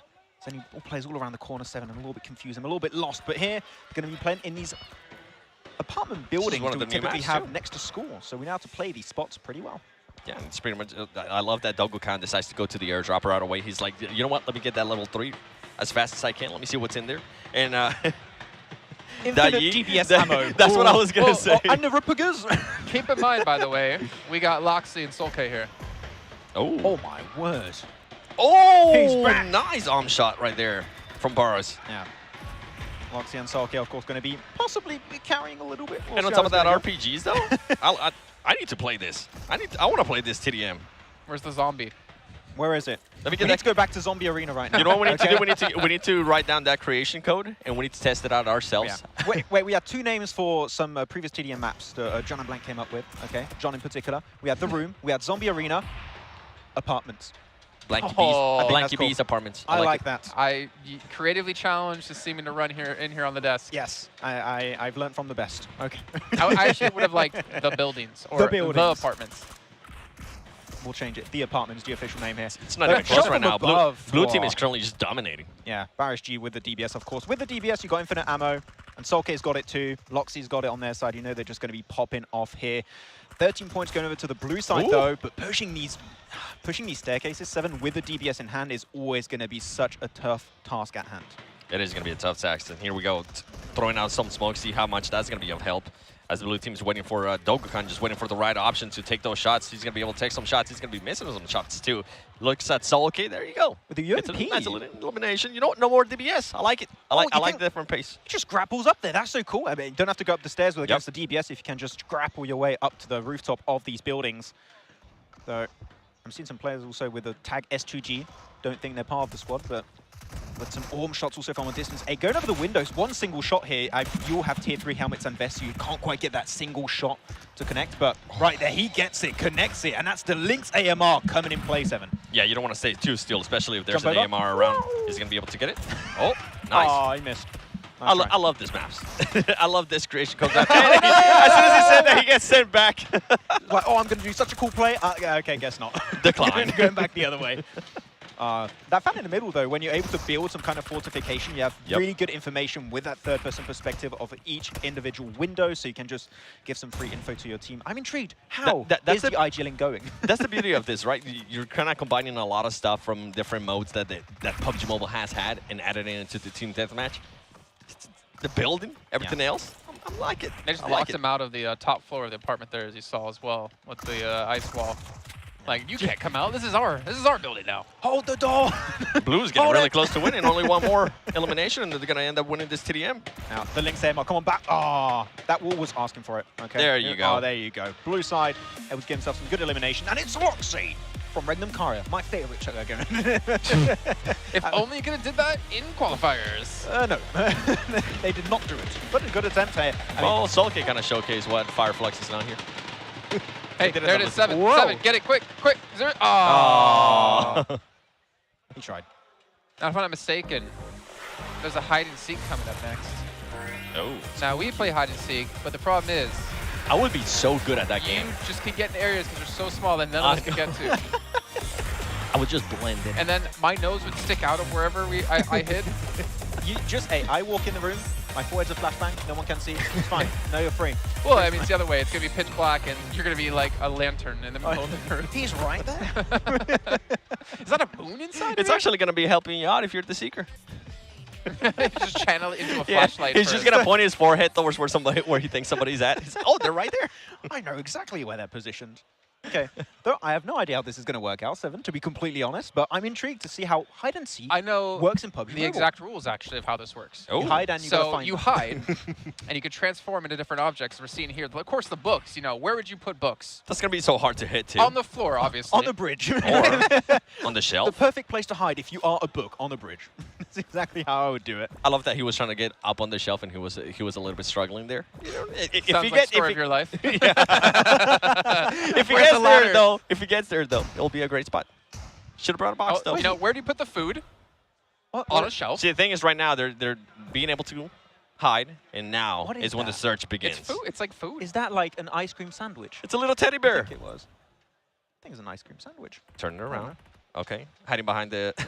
You gotta up that sensitivity here. I know exactly what they're talking like. Don't get close to me. You're going to give my spot away. Just go somewhere else. Now, keep in mind, they can't hide as much as they want to, but there is going to be a sound that they're going to be Yeah, the emitting to the whistle. other one. Yeah, that's what you see the countdown there towards the top.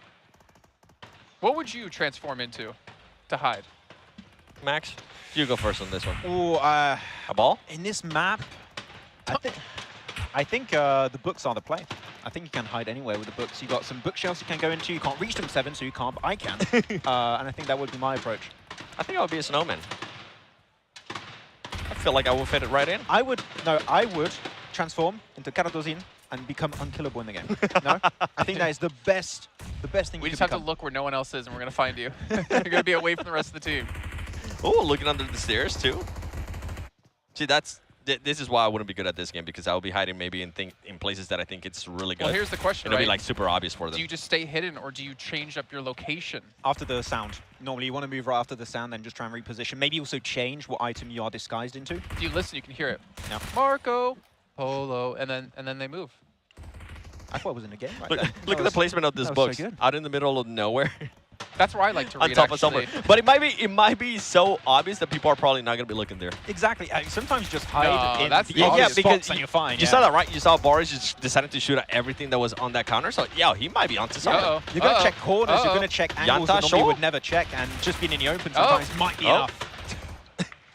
Nothing there. Wait, the sound's about to come. Let's see if it's going to help him out. Just use a DBS, you're going to hit like 50% You're of not the going to map. make that jump, bro. Just you do the have Arpica. my issue. The Arpica, everything. I think it is available in this one. What but if it would you be a good what if strat. you went in the pool with a book, Oh. or if you became one of the rubber ducks? Rubber There's a ducky. snowman behind that. Yes. Oh, he's going to be spotted. There's no way. There's no way he's not going to spot him. Oh, changed. No. No, go back. Has anyone? Okay, so Look two at the people teddy bear, have been too. eliminated. Got 3 Three players people have down. been eliminated. Yeah, Okay. Yeah. I think It's a lot of just shooting at everything that you can. Oh, he spawned somebody too. No, it was a fake. you know what? I Aw. think the I think it was best a fake, best yeah. players who probably could have had this, it wasn't Cardozo. It was like Solke, because he managed to disappear from the grand finals. Oh, we're just brutal on this broadcast. What's happening? Oh, sorry. Okay, any North American team. Is that better? I'll take it. That's a win. Any French team. That's what I was gonna say. Oh, okay. SPG? Okay. They're actually in NA now, so. Are they? Yes, they are. As you do, being a French team, going to NA so you can qualify for things. Yeah, just do what in hyper. Professional strat. Just do it in NA. It's a viable strategy. And we got the PPPs on. And then when you actually make it to a tournament, just don't bring your actual roster. Happens. We're just attacking teams right now. It's a show match. Who else can we attack? I have some in mind, I but have so many teams in mind too, I can see you and guys players, but I'm like, thinking, it's okay. You know what? I'm just gonna, I'm just gonna hide. Where they are right now. I think that They're the more players struggling. you eliminate, you're really struggling to find the last remaining players. It's going to get especially tough when one is left alive. Or just put everyone in one building each, and then you clear only that building. The thing is, it will say you can put decoys, and I think you have a countdown to put new decoys down, so you keep putting like fake objects around the map. Ah. And because of that, you can just make it Thing is, tough to find I don't you. even know where they're hiding. Yeah. How is there one of the Seekers low HP? I'm jumping off buildings and things. Oh, okay. It's got that height scuff. Yeah, they got the zone also that goes a certain color when there's players around you in the vicinity. I think the Hyder's gonna win 6 this. seconds. I mean, yeah, 5 seconds. There you go. I hope they do. Wait for it. 2, 1. Wait, you said wait for it like they're going to find the last 5 players You in never like 2 know. seconds. Let him cook. Let him search. See, I was in the hiding team. I don't know if they get a chicken dinner though for this. I don't know how that works. You're the last one standing, because there's like many of you. I guess your team technically is the last one standing. But that would be cool though if at the end you as objects get to go attack. If you're a book, you go slap yourself Just a against the snowman players with and an kill them. orm, just like, Yeah. oh, okay, now I'm seeking. And they're running around with no weapons, and hopefully not a knife from our experience. Oh, no, those that's a deadly Yeah. weapon. You would think 3 people with knives could take down one person. Okay, too late. But no, There's a it reason was- why it we're was not close. playing. Yeah, there's definitely is. I'm not even focusing you, Max. We were as a team. I was Yeah. the first to get knocked by that I didn't guy, say that. actually. I wasn't. You gonna got say that. knocked, and then I was like, it's okay, Max, I got you. And then I forgot to take my knife out, and then I got knocked right away. I was like, well, that didn't work out. This guy's too good. That was an interesting version of rock, paper, scissors you try to play with him. Knife versus fist. Well, speaking of that, as we're about to head into our 4th match, right? 4th match. Our last Aaron Gale before we get over to Miramar's. WBG. You've been talking about him. Momentum, Paraboy's on their side, not biased at all. Yeah. So they're probably going to win. They're pretty good. I'm actually, to be fair, happy to see the kind of performance we've seen out of them. I don't know, for some reason in my head, looking at obviously the teams who qualified through the group stage, I feel like we've seen a little bit of lackluster performances this year when it comes to like China and teams. And technically within history of PMGC, minus obviously your Novas, right? And I guess technically your foreign your men's. It's nice to see that China does have these insanely strong teams, but more importantly, they're able to perform when it comes to the global finals. Yeah, I think PMWI, you can even look back at Tiamba that was even struggling back Who? then, right? Tiamba. Who? I thought he was seriously like, is there a mic issue? What's going on? But yeah, and of course it's good to see a Chinese team here other than Nova able to perform at this kind of level of play. But, and you mentioned it a few times, right, Seven, ever since match 4 of yesterday, they flipped the switch, it seems. They changed like how they were approaching this game. They were speeding up, and they put on full display their map knowledge, in my opinion, which is like second to none in this lobby, especially on that close to Suburni finish where they ended up winning.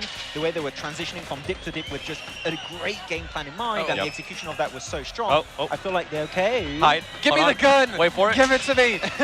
Let me have it. Give it. What is he? Oh, his shirt. I want a shirt. Headshot. Nice. No, but with WBG, the thing that has actually changed a lot, being able to find that groove, is that they have started to focus a little bit more towards that center circle. I felt like that's what we kind of saw them being able to, especially in this last match, even though it completely backfired, we saw them pushing it, trying to make that swim. It wasn't going to end up working out, but you can see that that's currently where their mindset is at. being able to focus towards the center of the circle. I think that when you're in a situation like that for WBG, you have two kind of situations. Or you go for the swim early, which I understand because there's less teams that are going to be gatekeeping you on Sumnufka Island. Or you gatekeep your position north and hope that the circle might end up coming back your way. You just have to commit to one play. They went for the swim. It didn't work out. It happened. It was such a hardship. I'm not going to hold it against them, especially with how they've been able to play. You know what? Forget them. What about Alpha 7, man? I'm so happy to see the composure, most important in that last match, knowing, all right, let's send it quickly, get across, and let's just relax. Let's just wait. Because at worst case, they're just going to get placement points. Yeah. Because they knew so many teams had to rotate in through bridge, and they knew they had to just play out the time and wait things out. You know what? We don't have time to wait anymore, 7. I'm sorry. You get to talk later on. We got to Mafioso, I love you. All right, you heard it here first. 7 loves Mafioso, and we love John and Blake casting.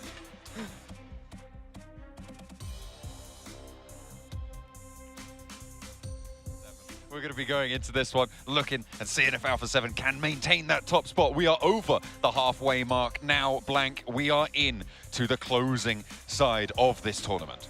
Yeah, I don't think anyone loves Mafioso as much as 7. Yeah, not quite as much. He definitely has the advantage. Yeah, he's quite... He just loves that team so much, man. And I mean, fair play to him. It's a special relationship. They're a good team.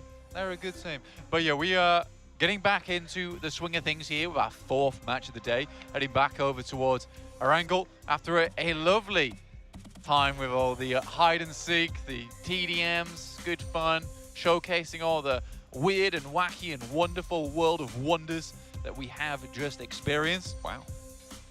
But overall, I'm excited. I'm excited to get back into the games, back into PMGC. Oh, a little bit of love from the fans there. Love to see it going on in. I'm sure that was probably for S2G, but you never know. You never know. Could be anyone. Could be Major Pride. No. I've been observing their corner. It's on the far side of the stadium from I feel like you're Major Pride's #1 fan right now. Well, someone has to be, don't they? Fair play. I mean, maybe they can do well. Who knows? Yeah, we'll see. But we're in the double digits now. Match 10. Back over to Erangel. West to East here. See if East can get something done here over on Erangel as well for 4MB. It was a nice little game from them last match. We're getting a couple of the Erangel average points on board. You Alliance out at 1.6. Really not having the best of times here on this map. On the other hand of things, Yik Xavier, 11.8 points total on the averages. That is a CTT. Certainly is a championship caliber team. Seeing if they can take the title as well. DXAVIA on the hunt for those top spots. A lot of the Mongolian rosters as well. IHC were up there, I think Stalwart were up there, and 4MV off the back of that last chicken dinner were able to pump those Erangel numbers on the averages. We're looking at the elim totals here. 14 for Levi's, but IHC, for Miracle Vibes, all bringing themselves back to the table. Used to be all DX here over on Erangel for quite some time, but it's nice to see some new faces. Eastern Godless making it onto the average damage board too. But checking out where people are dropping off, another really grim circle. I'm having deja vu every single game. Exactly the same, I think. As close as you can get to being an identical circle. The difference is the plane path, Blank. It's a little bit more south. Is that going to change up much?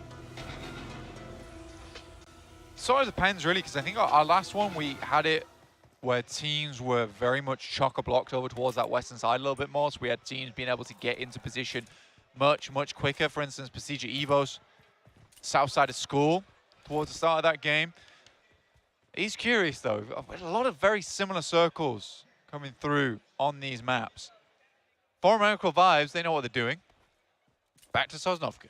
They haven't quite made it there yet, though. They are still on the northern shore, closer to Nongshim Renforce than maybe they'd be comfortable with. But Nongshim 2-2 split right now on that south side, not really wanting to get amongst it just yet. 4MV slowly making their way across. Doesn't look like East has a vehicle, so he's going to be looking to hop in something soon enough. See if he's going to get picked up by Doc further along the road, or just grab a little bit more loot on this side of the crossing. S2G on their Gatka split a little bit further up towards the north. They were a little bit late trying to go for the crossing last time around, but they had a decent spot before it committed to that military finish. We'll see if it's going to go there again, because I feel like at this stage, it would be fairly unlikely to go there once more, but stranger things have happened. 50-50, right? It either does or it doesn't. Yeah. So, I mean, could do, could not. I mean, it's just flipping the coin, realistically, at the end of the day on that side of the map. Again, could definitely head over towards that western side, in which case we cut Sosnovka off completely. We don't want to go back to Sosnovka, that's for sure. It's a cruel, disgusting place to be. I think teams looking for those average points on these matches, especially Arangol, reliable map. You don't want to be worried about having to swim to Sosnovka, having things ruined. But you do see that our top squads know how to deal with that kind of circle, even when things look very rough for themselves. Stalwart got across, Dick Xavier got across, so did Alpha 7. Currently, we do have little bit of a small gap between third and fourth place with Weibo Gaming not getting any points on their previous match.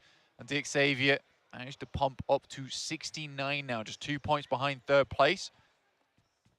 But Alpha 7's not as far ahead as they might like, right? I feel at this point in time they would like a bit more of a buffer, but Stalwart ever close behind them. The Mongolian region, just in general, so powerful in this tournament so far. Stalwart second place, fifth place, sixth place, both Mongolian teams. 4MV, IHC, both of them taking up that mantle, high up on the tables, doing work to try and keep in and amongst it. Certainly available to jump up even towards that top spot for any of these three teams. See if they can do their region proud. Stalwart, we've seen this story from them so many times, being just on the precipice of being able to take home the title, but denied so frequently. Is it their time to finally overtake the person in the lead? Because right now they're only 8 points behind Alpha 7 towards the top. After a tricky military circle, that lead was opened. Interestingly enough, S2G very close right now to 2 players from Stalwart. With Nurzed in action over towards that northern side. They do get in vehicles, start to move downwards, but that could have been a tricky fight for them, considering they were so far split. S2G currently running a death ball right now as it sends on down towards that south side, towards 628 and Primorsk. Stalwart's on their way to regrouping. But you are right, Stalwart really do want to get close towards that top side, and they are in reach right now. And it's been a while since we've had a big Stalwart game. I feel like we're owed one. But similarly, I think the storyline exactly the same for Alpha 7. So close, year after year, to that PMGC trophy. Never quite laying hands on it. But only one team can take it at the end of the day. And only one team brought it here, S2G, the defending champions on their home turf. At the start of today, I mean, they were absolutely just completely in reach of it, right? In there with Alpha 7, with Stalwart, with WBG. And now they slipped all the way down to 8th blank. 55 points so far. This will get away from them very, very quickly. They need 3 good games now to keep up that pace, because 31-point difference between them and first place, it's just not going to be doable if they move into tomorrow in a similar sort of gap. Well, S2G better like Mongolian sandwiches, because they're in one right now between IHC and Stalwart. Above them and below them. 2 teams that pack a hefty punch. Be very careful, remain hidden. Don the camouflage. Keep the bellies low to the ground. There'll be another bad start here for S2G. And again, we might see a little bit of clutching take place, John. Weibo, with their position towards the coastline, have a lot of opportunity into these next circles. They're a little bit further on the east of that central pack right now, but they've got the open ground of the fields to the southwest of Pachinki to move up towards the edge of Quarry should the opportunity be necessary to take. See if they can keep that one going, because there are teams that will try and move into that ground. 628 under pressure. Stalwart have taken Nurzed as a knock, but he is quite isolated. You can see him all the way out in the east. The rest of the team can move in, and with 628 being taken very, very low, losing player after player, They're only down to 2 now. Xing looking to try and suppress for the res, but looks like Stalwart have other ideas. Icy with the spray down to try and catch it. Gets the first headshot through the back, but not going to be able to find it after that. Unfortunately, Icy will not be able to find something, but S2G, they rock straight on up to this hill, right outside of the town, and Silas is the first to draw blood. Top sending for the drink, and he will not be able to stomach it. S2G roll on down for a cheeky little third party. That's nice there from S2G. They hear the fighting. They take their chances, but more shots flowing through from 628 on a distance. S2G in a bit of an uncomfortable position now with the sightlines. Circle heads over towards the western edge. Still tags being found from Sunan, but finally there's a backstop coming through from Hamzy G, but Sunan's not done. Not just yet, not out of it. 628. Thrown that life ring by the S2G rotation. A hard west shift. Alpha 7 moving in on the north side now of this engagement. They have got a lot of the west coast under control, and this is great news for them. Teams packing in around Quarry, starting to make that area busy on the south side of the Gatka Fields. Silas not rezzed yet, but was dragged, kicking and screaming over the top side. Provide that res to come through. Stalwart decides that, again, another salvage match on the cards. Icy will be confirmed by Kelsey, bringing them to a strong total of 2 eliminations at the beginning of the game. Nongshim Red Force taking the warehouses on the south side of Quarry. Stalwart getting into the marsh. Only 2 players remain. It was unfortunate timing for them on that third party, but very heads up from S2G. It looked like 628 were done for there, but they're allowed to keep on going for the time being. 2 players still alive. Nongshim, as you said, on that north warehouse of the Quarry. So we're taking a look at a lot of these open hills. Alpha 7 out on the west, no one really at their back. S2G might try and wrap up that west side. Might be a little bit of a problem for them on that position. Might be one of the few teams that's looking to crash on in, and a native from Action finds another player. They're not done with 628 just yet, Blank. They want a little bit more. Down the stairs, trying to find that basement position. Steps out with the DBS, sorry, the SK-12 actually in hand for Action. Looking to get the shot, and he's on the swivel. 180, quick as anything. Blink of an eye, you might miss it. And Nerzed looking to get rezzed. Very nice play there coming through from Action. Deep in the action with it as well. Instant turnaround as he moves through the door. Crushes the hinge on the hand. DBS to the face. 628. Thought they got away with murder. Apparently not. Nongshim still just playing that high ground. A lot of oversight onto the ground around them to that north side. No one really going to be contesting from the south edge, so we'll see what they can do here. We've not really seen the consistency that we've become accustomed to from this South Korean roster. The strength they displayed before, not really here today so far, and it's their chance now. Same story for S2G out on that west side, but they've got Stalwart and Alpha 7 to push through. That is a tall order. Yeah, difficult stuff. Nasty shift to the northern side, really scuppers some of these teams down towards the south. That's Weibo Gaming, 4MV, Alpha 7, S2G, and Stalwart, who tried to set themselves up in a fairly central location to deny serious shifts like this. Too much problematic conclusions. Uh-oh. Tough times for S2G, losing 2 players up the top of the hill, and it's to Alpha 7 as well, who moved out of their compound, I think, and just straight up crash back into S2G. And they take down 2 of them. An easy res onto Revo as well. Now it's just Ray Z and Kelsey left. Like I say, John, tough times. Tough times never last. Neither do S2G. Only tough teams last. Right now, that seems to be not S2G. Yidu Alliance, there's some shots over towards Yoru from Morph. Does back off, nade in hand. Olio is pretty decent with the nades, but overshoots that one by a long shot. There's a little bit left for Yoru. Thinks he's behind the smoke, but Pepenk is there for the pickup. And there's the trade. Yoru does go down, though. Have to get that res. Slow them down somewhat. Yeah, it really is frustrating that Morph isn't doing well because, quite honest with you, I'd like to be able to say Pepenk, Olio from Udo Alliance, as well as Bohoho from Morph. Yeah, Boboho is... They're very fun to say. It's trippingly off the tongue, you know? Boboho. I mean, it's the battle at the bottom of the table right now. Up close and personal. 15th and 16th for the two Indonesian teams. The Malaysian squad topping it out just on 14 there, though.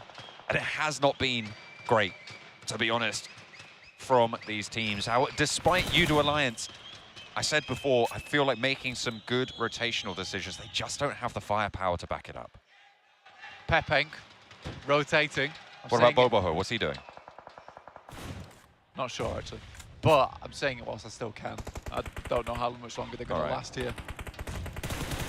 How much longer who's going to last? Pepenk. And? Boboho. There you go. Give you two more. You can take that one. The greatest names in PMGC. Do you think? I think so. Okay. I could get behind that. I could get behind that. I feel like Shadow's pretty cool. It would be cool if I was 16. Yeah. Yeah, I think it is a little bit edgy, isn't it? I still had long hair. Oh, dear. Perhaps. Yeah. But not anymore. Oh. Major Pride, central position, though. Not sure how many players they have left. It looks like either they're very tight-knit or they did take a couple of casualties earlier on. Weibo Gaming also takes a few knocks themselves. A little check-in. 3 players still alive for Major Pride. But another hard shift. This has been a difficult game. Pretty much everyone involved. Alpha 7 wide wrapping over towards the north side. Close in contact with S2G. 2 players for S2G as well. Close to phase. It's getting difficult for them to actually move. But Boboho actually finds a knock over towards Udo Alliance. They're still alive. Weibo Gaming went down in the shack in the meantime to DX Xavier, who are looking to put the pieces back together. Nongshim Red Force have players to deal with from Pasija Evos. Looking to try and fend it off. Nongshim already losing one. I said this was their chance to try and inflict some damage onto this lobby once again, but might be being snatched away from them. Zuxi rotating through. You can see he's playing that backstop. Luxi is up the top as well. Misery playing up with him. Zuxi on the off angle could be really very dangerous. But Misery's there as well. The nades onto the stairs, nearly finding both of them. But they will just survive, just about. Another nade up on high from Zuxi, in through from Misery. The nade finds XZY and Wings, looking to try and hold strong. Sporter on the ground floor. Can he hold his nerve? Misery has the nade from the teammate to back it up, and the nades continue to pour on through. Zuxi cleans up the staircase, and the rest of the team soon to follow. Nongshim Red Force down, but now it's Morph to crash down onto Udo Alliance. It's Boboho up front of personal against Udo Alliance. Pepenk not far behind himself with the DBS in hand, about to peplink away at these teams. And they find what they are looking for. Boboho and Pepenk leading the charge there, but unfortunately a turnaround and a knock over towards Pepenk, who's going to need to get this one back up. It's 4MV now pushing in behind on this position, trying to sweep on through for a third-party. Nades continue to pour through the windows, and Yoru's down. Cardozin for loops a little bit further across as they are sitting ahead of this one, crunching Morph into this engagement. Mythic spraying through the door, but Morph are surviving for the time being. They only have 3 players alive, and Boboho is down. They come through from 4MV. The 2 teams that are rivals over on Sandhawk form an alliance versus Morph. Violet sets his eyes on the afar opponent over in 4MV, potentially looking to find a knock of their own.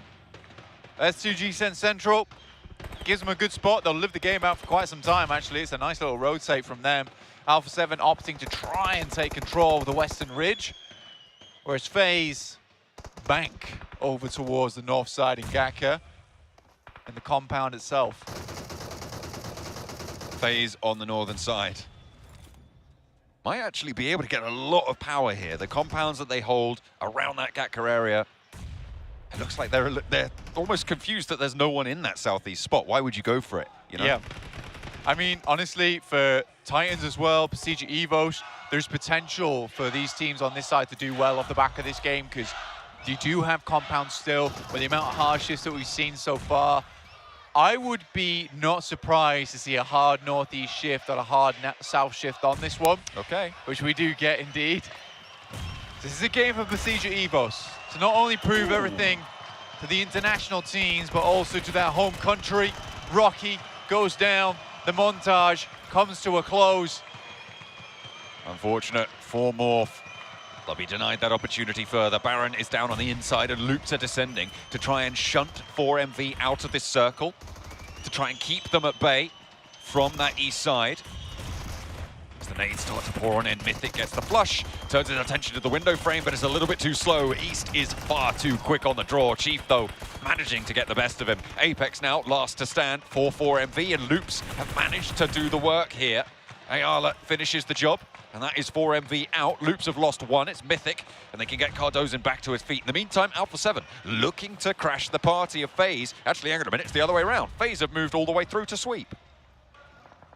FaZe still lacking on Zen. This is an interesting sweep coming through, and I mean, they had to find an entrance somewhere.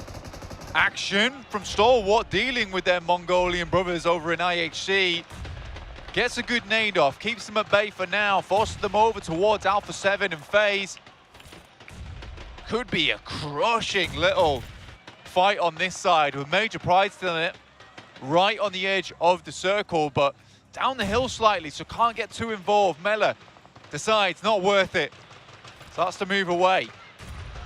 Just backs off somewhat. So do Alpha 7, though, because they know they have to move as well. FaZe looking to try and get ahead of them, but Alpha 7 have other ideas. Mafioso moving down the hill, roaming through. But as you say, Major Pride still in the way. IHC beyond that. Everybody looking to move east. DX Xavier really in the most secure team on this west side. And they're going to be looking at this Procedure Evos compound and thinking if they can get their way in, but it's just so difficult to make that crossing. Alpha 7 going to try and make it work, trying to leapfrog everyone, trying to get ahead of the game and throw them all for a loop. Alpha 7 up in 2. Naomi not going for the spray down. DX Xavier now have to challenge Alpha 7 in and through the smokes, going all the way around the houses, and IHC not even taking shots. Alpha 7 seemingly phasing through these bullets. Nobody taking the shots. Alpha 7 released the new film of Mission Impossible, apparently. I think we're on like number 9 at this point. But great push across the field. They do start to take knocks now, though. It was only a matter of time. Levi's high eliminator here on our angle for DX Xavier. It's a clean shot, clean angle. IHC still pumping through as well. Major Pride suffering from the Wizard Tower. Could potentially get some points for this match. The descent of that hill on the west will be fatal for most, but Alpha 7 managing to keep 3 players alive. I thought it was going to be way more casualties than that for them, at least 3. But no, they have managed to keep it together. Effect also landing a tag over towards IHC on the south side, getting the spray down and getting that flush. So IHC humbled somewhat. Northwest side FaZe still trying to cower underneath these smokes on the hillside as well. S2G's position now going to be afforded a little bit more power, but it's Procedure Evos, the headline of this match, on that compound on the south. They're going to have to fend off a little bit of a push for Major Pride onto the Wizard Tower. 2 players down, Effect on the grass, and he's going to do them dirty as well. Another knock on the inside, and on the ground floor they handle business. Naomi wants the res, but the blue zone's only 30 seconds from closing. Another knock onto Dino, and it's FaZe to rock up for the third party. Major Pride gone, IHC out, and now there is another couple of shots. A volley sent their way up the hill from FaZe. FaZe sweeping right now. Sent A7 away. S2G still in the game. Accruing points as we go. Ventura's takes a couple of shots. Procedure Evos desperately hanging on for as long as they can here. The crowd happy with the resilience coming through from S2G. They're staying power from this team despite the rough day they've had so far. Had a very tough time losing 2 of their players early on the hilltop engagement with Alpha 7. Ventura's spotted. FaZe trying to move forwards, having a bad time. 5 eliminations now for Precision Evos. A nade trade between DX Xavier and Alpha 7 to try and decide the Western Hillside. FaZe starting to crumble as well as Alpha 7 keep it together with their 2 forward-facing engagements. But Revo's down, and now it's just Carrillo versus Onzent. Out to the backline, he's spotted, and Onzent makes it work. Handles business. Unfortunately, though, there is DX Xavier right over the hill. Alpha 7 out, but so are they. Alpha 7 going down like that. Hurts to see it, but good hold for as long as they could. From a pretty unwinnable position as well. But it's DX Xavier's time to shine. Potentially even leapfrogging over Stalwart by the end of this game. S2G looking to get further into this match, into a top 5 from what was a pretty scrappy position on their side of things. Brazy gets the toe blown off. Titan, similarly to Precision Evos, in a very stronghold spot for this next circle. Loops are picking up some points here as well.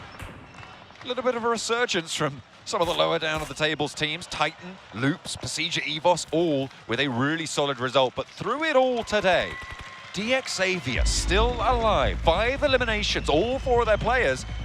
And with the Western side, they're one of the few teams on the outside, which might give them an advantage. It's a circle shift away from these buildings. The main problem right now for Precision Evos and Titans is that they've got no ammo.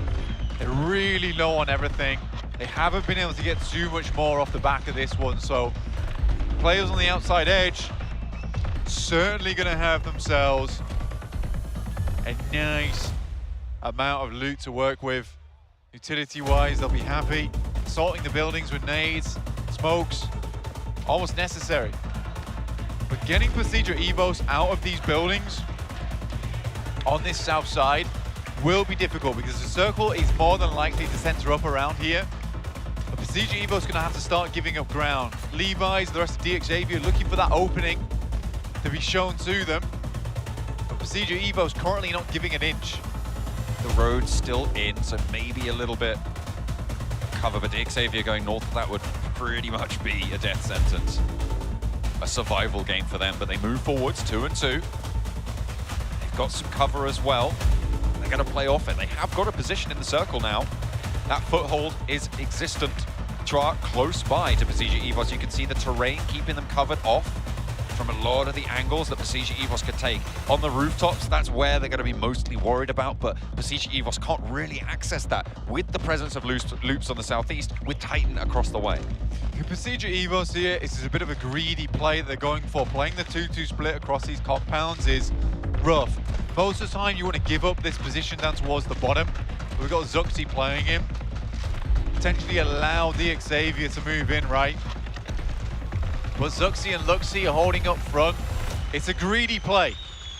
Question is whether it'll pay off or not at this stage of the game. It'll all be down to DX Xavier's push later on.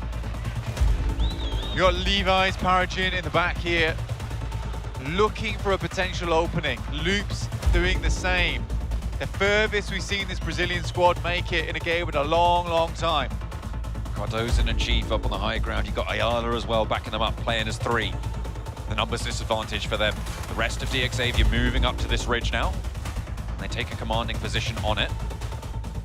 Vehicle smoking. I think that might be the last move they can make with that. Maybe a final crash up to Precision Evos, should it be necessary.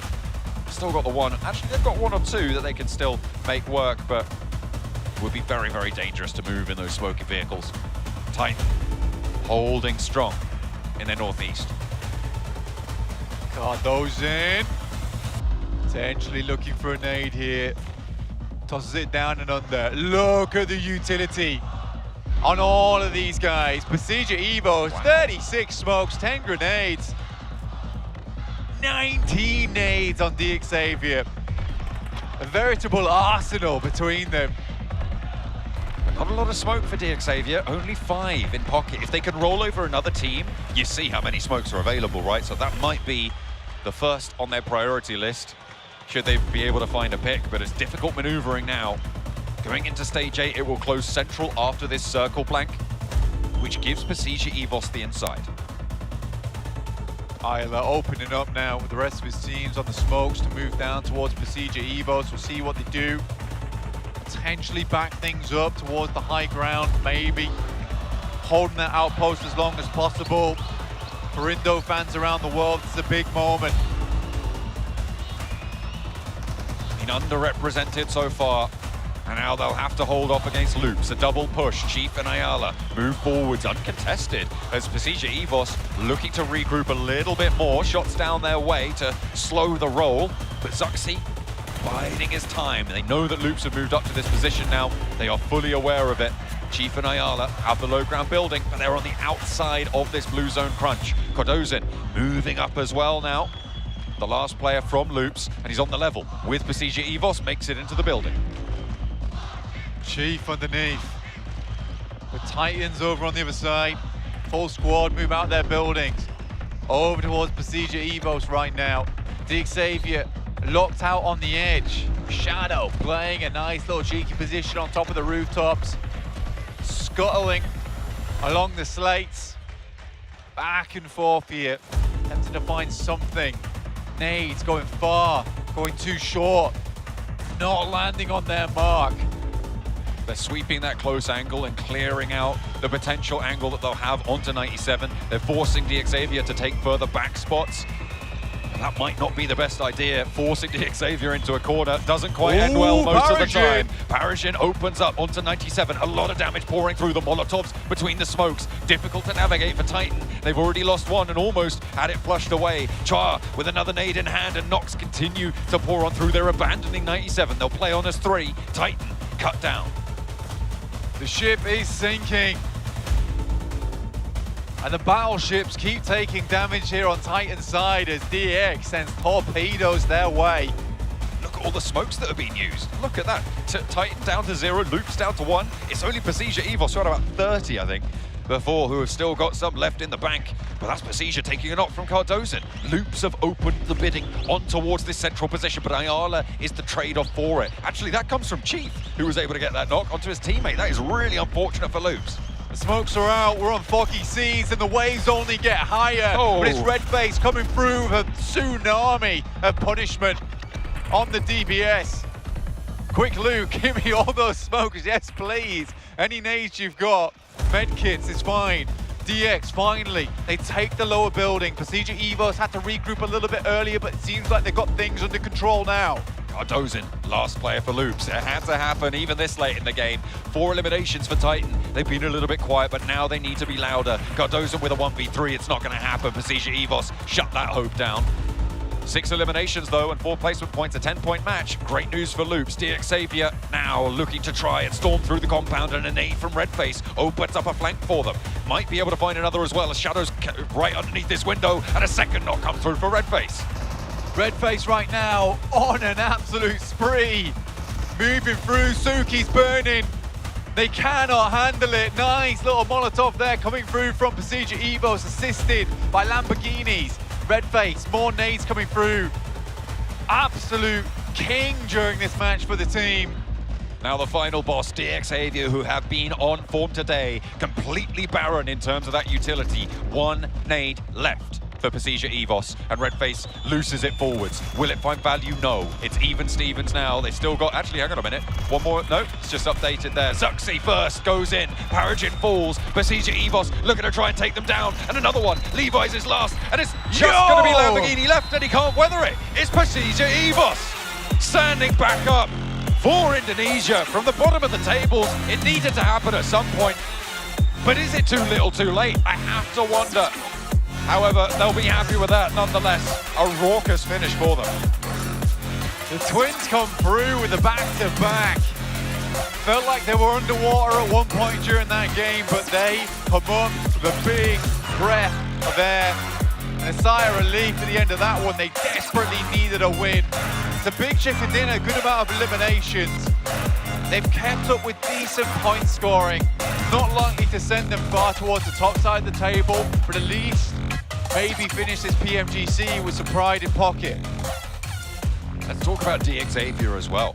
What they were able to do this match will have a profound impact on the overall standings here, playing. With Alpha 7 going down a little bit earlier, with Stalwart not having the best of matches, with Weibo Gaming as well, also having a bit of a poor game here. That door has been opened, and DXavier, they are ready and waiting. They are primed to storm straight on through.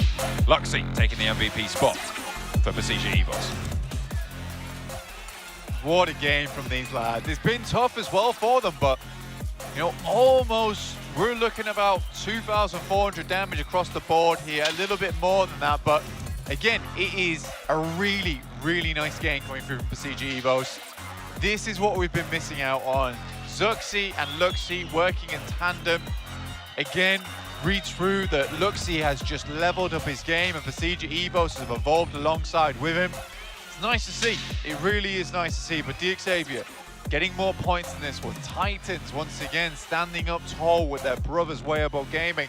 It's gorgeous, honestly. Some really nice storylines coming through from today. Yeah, absolutely. It can all change in day 2, which is, as the desk always love to say, basically day 1 of PMGC. I mean, it has been kind of topsy-turvy so far. Alpha 7 still going through, though. DXavier standing up a little bit taller on this. Yeah, just like my catchphrase, PMGC day 2, that's day 1. That is your catchphrase, you're right. That Honestly, is exactly what you always say. This is where I always say that things get a little bit more frightening, a little bit more intense at the end of the day. You do always say that, which is weird because it's not always PMGC, but now it is very much applicable, and we are going to be going over to the desk to break that last match down.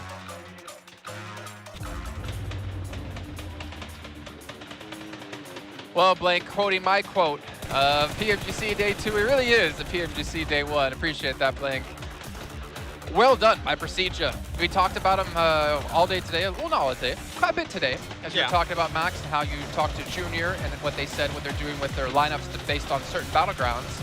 However, we've not seen this lineup too often. Link's out and the Twins in. Yeah, and Misery, Redface still there. Yeah, Redface, Misery, and the 2 Twins are in. And I think you mentioned it also, right, Seven, that we're happy that Redface stayed in play. He was so impactful in defending that compound. And phase 2, phase 3 circle, what happens? Nongshan Red Force go for the breach in what ends up being the winning position, the winning compound of this circle. And we had a lot of back and forth about how that breach happened, right? But especially entering the western side of that compound is very rough because you're just going to be suffocated in that position by nades, utility. And one thing you pointed out, Seven, is they even sent a player wide to have an even better angle on the engage. Yeah, that's the thing, pretty much suppressing them with all those nades. They knew exactly where they're going to be at. They threw a bunch of nades. They're pretty much going to be waiting by the stairs. They're going to be coming in with the shotguns. Easy elims there for Pasija Esports in 22 points. And boy, did this team need it, because coming into this game, they were only at 25 points. So for them to be able to get 22 in just one match after only getting, what, 25? Yeah, you know what they say? Improvement. I got the magic handshake. Got to shake Lux's hand yesterday at dinner. He's like, I was like, do you remember me? And he's like, yeah, you're Jake Kaplan. I'm like, oh my God, you're so sweet. And then I was like, hey, he's been talking bad about you for the past 2 years. But he didn't hear that. But a big game, though, also for DXavier, to be fair, Max, because of Alpha 7 and Stalwart Esports going out early. Yeah, it's really big when you are one of the top contenders and all the teams around your position on the leaderboards are eliminated early. It's just such a great opportunity.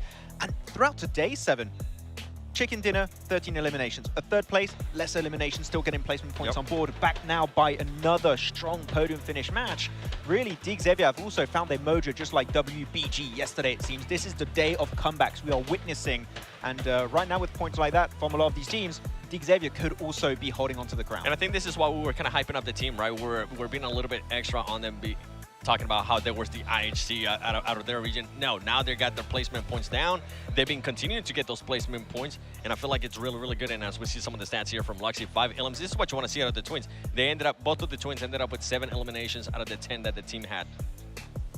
I do like how we are seeing, if we look at like PUBG Mobile Esports over the last 4 years, not even technically, like a little bit before that. Yep. I think the Twins have been some of the longest standing players in PUBG Mobile Esports history.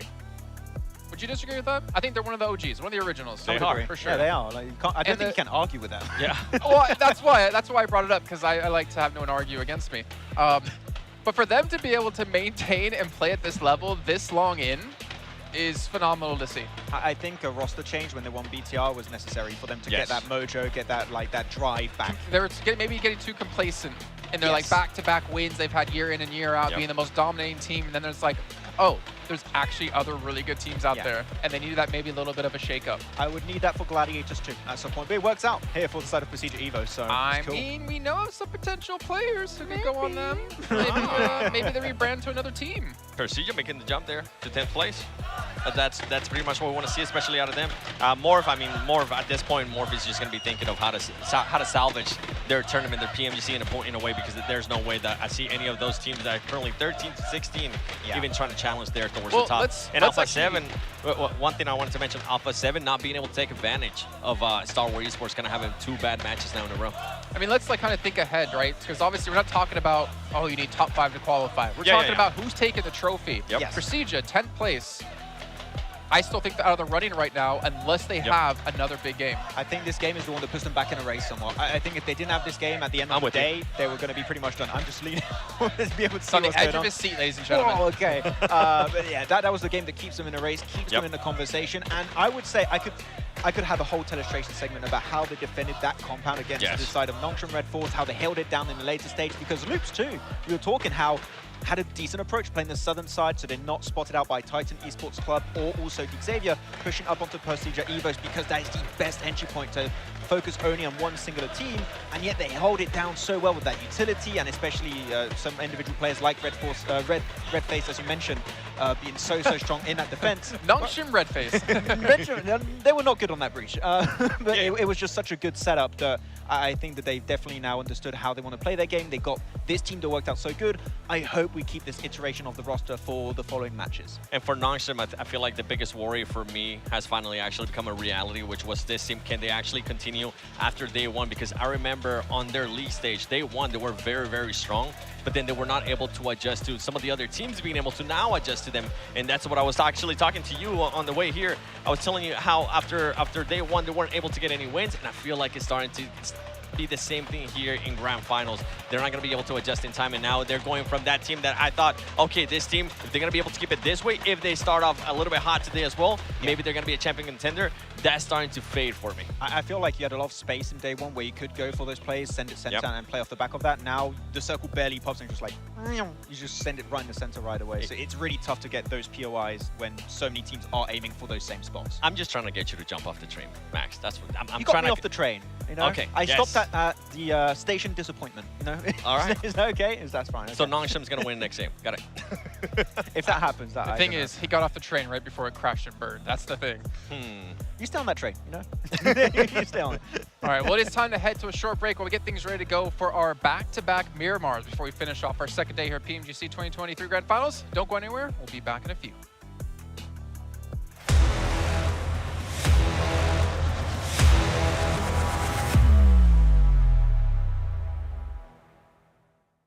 ...2023 Popularity Annual Gala event tutorial. Hey there, welcome to the 2023 Popularity Annual Gala. We've introduced a brand new competition and upgraded rewards. You will have to go through 10 rounds of 1v1 matches and compete to become the first ever PUBG Mobile Popularity Annual Gala champion. So let's get right to it. New competition, ladder competition. The Popularity Annual Gala event will be utilizing a new ladder promotion system. Players' initial ladder grade will be determined by their battle points at the end of the first round. Ladders are divided into 6 grades: Triple S, Double S, S, A, B, and C, with Triple S being the highest. Ladder promotion rules. Players are ranked based on the popularity they gain during the battle period. For rounds 1 to 9, the ladder results are settled at the end of every round's battle. Apart from ladder grade C, each ladder has 100 spots, with the top 20 promoted, the middle 60 retained, and the bottom 20 demoted. If you're trying to move up the ranks, be sure to stay within your ladder's retained threshold or higher before each round is settled. Additionally, ladder grades can only be promoted or demoted by 1 grade at a time, so your performance in the assignment round is crucial. Be sure not to miss it. Final Showdown. Based on the rankings from the previous 9 rounds, round 10 will be the decisive showdown to determine the final rank and ladder grade placement, including the champion of the 2023 Popularity Annual Gala, who will emerge as the ultimate winner. New exclusive rewards. At the end of round 10, rewards will be issued based on the player's ladder grade and final rank. For outstanding players, they will receive exclusive rewards that can showcase their supreme honor both in and outside the game. In-game rewards include the Honor Title, Honor Name Tag, and Honor Avatar Frame, which are sure to make you stand out.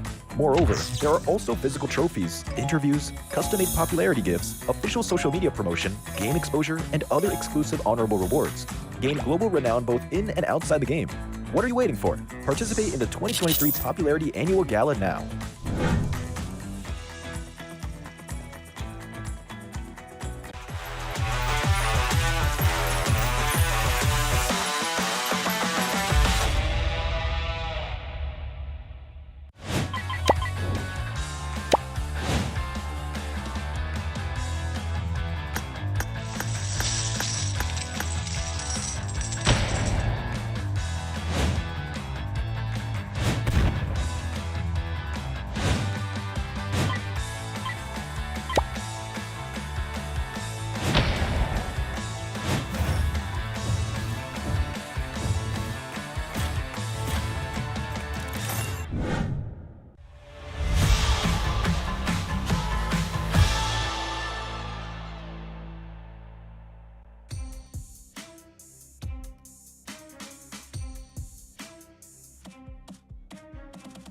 And we're back, ladies and gentlemen, here with our 5th match of our 2nd day at PMGC Grand Finals 2023, of course. Jason Kaplan, Max Men, 7 Worlds Gaming there on the end. And my man on the end really wants to talk about a certain team in particular. Can you guess who it is at home? Correct, it's WBG. It is WBG. I bet you if we actually go back to the comments, people are going to be like, Alpha here 7, it goes with Alpha 7 again. Alpha 7. No, it's actually WBG And because they have a... Now we're starting to see WBG from first half of yesterday, where they're not being able to do good with those performances, right? Yes. Now, with this team, they're starting... I was talking about how they tend to focus a lot towards the middle. For this last 2 circles, it hasn't actually benefited them a lot, and I'm hoping that we'll start seeing a bit of an adjustment from them. I'm hoping that we start seeing, if for some reason center of the circle is not an option for them, I want to start them seeing playing the edge of the circle. Yeah, I think though, when you're looking back on yesterday, Miramar has been a really big standout map for them. They've been very successful on that battleground. I feel like we could see them maybe build a bit more confidence on that map heading forward, but it does seem... There was that map where it did go back to Sunuka Island. I think we can just forget about that one. But even outside of that, it seems like they are slowing down a bit, which also might be a knockoff effect of the other team just speeding up their movement so quick. Like, Persija Evos understood we need to center up so quickly for one of these strong compounds because otherwise we're not going to be in a competition anymore for first place. So teams are going for drastic plays to hopefully try and redeem themselves. Also interesting to note, as we did see our top Miramar performers, Stalwart, 19 eliminations, WBG, 14 eliminations. Thinking back to Erangel, where we had IHC and D Xavier have over 30 each. It's kind of crazy to see the drop-off of those 2 teams in particular going into this match, or this map, but also the level of consistency you have to have if you want to be one of the top teams. But speaking of consistency, we're going to be consistent as ever as we throw it on over to our commentators of John, Allen, and Blake. We have a double helping of our desert dessert coming up. Thank you very much, Jason.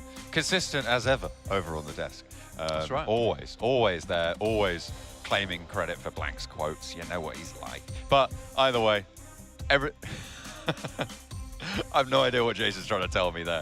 But we are going on into Miramar for the first time today. He's still... He's still giving it. I can't hear him, so I have no idea what he's saying. But that's the power that having a microphone active affords you, is that whatever you say is the truth.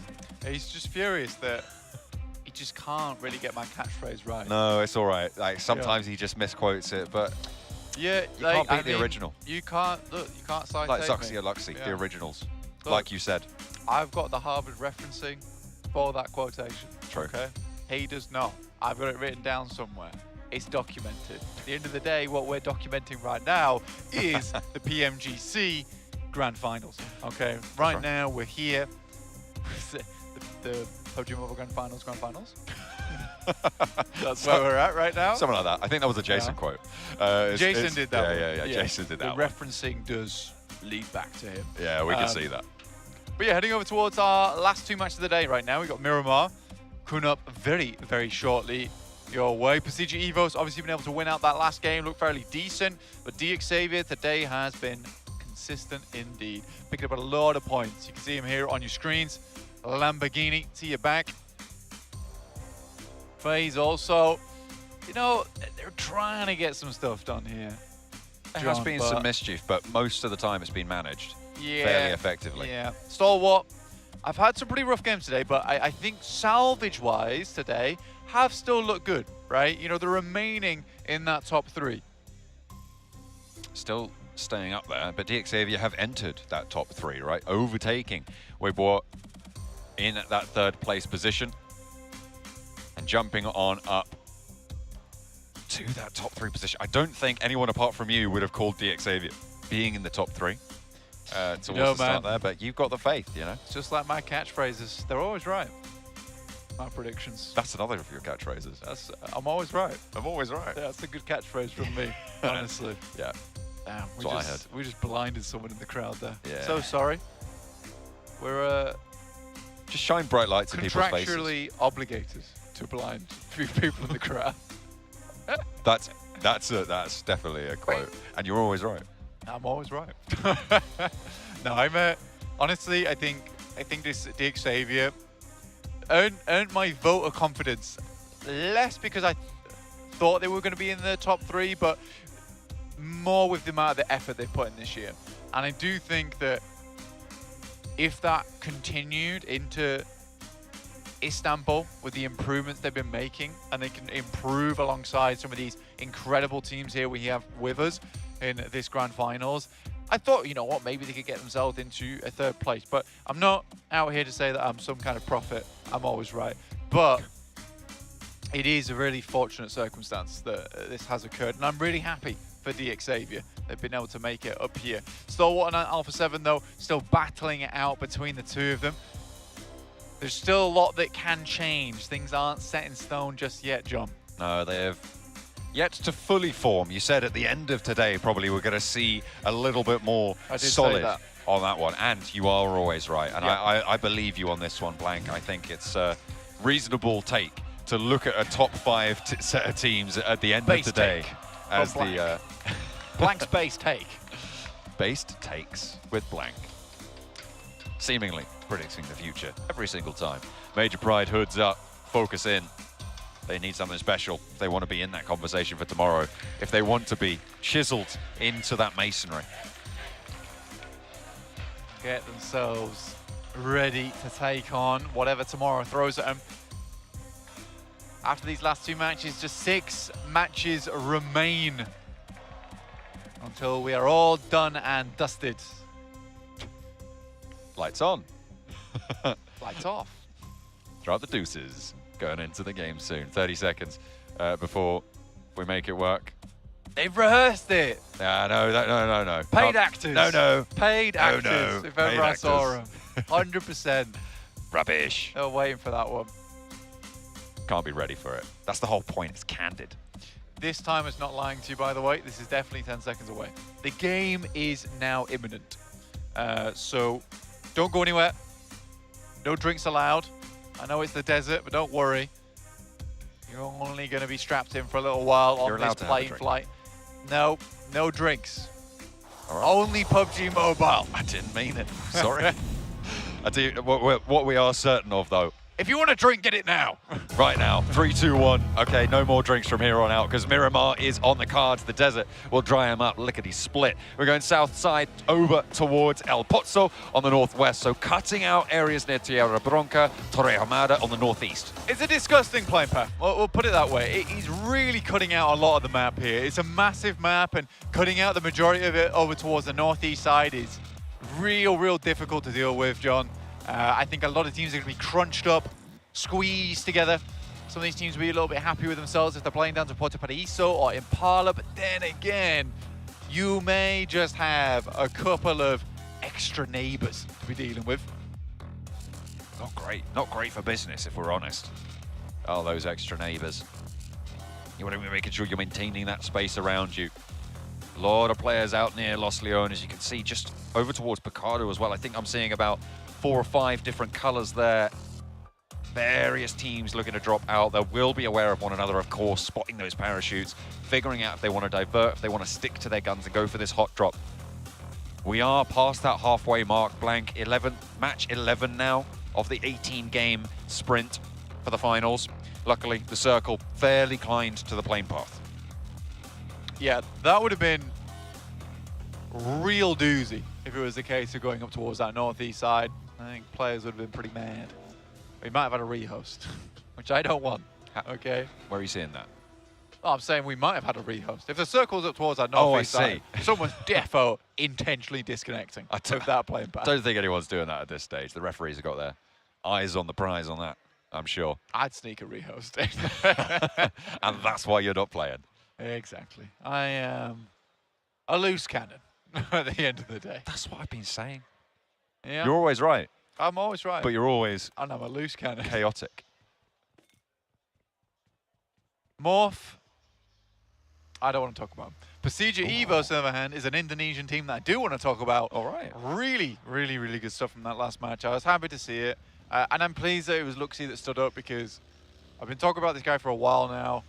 I really do think that he's probably, people are going to hate me for this, but out of the two twins, he wasn't, I'm going to get so much hate for this, Okay, oh my god. let's go. At the start, I think that Luxy was way under par versus Zuxi, right? Zuxi was so good in comparison, yet they were still a good, strong duo.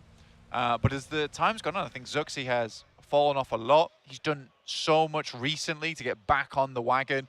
And I'll be honest, you know, he was out of the game for a little while doing some more stuff outside with collegiate side of things, getting that spark for the game back. But I think Luxy, despite everything, has consistently kept up form, kept up pace throughout everything and anything that life has thrown at him with PUBG Mobile. And I think now it is quite clear that Luxy is the better player out of the two. And I think it's a nice story to have because it really does show that despite the amazing talent on the side of Zuxi, that hard work from Luxy has paid off in the end.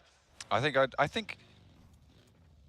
I agree that you'll definitely get a lot of hate for these takes, but I don't think I disagree with the takes themselves inherently. Luxy was always more of that, blank space takes. Luxy was always more of that long-range, off-angle guy back in the day of the two, and it was always Zuxi, and I think it was Ryzen playing along with him and Microboy at the time in that roster, just pushing forwards, being very aggressive, and Luxy was always that backstop. So a little bit more calm and collected, and over time, I think that from what you've said, it has paid off having that sort of mindset. And Zuxi now starting to flex back into that sort of mindset as well, taking cues from his brother.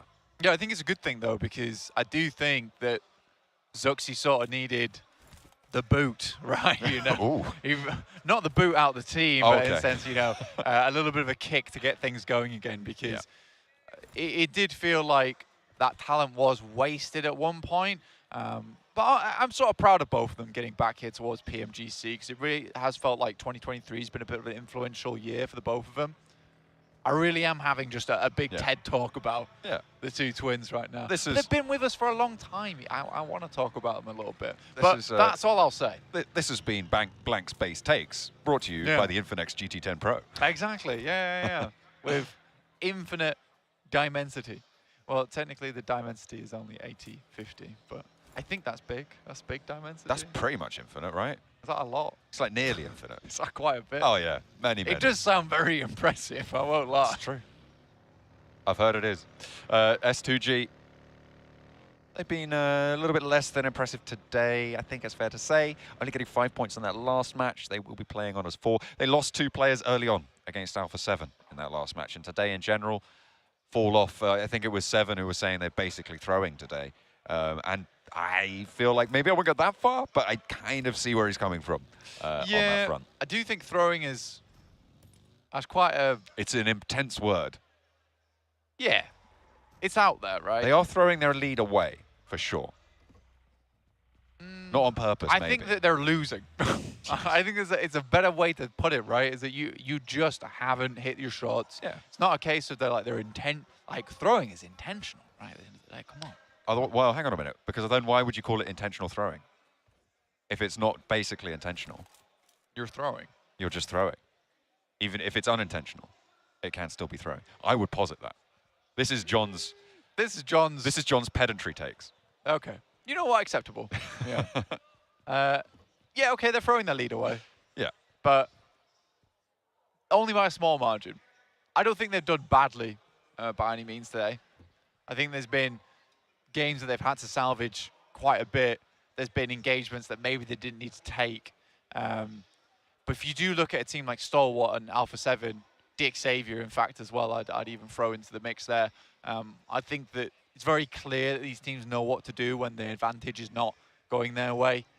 I also need to take back my words about 4MV with their quota, just 5 elims per game go out, because you know, at some point you've got to swallow your pride and say that 4MV might be a good team. They seem to be doing pretty well. Yeah. They're right up next door to Weibo Gaming in that 5th place. You can see them 2 points behind, but there is that gap that exists now, 4-3, 11 points difference between those two teams, between Weibo and between DXavier, who were able to blast out today. But that top 3 is looking mighty close. A draw settled by the chicken dinner discount between STE, Stalwart and DXavier. Alpha 7 still 7 points ahead, but that is a very small gap to be comfortable enough to lift that trophy towards the end. Closing out the day, you do want to be in that top spot, but you want a little bit more of a buffer than 7. Yeah, right now, and 7's not a large guy either. No, so 7's a very small buffer. Yeah, it's a very small buffer. Tiny. You know? If anything. 5'2". You want a Jason buffer, really. You want a Jason. Exactly. You want a buffer of Jason. That's around about 20 points. Let's put it that way. All right. Major Pride, take a knock from East. Doc looks to finish it off. He will. Circle. Went over towards the western side. You guys saw that one. But we are getting in towards our second shift right now. Towards stage 2. We'll see where this one lines up. Right now we got Alpha 7, Stalwart, other side of the map. But DXavier very close to Alpha 7 on this backside. Alongside with Loops and Titans. Ooh, wow, okay. That is a mean circle and a half over towards the western side. An interesting circle though, one that I've always enjoyed watching. Teams will be heading for the hills. I'm looking at that ridgeline to the east of El Pozo, the hills to the south of Crater Fields. A little bit of sanctuary there. I think Alpha 7 are looking there as well, trying to move a little bit further west right now and have a lot of priority over those fields to the southeast of El Pozo, because there is so much deadly terrain in that area. We've seen time and time again teams try to play around it. It just doesn't work out that strong. Alpha 7 actually taking position in the compound to the southeast of those fields towards El Pozo, and it is a very central area. I'll tell you who else is slap bang in the middle, is S2G. Just a little bit further southeast of that, in the middle of Monte Nuevo, El Pozo, and Power Grid. Yeah, it really depends where you manage to get to with this one. S2G do send a scout out up towards where Mafioso is playing. We're on off angle here. Titans looking over towards Loops. Mythic spotted and tagged, in fact. There might be a wheel going. They are just over the hill, though, for Loops, and actually ahead of the curve in terms of getting to this next circle for Titan. They are going to have to figure out how to mount up, get in through. They were trying to maybe get a pick onto Loops to weaken that hold on the northeast side, but it is not to be, not this time around. S2G, big high ground from Silas. With Alpha 7 having Mafioso a little bit further north, S2G maybe in that crow's nest position to command the south. All Miracle vibes coming through over towards Major Pride. Naomi here. They did lose a player already, and Doc is just hunting them down. There's some nice shots, dude, actually. Not going to lie. Love to see it. Cleanly pops him out with the headshots. Well found there. Naomi trying to answer, but really getting anything done. I wanted more from Major Pride today. They started off looking really, really improved. Don't laugh at me like that. They did.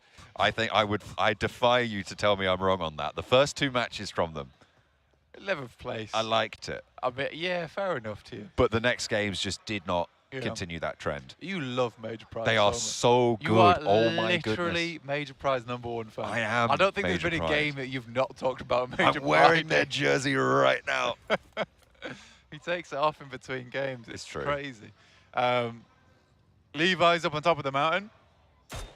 Put a cheeky peek downwards. Gets shot at. I don't think he knows where from. Diving back and forth here. Eventually avoids the bullets, realizes the direction they're coming from. Titans have taken shots at absolutely anything that moves so far. Shuat wants to give some back though. Answering with a volley. You need to be very careful on those high ground positions. If you get knocked, it is a massive mission for your team to come and get you. So taking those trades, whilst you might have an advantage, if you're losing maybe 30% of the time, that's 30% of the time not only do you get knocked, you're basically out of the game at that stage. You do not want to be taking that many risks unless you are very, very confident in winning out those trades. The circle shift goes a little bit further down, back towards the crossroads near Montenuevo, and gives Alpha 7 a massive, massive chunk of it as they regrouped down to the compound to the south of those open fields. A lot of open terrain around that. The hills slope away from them down towards the south, down towards the road. And they're really quite safe. With S2G being on that split right now, the 3-1 to their east side, they are very protected from that angle because S2G aren't going to want to move in. Not yet, anyway. Mate, I am loving the crowd right now. Luxy, every time he was getting shot, I was just hearing us screaming from one person in the crowd, just terrified about them taking damage. That was amazing. I think it's the Indonesian casters. They're all the way over there. No, it they're might have been. Who knows? But Zuxi does get taken down and flushed. Red face, Luxy, Misery. Last players remaining here for him. Titans have been on a bit of a war streak, but not quite found any eliminations just yet. They were starting to heat up, but the tempering of this lobby has just been such that it's not quite fine, that alignment just yet.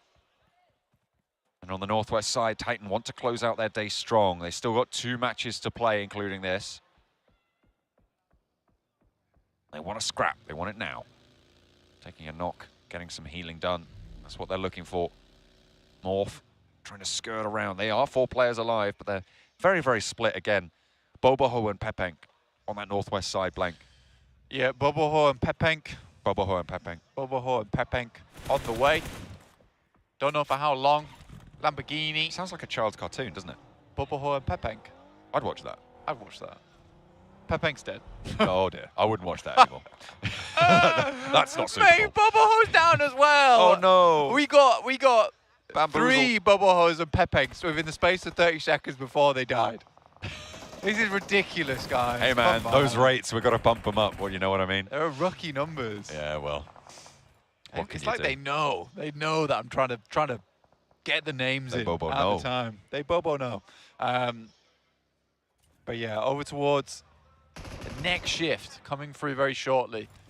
Pretty influential shift as well, with a lot of teams' lives on the line with wherever this one does head over towards. It's definitely going to the fields though. It's just the way it is in these matches.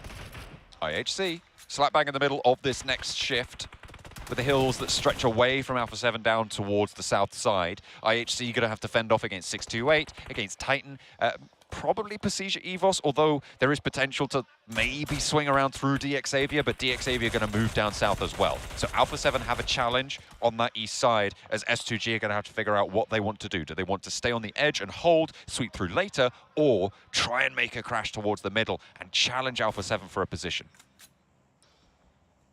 Loops, Mythic, looking over towards Udo Alliance, who taking a bit of a severe beating so far. Junction Red Force down to 3 players, 61 points, 7th place. It's not bad. They're still pumping points. This is the second time I've seen Cardoza knock himself in the vehicle there. Paragin easily finishes him off. Maybe he has to jump out. Getting shot at would make sense in the meantime. Certainly would. Be probably the kindest explanation, and I'm assuming it was correct. Cardozin going down. At least he was with the rest of his team, or close by anyway.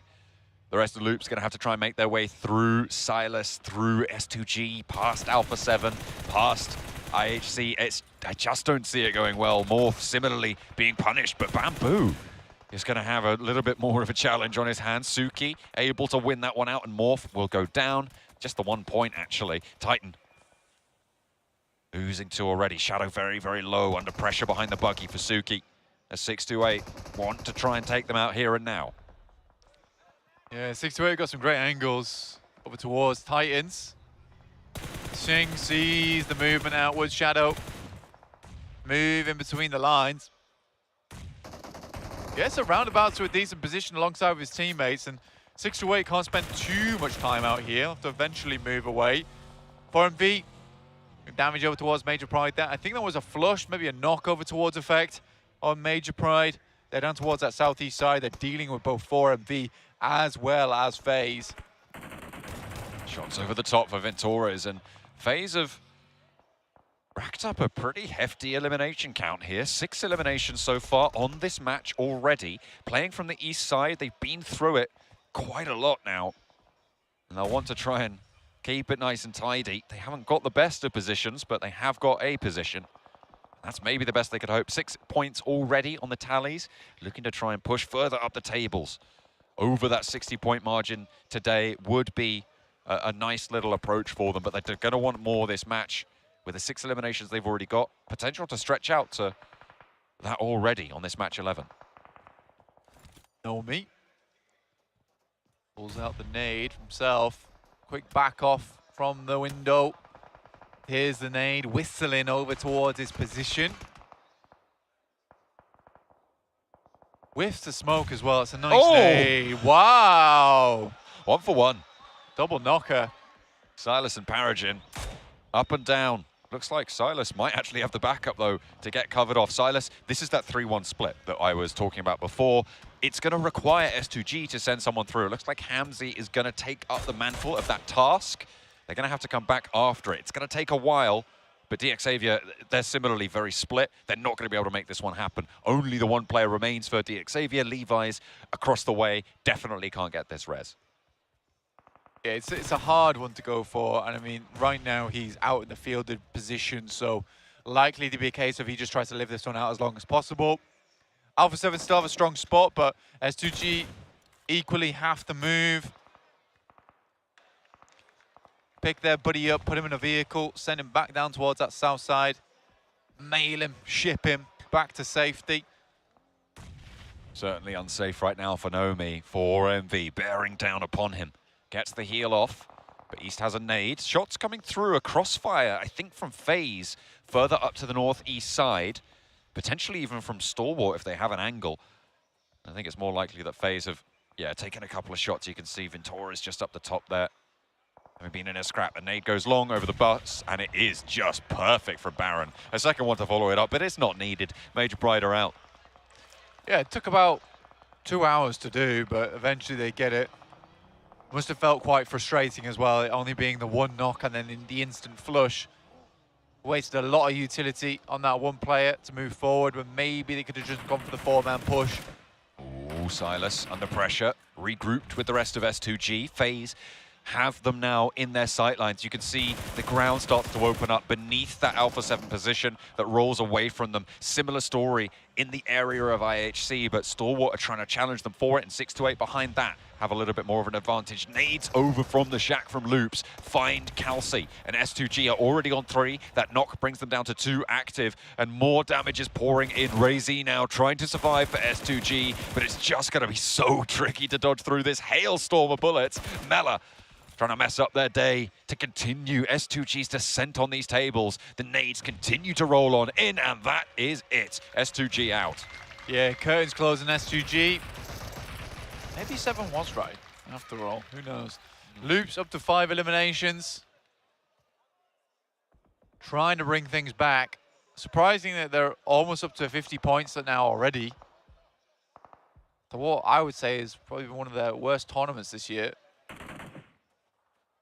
We're now on board with 6-8, who have been at the back of the queue of this western hillside for quite a while, Blank. They are behind Stalwart, who are in the buildings just a little bit ahead of them. And IHC kind of command a lot of this area in this hilltop position. Alpha 7 probably the other well-placed team, but there is always Weibo that you have to be worried about in the compound towards the roadside. Yeah, it's a really fun position for IHC to play in this match. Just purely off the back of the fact that you control so much terrain from this position. Most teams on the western side, you have to fight each other before they can make it in. Stalwart hitting shots right now, and this is the game that they desperately needed points in because it's been salvage after salvage after salvage. They want to maintain that #1 spot, removed from Alpha 7. They need to start getting some actually good games. Weibo with a compound of their own. This could be very useful to them. This Stalwart's come out on top over on this western edge. They have managed to weather the storm, all the pressure behind them, but only 3 eliminations to show for it. Perhaps they wanted a little bit more value, but either way, surviving later on is its own reward. However, IHC, they've been a little bit quieter as DXavier have taken over that mantle of the streaky team. Can they step up in these Miramars towards the end here? And Godless does just that. Gap is taken down a peg there. And another point will be found. DXavier will be eliminated. That third place spot will be marked at 83. I think there was a placement point involved there as well. So 84, that third place that 4MV are looking to chase towards. Weibo Gaming as well. Going to be looking to rack those points up, and IHC close behind. Nade will take that action. He already took quite a bit of punishment coming through from 4MV, so all the smokes get put in play. They're not quite in the circle just yet either, John. Stalwart have got to get a bit further, creeped over the line. Zol in his last nade, tosses it over, hopes to get some more damage. Icy looks to be running towards it. That looked dangerous. You're right. Definitely did. Top not quite tagging on for the shots. The smoke's blooming in the way. And Stalwart have to push forwards. The onus is on them, Blank. Yeah, they have to get through this spot. Another good nade from Alex. We'll take down Nurzed just as action gets picked back up again. But they are expending a lot of utility. This utility has to hit and confirm something. At the moment it's found nada. The guys just get back up, dust themselves off and look to go again. Action needs to re-lock in over towards 4MV, keep them at bay whilst the rest of the team attempts to find an initial knockoff over towards IHC. South side currently being fought for by 4MV and FaZe as well, as we continue to hop on board with this Western Hillside engagement. Action moving forwards now as they're looking to pop through. Demo, I don't know what he was trying to do there, but he's not going to get away with it. Will be crunched under the buggy. Ziol looking for the backlines. Nurzed running on forwards, hits the deck, and action's there. The spray down from Ziol steps up, looking to try and dance around it, pulls him out of the buggy, but you need to be careful. The rest of the team are going to roll on through for Stalwart. Try and take you down if you can. Demo's already been flushed away, and it's a 1-for-1 trade. They disengage. Seemed like a pretty wild play from Action. I can already sense Max seething on the desk about that.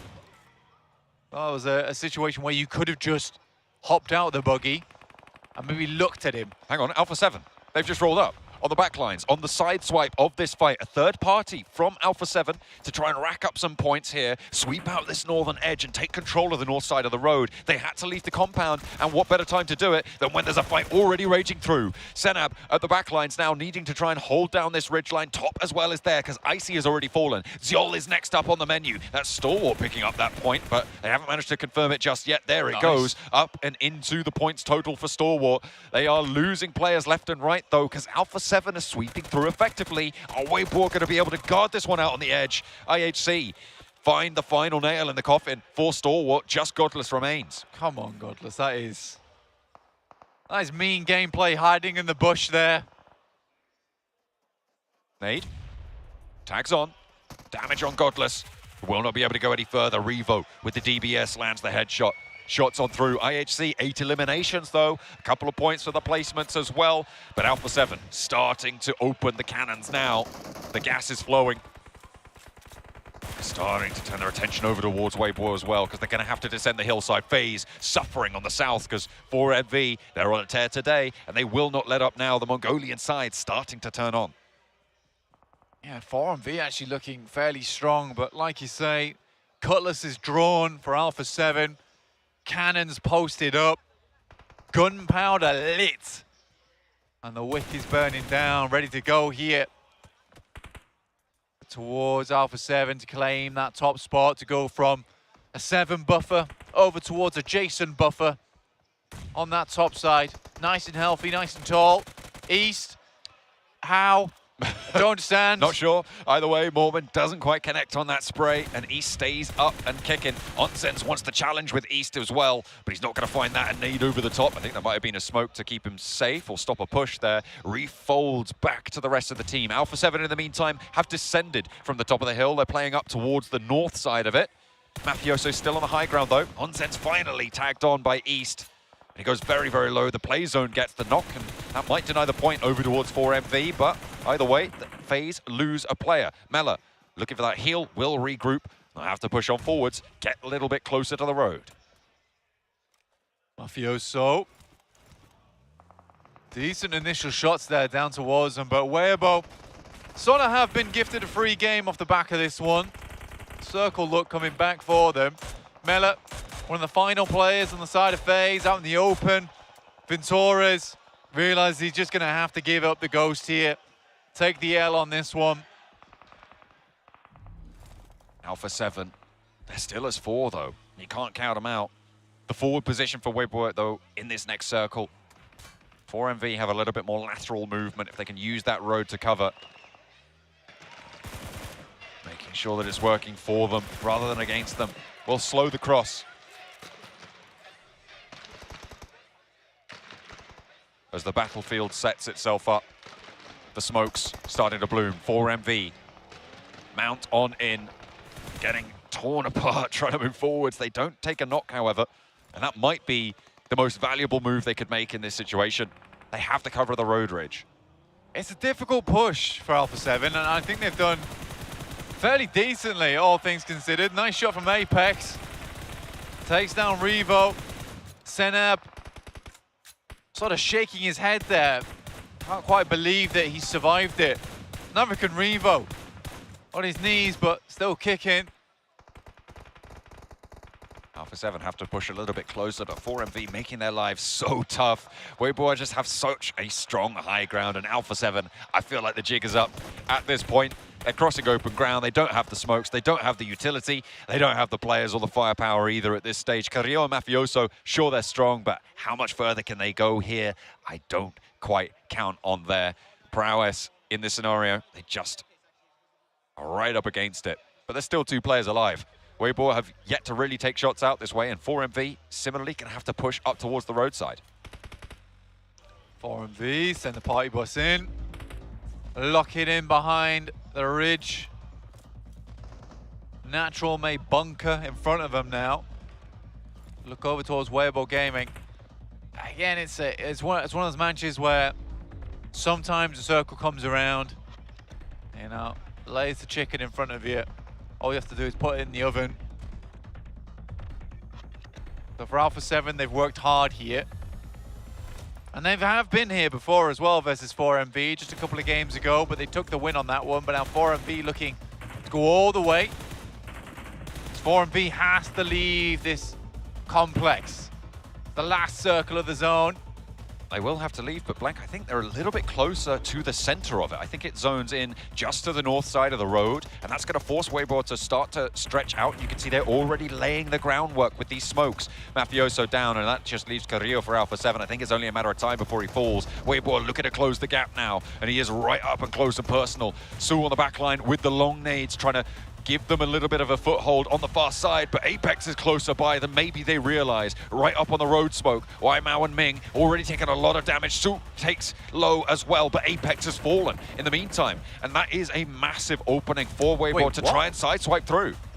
Somehow Alpha 7's got both their players up?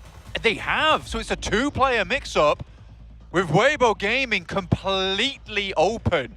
I don't even know if they think that there's another team on this side. Mafioso steps up. Surely they see them now. But they're being lit up from both directions. They can't even find the knock onto Alpha 7 here, and they lose a player in the process. Su also down on the roadside. And 4MV looking to move on through. 2 players on the south, Mafioso forwards. Carrillo is there as well, but the spray down connects, and it's just Mafioso. I don't think he's got a first aid left. Doc looks to make sure that he isn't going to get any healing done, but the bullet's just sending wide. 2 players alive for 4MV, but they're more concerned with plenty of the other players looking across. Mafioso gets the spray, but doesn't quite connect onto the final player. Weibo goes down, and from the south side of the road, it is 4MV with another chicken dinner. That is some unbelievable stuff there. From Alpha 7, almost finishing things out towards the end, getting Mafioso back up on his feet alongside with Carrillo. At the barest HP, still getting the damage done. Crazy stuff coming through. Weibo Gaming suffer once again to just quite slow gameplay without the plan ahead of them. Really been moving up to the road a lot sooner. Dealing with these targets, should have been thinking about where 4MV was taking shots over towards. They didn't see the eliminations come through, so they shouldn't have assumed Alpha 7 was out. Could have been the difference maker between them. System hang कर दिया भाई, system hang 4MV. Two chicken dinners so far. Back to back chicken मार के. Stretching their legs a little bit. Mongolia, such a powerful region, demonstrating just what they're made of. Doc with the MVP. 1.2k damage blank, that is nasty from Doc. Able to do a lot of work for the roster and actually leading. भाई but WBG consistent खेल रही है, alpha 7 consistent खेल रही है, and 4MV अभी consistent वाली team होगी. मतलब जो टीम पॉइंट्स निकाल रही है ना, एंड सर्कल तक सरवाइव कर रही है, वो कंपटीशन दे रही है गाइस. बहुत टफ जाएगा, लास्ट मैच तक कॉल जाने वाली है इस मैच की. WBG hashtag two curse is real, but एक चीज देखो कि वो कंसिस्टेंट पॉइंट निकाल रही है. Same goes to alpha 7 and same goes to 4MV. Back to back अच्छे मैचेस निकाले, कमबैक मार दिया. Very boring. अरे अरे सेवियर भाई ऐसा मत बोलो भाई. बट एक चीज नोटिस करने वाली है, अगर आपने देखा, मैंने कल क्या बोली थी आपको, ओवरऑल रैंकिंग आने दो एक बार कि ये जो मेटा है ना, ये पॉइंट्स मेटा बहुत डिफरेंट है भाई. अगर आप किसी भी मैच में पॉइंट नहीं ले रहे हो ना, तो वो आपको बहुत बड़ा एक थॉट, मतलब वो दे देगी ब्रेकआउट. ऊपर से नीचे आने में टाइम नहीं लगेगा.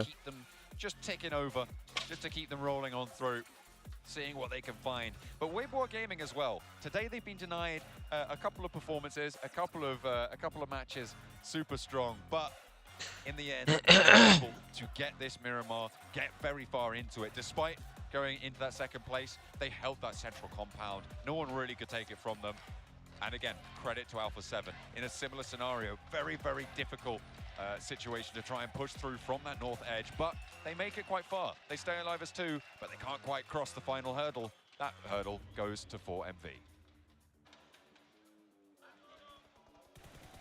Well, for Miracle Vibes, able to pull off their second victory today. And Maxman, you noticed something about the top 5. A lot of Mongolian teams. Very Mongolian. Yeah, I don't think there's any other esports or even maybe sports where Mongolia is just that strong, that dominant, that present at the top of the league. Not true, actually. Really? No. I'm sorry. I did that because he asked me before we came on air. I was like, "Hey, Jason, is there any other, esports where Mongolia dominates?" And I'm like, "No." You would do that. I would see you doing that go too. Ahead, sorry, go ahead. How could you? But yeah, like Mongolia being that present, usually it would be a team or two. But like, the fact that we have 3 teams competing right now at the top of the leaderboard of CS7, like Brazil was looking strong, but I did not expect to have all 3 Mongolian teams be at the top and dominating as they are so far. I'm with you, and the way 4MV was actually able to play this match, the way they were able to take the fight onto Major Pride as well. I feel like that was such an important fight for them to even be able to get into the circle. They had to take that fight. We've been talking about teams being able to scout, teams being able to do all of this, a lot of preparation right before taking a fight. It's good to see that sometimes teams just have to fully send it, and they have to rely on their gun skill, they have to rely on their skills overall and their team communication and being able to win those fights. I love because you have 2 teams, you have 628 and Stalwart Esports 7 we were looking at. They took the easy route, they saw the circle, they saw the plane path, let's wide wrap to the west. And 4MV, let's put this game mode in extreme. S2G, this game proved how work pays off, where 4MV rotated the logic. No, they'll know soon enough about 4MV. We know. We definitely do. Well, the question is, does Kalaris know back at home? Which I think he does. He does, definitely. But you can see FaZe, 14 points, again, able to finally get some momentum going for this team. But Alpha 7, Max, you were looking at the rotations, you were looking at the positions, and honestly, they played that out, kind of in your words, pretty flawlessly. Yeah, I think that is I said yesterday S2G defense approach will not work for a long time. कोई दिक्कत की बात नहीं guys, कोई दिक्कत की बात नहीं है. No ego fights. Mafioso on that hilltop, getting pushed by S2G, Silas in particular, instantly regroup in the warehouses, and then playing that ridge when they see the third-party opportunity between Stalwart Esports and IHC, clear that high ground spot to leave Mafioso scout while the players are going downhill. I don't think there's any way you play... This game, I said yesterday S2G defensive approach will not work. अरे ठीक है भाई, ठीक है. And guys, कैसे हो सारे लोग, आ जाओ यार, थोड़ी बातचीत करते हैं. इसको मैं उसमें शेयर कर दूं पहले. बातचीत करो, क्वेश्चंस पूछो गाइस, क्वेश्चंस पूछो. बाय द वे मैं बीएमपीएस देख रहा था, सॉरी मैं थोड़ा एक्टिव नहीं था. बीएमपीएस देख रहा था एंड मेरे को कल निकलना भी guys. Tomorrow is travel for something big. बस प्रे करो इस बार आ जाए. क्या सोच रहा था मैं क्या बोल रहा था तुमको, मैं भूल गया. मैं कुछ बोल रहा था, मैं भूल गया. मैं तुमको बोल के भी भूल गया. मैंने क्या बोला अभी, मेरी बात रिपीट करना. मैं कुछ करने वाला था. नोवा अपडेट भाई, नोवा चेंजेस होंगे भाई. भाई। मैं कुछ बोल रहा था यार, मैं भूल गया। बताना मैं क्या बोल रहा था, मैं कुछ करने वाला था।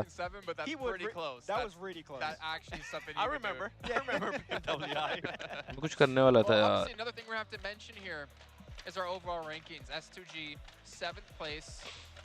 भैया खाना खा के जा रहे थे आप? नहीं, खाना खाने नहीं जा रहा था यार, मैं कुछ काम करने वाला था। हाँ, ट्रैवल तो मैं कर रहा हूँ, कुछ करना था मेरे को, मैं भूल गया यार, शिट। चलो कोई नहीं। ओवरऑल रैंकिंग आ गई गाइस, थोड़ा सा पॉज करते हैं। Alpha 7, oh my god, alpha 7 have a good, oh भाई 4MV का क्या कमबैक है। Nice one 4MV। कल 4MV के कितने पॉइंट थे भाई? 4MV ने धक्कड़ कमबैक दिया है बे। इमेजिन करो, टॉप 3 टीम में 2 टीम मंगोलियन टीम है। मैं आपको बोलता हूँ ना, मुझे एक विजन दिख रहा है जहाँ पे STE के बनाए हुए रास्ते में 4MV जाते हुए, वैसा मुझे लगता है भाई। शॉर्ट टूर्नामेंट की जॉट टीम है 4MV, मजा आएगा इन ये भाई, टीम अलग है भाई। हैट्स ऑफ 4MV भाई। इस टीम ने ना, मैं सच बता रहा हूँ, इतना प्रॉफिट दिया होगा ना इनके ओनर्स को, इनकी जो ऑर्गेनाइजेशन है, ऑनेस्टली सेइंग इतना बड़ा profit margin. Million dollars game भाई, मिलियंस डॉलर गेम। इन्वेस्टमेंट मतलब profit is greater than investment वाला सीन भाई। द सेवियर बहुत बढ़िया consistent performance. WBG 80 point, ISC 76 61। मैं आपको अभी भी एक चीज बोलता हूँ, अब जितना मैंने देखा हुआ है, जितना मैंने मैचेस देखे हुए ग्लोबल सीन पे, मैं अपने एक्सपीरियंस के अकॉर्डिंग आपको बताता हूँ।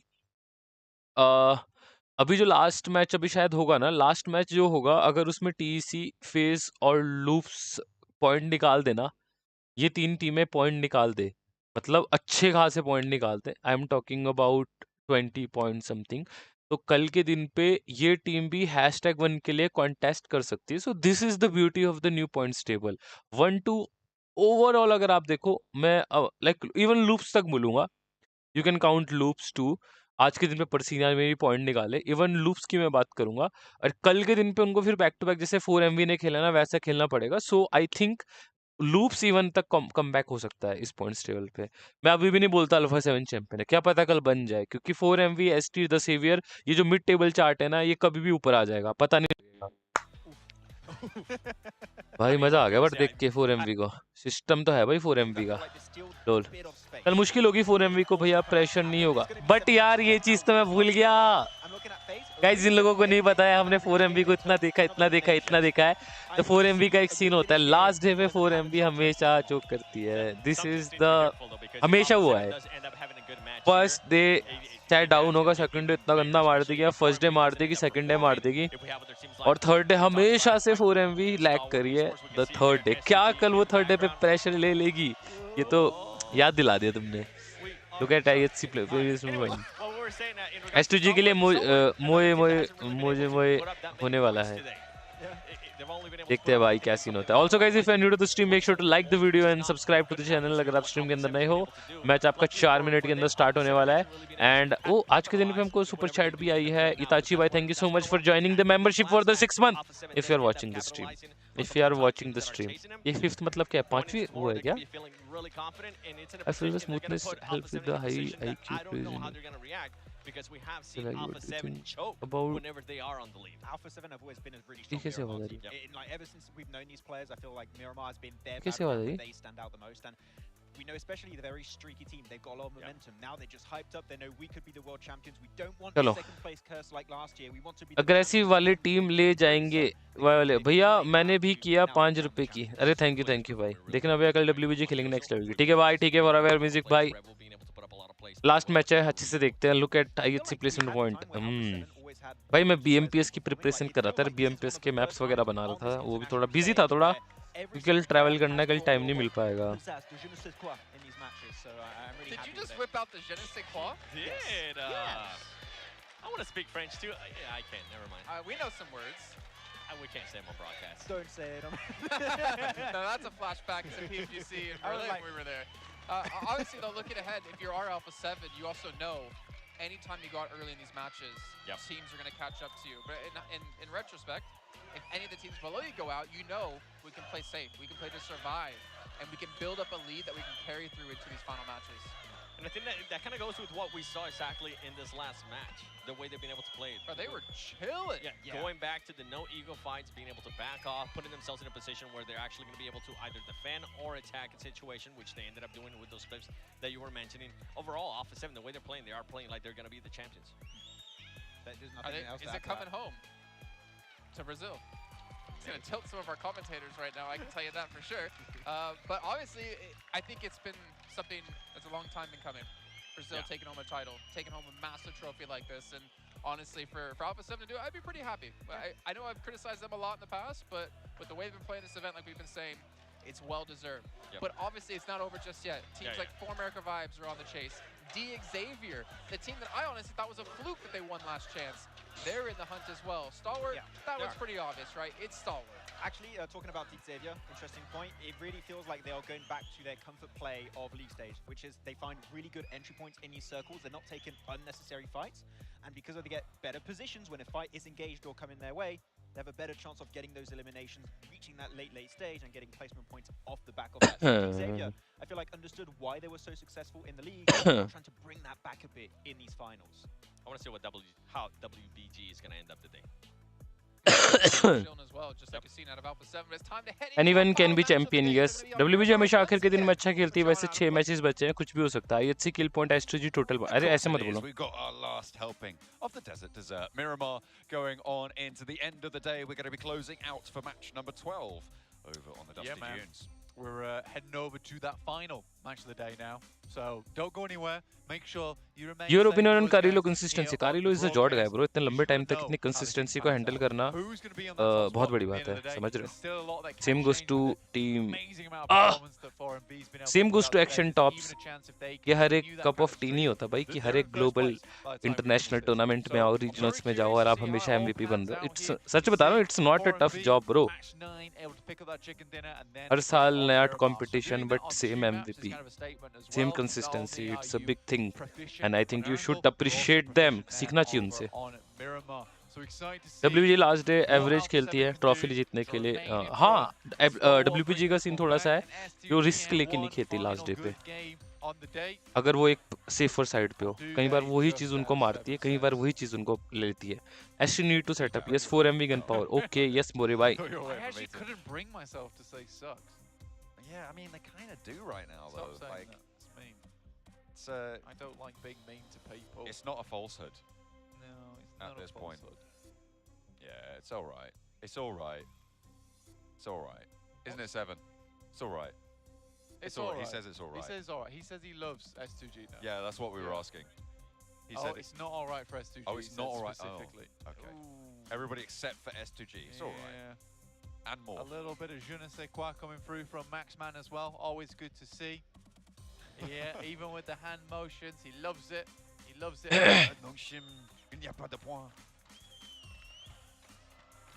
I think I understood what you said. I don't think I did either. Yeah, I think you attempted to say no points for Nongshim. Yeah? Yeah. I think I said something. So we'll find out. Along those lines, yeah. Maybe there'll be a translation over in the chat. Let's translate over to Miramar as we are going to the Dusty Dunes once more. Plane path, northeast, cutting down to the southwest. This is a pretty chill plane path, Black. I think we have. Let's go, pretty chill flight path. So far on Miramar, whilst it looks like it leans one direction, it's quite accessible to be able to get down even towards Puerto Paraiso. Should you be so inclined, should you be as motivated as some teams might be to get down to that southeast side. Are you motivated for the last game of the day, John? Oh, I certainly am.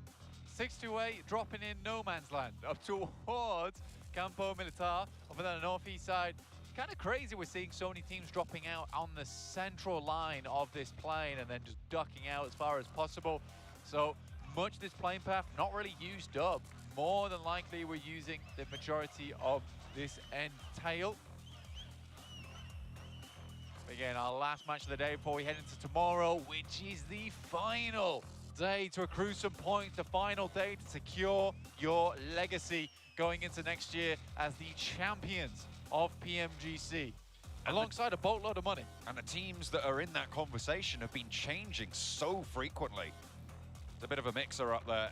at the top of the tables, but the one team, well, two teams really. कल तो drop clashes भी होंगे नहीं, I don't think यार global stages के last stage मुश्किल है bro. Those two STE names, of course, they were always going to be coming into this one. I think they were the only two teams that were a fix in almost everybody's top 3 Abhijit मंडल फिर से. Hope ST will get the chicken. Important है ST के लिए ये match में point लेने पड़ेंगे बे, gap को बढ़ाना है, लीड के गैप को. As I've always said, guys bye the वे आप में से कौन-कौन लोग अहमदाबाद से हैं just you wait to see what 4MV can do. जो BMPS देखने आएंगे? Anyone from Ahmedabad? What happened to Pika and Scry? Pika and Scry अपनी स्टडी फर्दर फ्यूचर्स बना रहे हैं अपना guys. Just you wait to see what 4MV will do on the main stage. मतलब future stable कर रहे हैं अपना. Yeah, I will wait. You don't have to wait. It's already happened. They are blasting. भाई को जो नहीं है 7 को हमेशा जोन मिल रहा है. Like Team Rocket भाई right now. They're going to the moon. किस्मत. See what they can get done their holdings, on this final match. Can they their bring timings themselves towards are too that top good. spot? But with a circle like this one heads all the way over towards that map western stream से पता side लगता है of यार the north. Clearly की Alpha teams 7 क्या कर रही हैं. fairly central right now. Over in El Pozzo, yes. I was going to say that. Yeah, but I said Carry it on. first, so. It's in El Pozzo, S2G blinding that eastern side of the circle. Over in La Cobraria, on a bit of a split, DX Xavier. We haven't really seen that sort of a split be super impactful so far in the circles on Miramar that we've had. आपके player stressful situation कैसे handle करते हैं? आपके player बस अपने basics पे stick होके खेलते हैं, DX Xavier move a little bit further काम to the रहते west हैं. side of Crater Fields. They know exactly कि उनको करना क्या है. जहाँ पे डिफेंस वाली सिचुएशन आएगी वहाँ पे अच्छे से डिफेंस करना है, जहाँ पे पुश करना है वहाँ जाके मारना है. कई बार चीज़ें सिचुएशनल्स रहती है तो ऊपर नीचे हो जाती है, तो दिक्कत हो जाती है. कई बार ऊपर नीचे, कई बार निकल जाती है. इसी का नाम है BGMI, इसी का नाम है PUBG mobile. Definitely did not deserve to be here. No, in the end. Match के बाद देखते हैं क्या गलती करी. अच्छा उस टाइम लगता है भाई यार ऐसे कर देते इजी निकल जाता है, बस वही होता है. Still makes me sad though. Still makes me sad. Perfection की बात होती है, लाइक जब आप पुश करते हो सो बेसिक्स क्या क्या रूल्स रहते हैं, कैसे पुश करना है, रन ओवर्स कैसे करने हैं. सो बेसिक्स क्लियर होना जरूरी है. बेसिक्स क्लियर होना प्रैक्टिकली थ्योरेटिकली बोल के प्लस करके वो करा हुआ है. परफेक्शंस मतलब ट्राई करें अपने आप को थोड़ा अच्छा करने का, अच्छा करने का. ये बेसिक्स है अपने, ठीक है. कैसे फाइट लेना है, गन का यूज, यूटिलिटीज का यूज, etc तो उसकी प्रैक्टिस ऑलरेडी कर रखी है.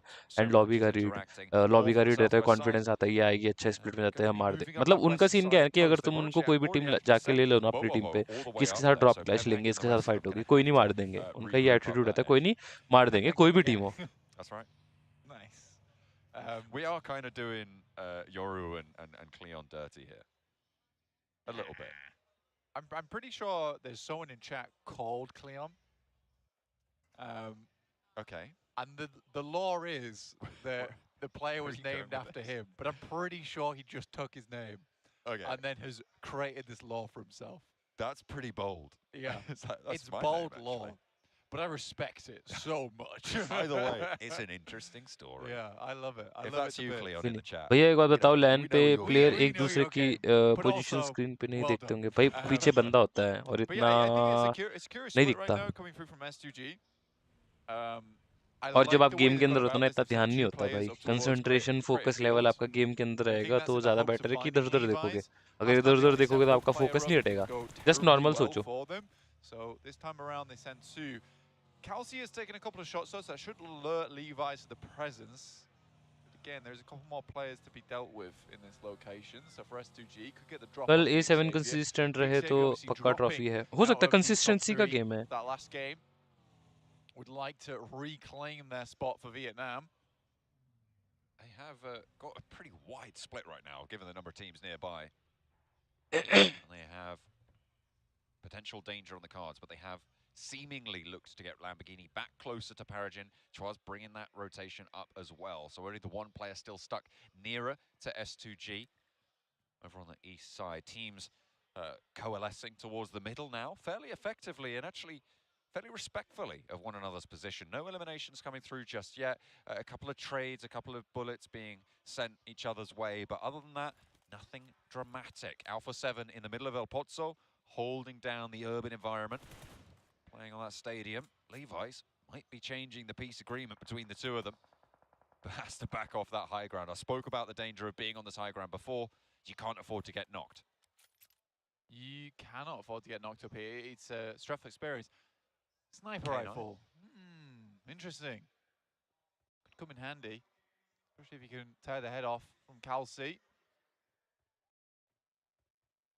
He does spot some vehicles down below. That's Nongshim Red Force. I think Max makes a really good point on the desk there in the sense that all those central spots are just gone now. So many teams are claiming them quite quickly. As soon as you start to sense that the lobby is going more for a central focused style of meta, you just want to take those center positions as soon as possible. And those initial circle shifts can be quite influential in manipulating the way the game goes.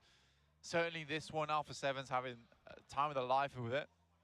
The circle heading over towards El Pozzo in the first place does mean they're going to be surrounded fairly quickly, but we know that they can hold their ground. It's Stalwart versus Nongshim. Decent nade over towards Wings. Very good start. Taking that knock as well. Stalwart with their last chance today to prove that they are still worthy of those top spots. And we'll see if they can convert over onto Nongshim, who have been falling off today so far. Tizzy looks for the shots, and XZY with the angle onto top takes a lot of damage his way, but doesn't quite find what he's looking for. Not just yet. Top allowed to heal on up. Again, on the east side, Nongshim Red Force have got Pasija EVOS down towards the south side of them that they may have to worry about, but they're about 300, 400 meters out right now. So a little bit too far away to take those shots just yet. Second shift on the circle. This could be a cruel one. Honestly, I'm hoping for Southwest hard shift. Love to see more of the mountain in, but wrong. I've been denied. Up towards that north side once again. Towards La Cobraria. The fielded area down towards Crater. 4MV do need to get a bit of a move on here and down towards the south side. Behind Udo Alliance and battling versus Major Pride. Already finding Dino though, so one elimination found already. Dropping them up to 90 points now. Almost in the 3-digit lane alongside with Alpha 7. Alpha 7, one of the main features of this southeast side near El Pozzo on that route out moving north. 628 on the north side of all of this group of players. Gonna have a potential to try and just guard all of this out, but I'm looking at Stalwart's rotation wide blank, all the way out in the east, moving over the north side, past La Cobraria. They might be looking to try and challenge for some similar spots there. S2G in the meantime in the middle, getting caught out somewhat. Naturally going to have to deal with Weibo Gaming as they crash on into the concretes here. Silas goes down, Arazi very, very low as well. Silas flushed away as Senab is able to get the pick, actually, up onto that one. And Carrillo is chiming in. Alpha 7 seemingly just picking up these points left and right. Hamzy with a chance, and there's a second knock as well. Weibo Gaming starting to falter as Hamzy crests the door frame. Ming, though, with the hold, with the chance to take down S2G, and he takes it, seizes it with both hands, and once more, to cap off their day, blank, it is S2G, 0 points. Damn, someone was really right. That's crazy. Yeah, S2G going down in pretty catastrophic fashion at the end of the day for Turkish fans here in Istanbul. To me, the disappointments here as well. They were going home. Goodness me. At least it's not a long trip back home for them. That's true. That is true. For S2G, though, an unfortunate finish to their day. 7th place. Likely to change with Nongshim Red Force still in the game with 3 players alive, and Titans phase not too far behind. It's 4MV, though, who really have found their wings today. Soaring towards the top side of the lobby. Faster than ever before. Udo Alliance really also having a rough day. I think if we're going to give S2G a hard time of it, we have to give Udo Alliance the same, because yesterday it looked consistent, today it's looked non-existent. You haven't even seen the sort of rotational plays that they were making before from them. And perhaps that's more to do with the fact that there are more teams going far more central. you're not really able to make strong rotational plays if you're not just going to the middle and holding it out, right? And if you do Alliance on winning fights, they can't really contest in those central areas. And that is coming back to bite them. In their points totals today, as teams start to look for the middle more so than before. 4MV challenging for those top spots, losing players. Stalwart with a chance now to get back over the top of it. DXavier as well, with the position that they hold on the north side of Crater Fields. Potential to be able to keep up pace with them, but Alpha 7 still sit 13 points ahead, and with the position that they hold south edge of Crater Fields, it's going to be another game where they have a big point scoring opportunity. Yeah, I think if we're looking at Stalwart as well, got to take into account this little rotation they've made up towards the north side of the map. Really, really well done from them. Wrapped around a lot of the dangerous zones. They were on the south at the start of this game. Taking it to that northern side alongside with 628 is a really decent rotate. Could give them a good time. Major Pride setting off, but harried by Pepenk. Pepenk back into the vehicle. Looking to reposition the rest of Morph as well. Looking to try and wend their way up the western way. Junction Red Force phase, trading back and forth. Major Pride over on the south side near 4MV, trying to fight through El Pozo. A little bit of urban warfare on the south side to give us some entertainment as time ticks away for these teams looking to put their final billing on the day. Titans up against Stalwart here.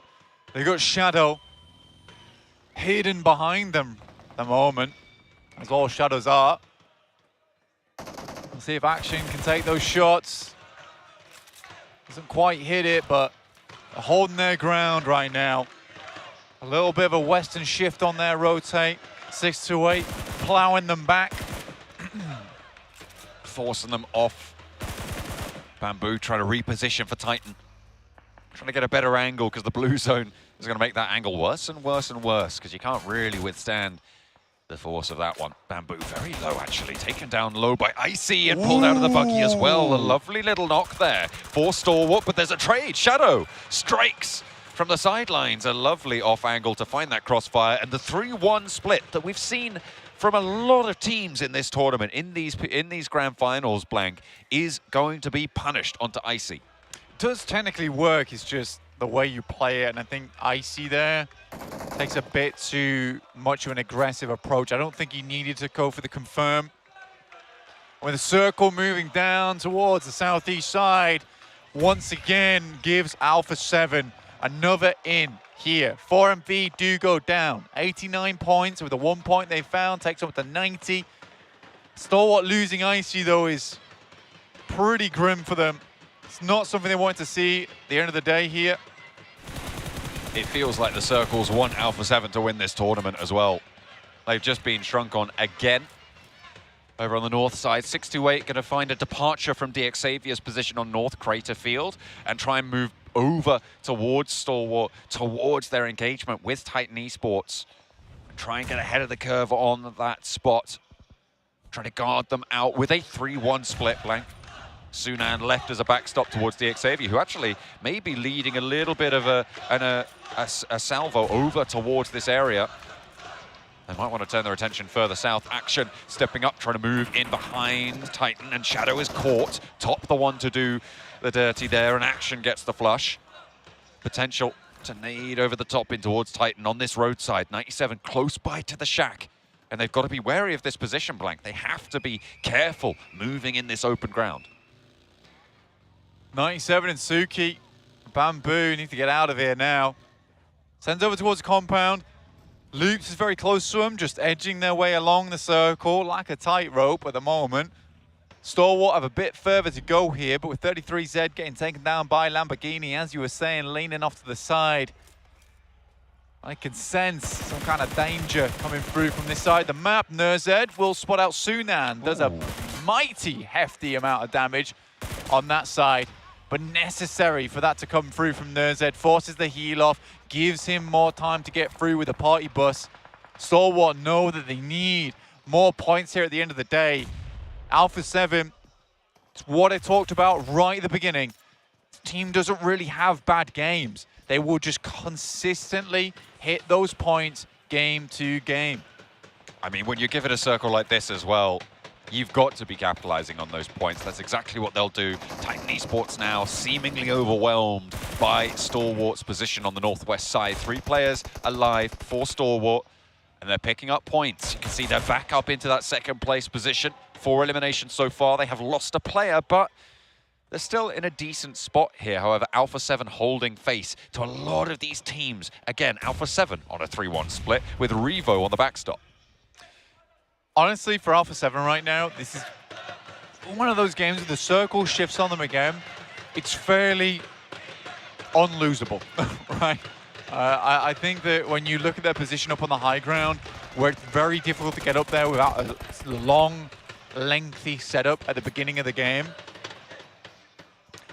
kind of free. Yeah. Kind of free. Should be. Should be. Top Esports getting a little bit too close for comfort, but IHC and Loops on the north edge of El Pozo trying to leave up to the north is very, very tricky, and you have to deal with your neighbors first. Godless close by to the building that Loops currently occupy, and he's giving them the runaround. Stepping on into the building now, spraying down the corridor. There's backup moving on in the form of Alex, I think that is, right up into the wall. They're playing split, taking control of the high upper floor there. Alex skirting around the edges as well. Nades coming on through. IHC still 2-2 though. They're just looking for an opening. Loops not presenting just yet. Godless, practically on his own here. Pretty bold that he goes to take this push by himself. Loops is behind him, moves through the building, gets upstairs, causes commotion, drops a nade in. Smoke goes through. It's a good Molotov upstairs as well to keep him off. The fact that Godless has been able to get up here is honestly silly. Puts out the fire as fast as possible and gets the kit on. I am unsure what's going on here from IHC. Finally, Alex comes in with some backup, but does get taken down. Demo's here alongside him, and she's very low. They're looking for the drop down. Oh, What a Godless. shot from Godless. From the heavens descends. And he will be able to put the final nail in the Loops coffin. That's the end of their day. Around 50 points earned so far on their tournament. And it's looking a little bit worse for them as well. Another nice pickup for IHC. However, in the meantime, Alpha 7 took a knock. They got the res over on that hillside. And now it's Stalwart and Morph trying to fight for the hills to the west of their side. At the moment, it looks like Stalwart are getting the better end of the deal. But action is down, and they only have 3 players total, remember. Pepenk is going to be flushed away, though, by Top, as he looks for the res onto his teammate.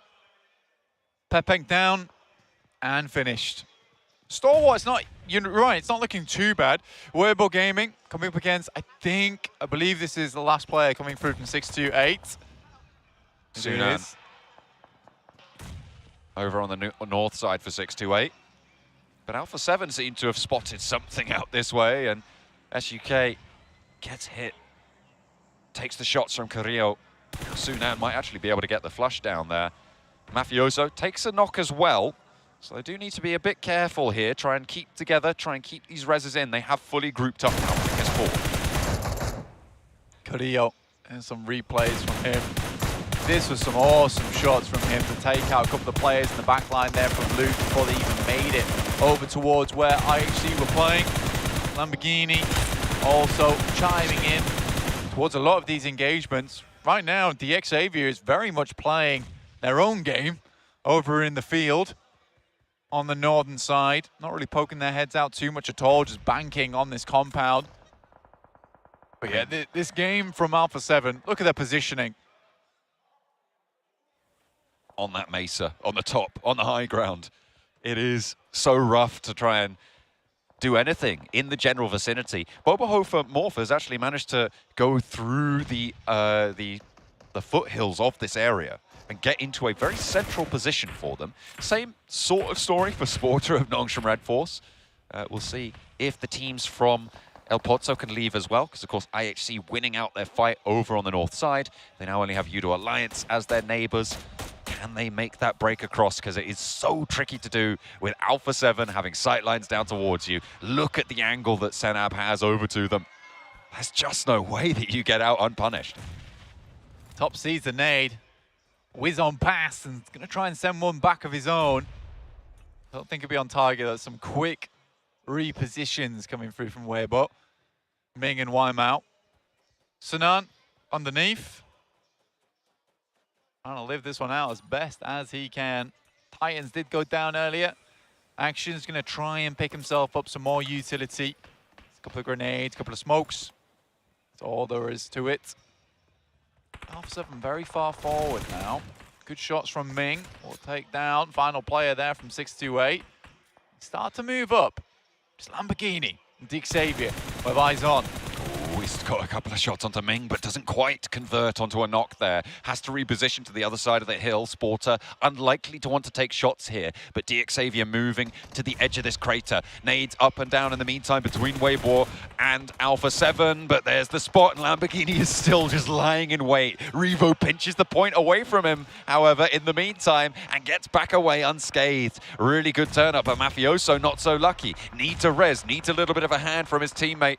Now DXavier can start to move up. Carrillo up on the bell tower. Needs to be careful because NerdZ seems to have spotted something. Yeah, NerdZ got himself a nice little knock there versus Alpha 7, and where they're rezzing is very much out in the open. They do get the res and the heal off, which now alerts Alpha 7 completely to the position coming through from Stalwart. It's a very tough fight to be taking for Stalwart versus Alpha 7. First nade looks fairly decent for damage, but Revo just dances out the way of both of them. They maintain that high ground as well for Alpha 7. All important, Ming has a complete blindside here on Mafioso. If he steps too far, that's got to be it. But he pulls out the shotgun, he swaps the weapons at the wrong time, and Mafioso, he gets back in. There's no way he meant to pull that shotgun out. It completely cost him the knock and gives Alpha 7 a chance to turn around, but he just about is able to convert onto a rough situation, and Weibo pick up their 5th elimination. DXavier here to join the party, to join the fun. Action alongside with Top, getting information relayed back here from NerdZ. The res is coming through. Carrillo takes a high ground position here. 6 eliminations found for Alpha 7 already, but Mafioso goes down to a little bit of overconfidence, I would say. Not checking his angles. Usually he's very good at doing that. The circle continues to close. IHC, despite a lot of teams taking shots towards them, still make the march inwards. Look at the elimination counts on the teams that are still alive. You're seeing a lot of 5s and 6s, a lot of scraps being had so far on the final Miramar of today, of day number 2 of the Grand Finals. Teams are not willing to give up yet, and a lot of those points are concentrated towards the top of the tables, to a lot of the teams within striking distance of that top spot. I think FaZe the exception there, 56 points total before this match. They have been climbing their way up where they can, and I think today has been a little bit better of a result than yesterday. Been impressed with the team from Thailand. Bad time to be taking damage here for Action, considering the blue starts to push in. IHC's done more than enough here with Yol, as that send out to deal quite a bit of damage. Now Alpha 7 does move off from the church tower towards the central zone, but Yol has just been a nuisance down on this side for Stalwart. Really nice little plays from IHC, controlling a lot of the gameplay right now for them. They got out of the north side of El Pozo as well, which is impressive in its own right. Yeah. To be able to make that crossing up and over. They did lose a player in the process, and now it's only DXavier with all 4 of their players alive. Remember, they hid in the crater for a while, and now they're back into the fight. NerdZ looking for the challenge. Just Ming remaining. I mean, he was able to take down 1 of Stalwart. Can he find the next as well? The last player remaining, a 1 versus 1. Action takes the damage from the shotgun, and the SK-12, the specialists from China, able to enact the punishment over towards Stalwart and cut them out of the final match. Revo takes a knock as well, and Alpha 7 starts to suffer a little bit as Revo tries to take way too much room.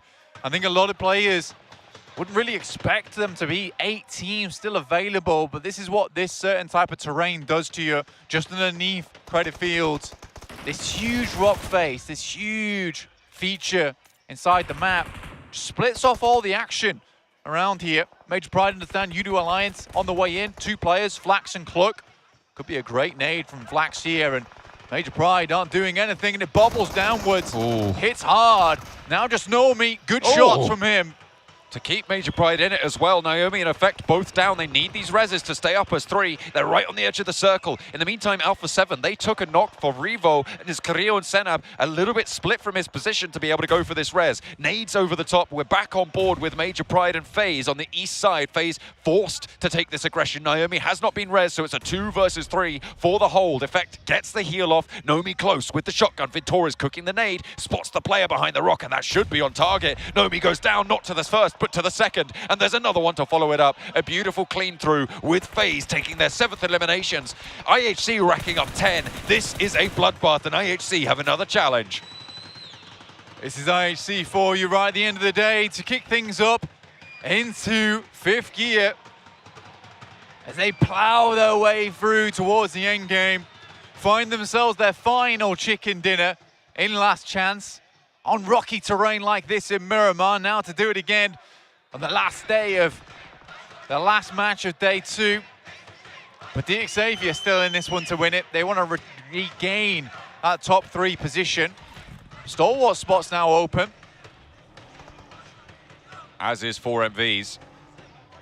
They're just about to leapfrog it with the placements. I think they've already earned that top spot there, but can they take down Alpha 7 now as well? Will they fall in this position? Because if they do, it's not out of the question for DXavier to even push all the way up and over here, Blank. They started 18 points behind with the 2 elimination difference right now. They will need quite a few more, but that is one hell of a nade from Ventura's from downtown. Demo decimated on the rocks there. Godless and Ziol now 2 players for IHC. They're turning their attention out this way. Godless not wanting the res instead. He's getting closer. He moves into danger, but Demo taking so much damage from the nade. Okay, he's cowered back behind that rock and looking for the res. The double drop from FaZe. They're continuing to press their advantage here.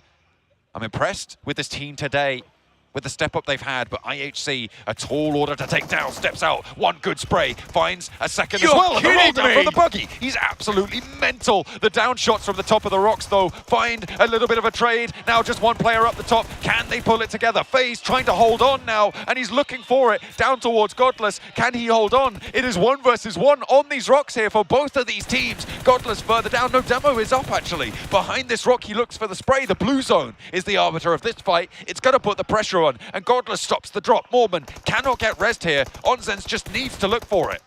Demo and Godless underneath. Onzen understands he's got a bit of an advantage here, but IHC, they're hungry for it. Rabid animals up the side of the cliff face, sending in with the buggy, hoping to leave Onzen's flat and squashed like the rest of the players on the windscreen of the vehicle. What a finish there from IHC. Just unreal plays, and Godless is still going.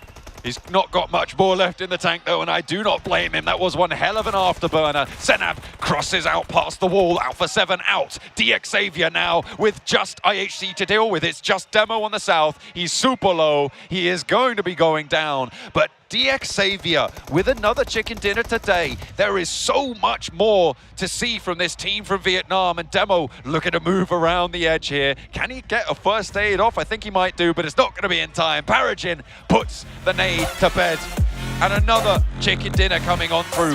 What a play from this team on that north side to hide in the crater and resurge at the right time. They are chasing for the top spots, Blank, and there is so many teams in that conversation. It's an interesting way to play that game, honestly. Keep yourself out of sight, out of mind for a long, long time, and then come on through and clean it up. Alex on this team deserves all the praise he's getting. Extremely strong, but you cannot count out Godless, Joel, Demo, all really putting in the work there. The swing round the buggy, I ain't never seen anything like this. Honestly, this has been an interesting day, to say the least, but DXavier take their win. It's nice to see the nades from Paragin still being just as golden as before. You love to see it. Alpha 7 surviving very late into that game as well, though. And with the lead they already had, I think they were able to get quite a few eliminations on that match. With the points they got, I think, for getting 3rd place, if I'm not mistaken. IHC got 2nd. They were able to put, again, a very respectable performance in. Getting, I think it was 6 or 7 eliminations, something in that sort of area. So Alpha 7 still very much the team to chase moving into the final day. Lamborghini claiming that MVP spot.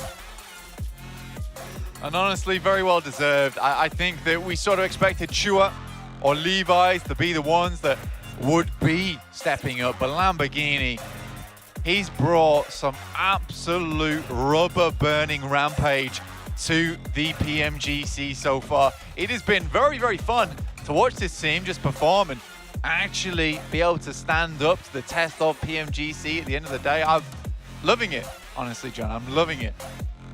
You've been loving it right from the start. DXavier charging through that last chance, and now they are seizing that chance to try and take the power.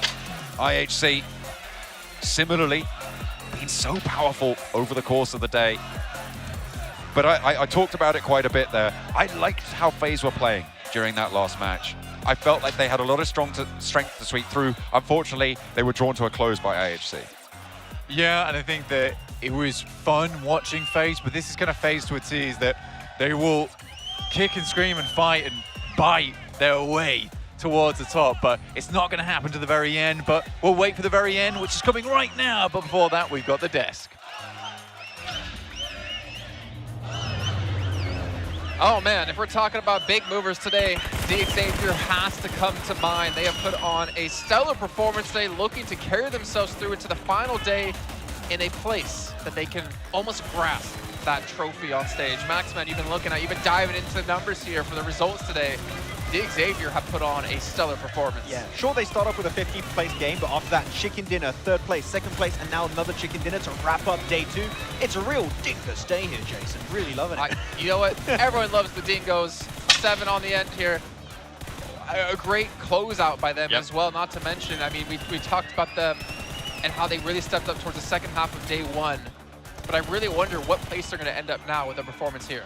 Yeah, I'm intrigued to see it because they started off the day, remember, they started off the day with 36 points in 8th place. If this team, for some reason, continues with this performance, I mean, especially after this match, I wouldn't be surprised if we actually end up seeing them at least in 2nd place. The one downside, though, I will say, from that last match, is that the team they're chasing, Alpha 7, were still alive for a very long time. Yes. Though it was a big opportunity because 4MB and Stalwart were both out at the start of this game. Yeah. So catching up in 2nd place, feasible thanks to a game like that. And I remember Blank mentioning quite a few times before this tournament started, their map control and knowledge in these positions like this, playing the high ground position, the moment FaZe leave, they exude absolute insane amount of control on this lobby. DXavier are threat to the teams when they are in that late game scenario. Yeah, you were talking about it, Jason, the difference between Alpha 7 and DX is going to be just 5 points. So if they do want to catch up to them tomorrow, they have to take advantage of Alpha 7, maybe getting eliminated early on. They're going to have to keep track of that, and they're going to have to be consistent because Alpha 7, that's something that they have been able to do today, and I'm so surprised and shocked by the way they've been playing. By the way, we were talking about IHC at the beginning of the day of where they're going to be in regards to placement points. They're getting some placement points here. They're just surviving. They keep on living They are until the very end. changing the meaning of IHC. No longer low placement. So 20 points, though, for them. I mean, Mongolia, we kind of thought this would be like the year of Brazil, but it's really been the year of Mongolia for sure. Yeah, we were saying like Brazil or Stalwart. It's Brazil and Mongolia now. Like, it's clearly, well, now Alpha 7 and Mongolia. Are you giving up? Are you giving up on Stalwart? No, Mongolia. They're from Mongolia. Okay. You know, no. Never mind. Disregard. I was thinking of something else. Okay, we lost him. Woo! Wah! I have to replace him. Okay. I have to. I'm going to take these clips to make sure he sees it and get the Kalaris thumbs up of approval. I don't think he'd give that to me. He definitely wouldn't. I think he will. But man, Ziol, I mean, he's had that PMGC experience in the past, right? And we've expected him to pop off in these matches. And the thing is, the threat, we know they could get those eliminations. 7, as he stated, now they're getting placement points, they're surviving more. That is the exact kind of setup you want heading into tomorrow. If they can continue this kind of playstyle, tomorrow is going to be a field day for them. Yeah, and for Alpha 7, I was talking about how Revo, Mafioso were putting up numbers, Korea as well. It's good to see that setup is right there. Look at this. Points.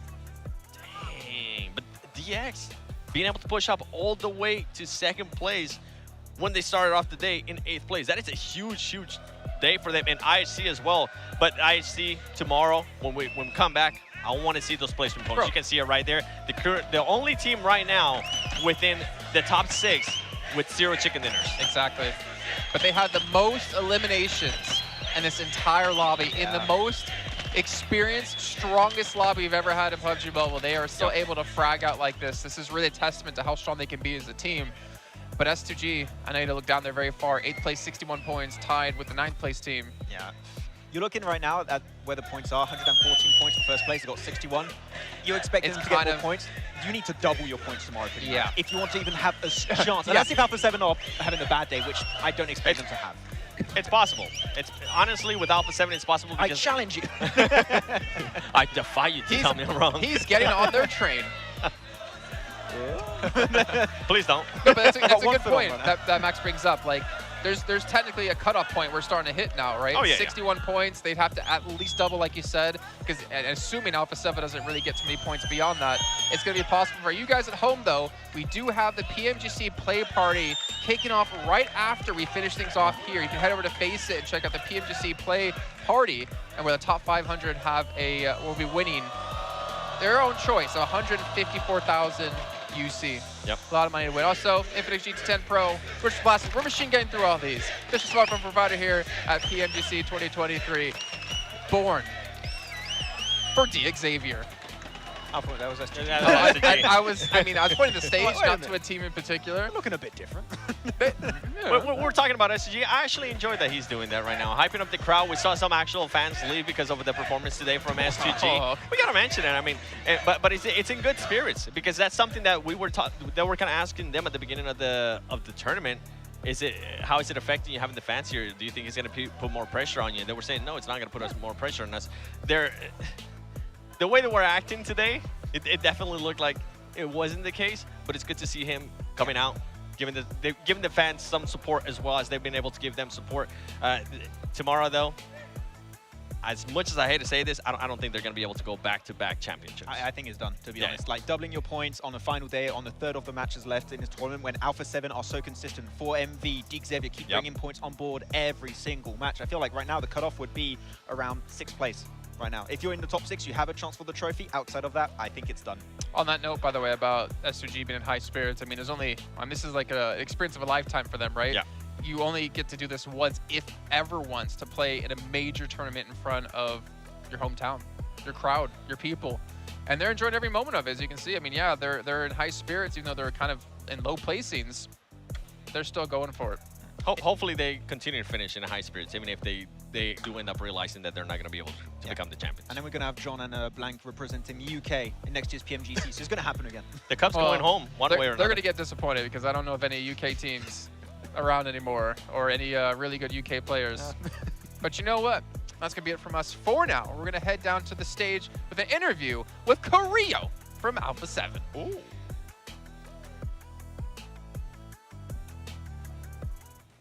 Welcome back to the main stage, where we are joined by Carrillo from Alpha 7 Esports. I've been working on my pronunciation. I don't know if you guys know. But we've got to first of all talk about yesterday. You ended up in 2nd place, and you've had a really strong day 1 and a really strong day 2 as well. So what were you discussing with your team or changing coming into day 2? Bom, vocês tiveram um primeiro dia muito bom, terminaram em 2º lugar. Hoje foi bom também, terminando em 1º. O que vocês discutiram de ontem para hoje? Quais foram as estratégias adaptadas? Dünden bugüne oyununuzda birçok şey değişti. Bu değişiklikler sizi 2. sıradan liderliğe taşıdı. Stratejilerinizde ne gibi değişiklikler oldu? Bom, eu acredito que a gente tenha tido rendimento pouco razoável ontem. Não foi bom, também não foi ruim. A gente conseguiu a 2ª posição, a gente conseguiu ficar no topo. Mas ontem mesmo à noite a gente sentou juntos e conversamos para melhorar tudo que a gente podia. A gente conversou bastante e para não errar. A gente queria chegar hoje, não errar nem um pouco, errar o menos possível para conseguir mais pontuação e assim se manter no topo, que é muito difícil na PMGC. So yesterday, so late last night, we started talking, discussed a lot what we needed to do to make as little mistakes as possible today. And we believe we did improve, but we want to go even further. Dünkü oyunlarımızda 2. bitirmeyi istemiyorduk fakat bitirdik. Takım arkadaşlarımızla çok tartıştıktan sonra stratejimizi bugüne yönelik odakladık ve bugün liderlik koltuğuna oturduk. Bu şekilde yarın da devam edeceğiz. Well, a couple of things to take note of for sure. First of all, it seems like Sanhok is your map, that is for sure. And also an incredible individual performance so far from yourself, so GG's for that. But let's take our minds back slightly to the group stage. Since then, what have you been working on to just make sure that you stay this consistent throughout the competition? Because it's been really impressive so far. Bom, tudo indica que Sanhok é da Alpha 7, é o mapa no qual vocês performaram melhor e você especificamente performou muito bem. E quais foram as mudanças e as adaptações feitas da fase de grupos até agora para chegar nesse nível? Mükemmel oyunun için seni ve takımını çok tebrik ediyorum.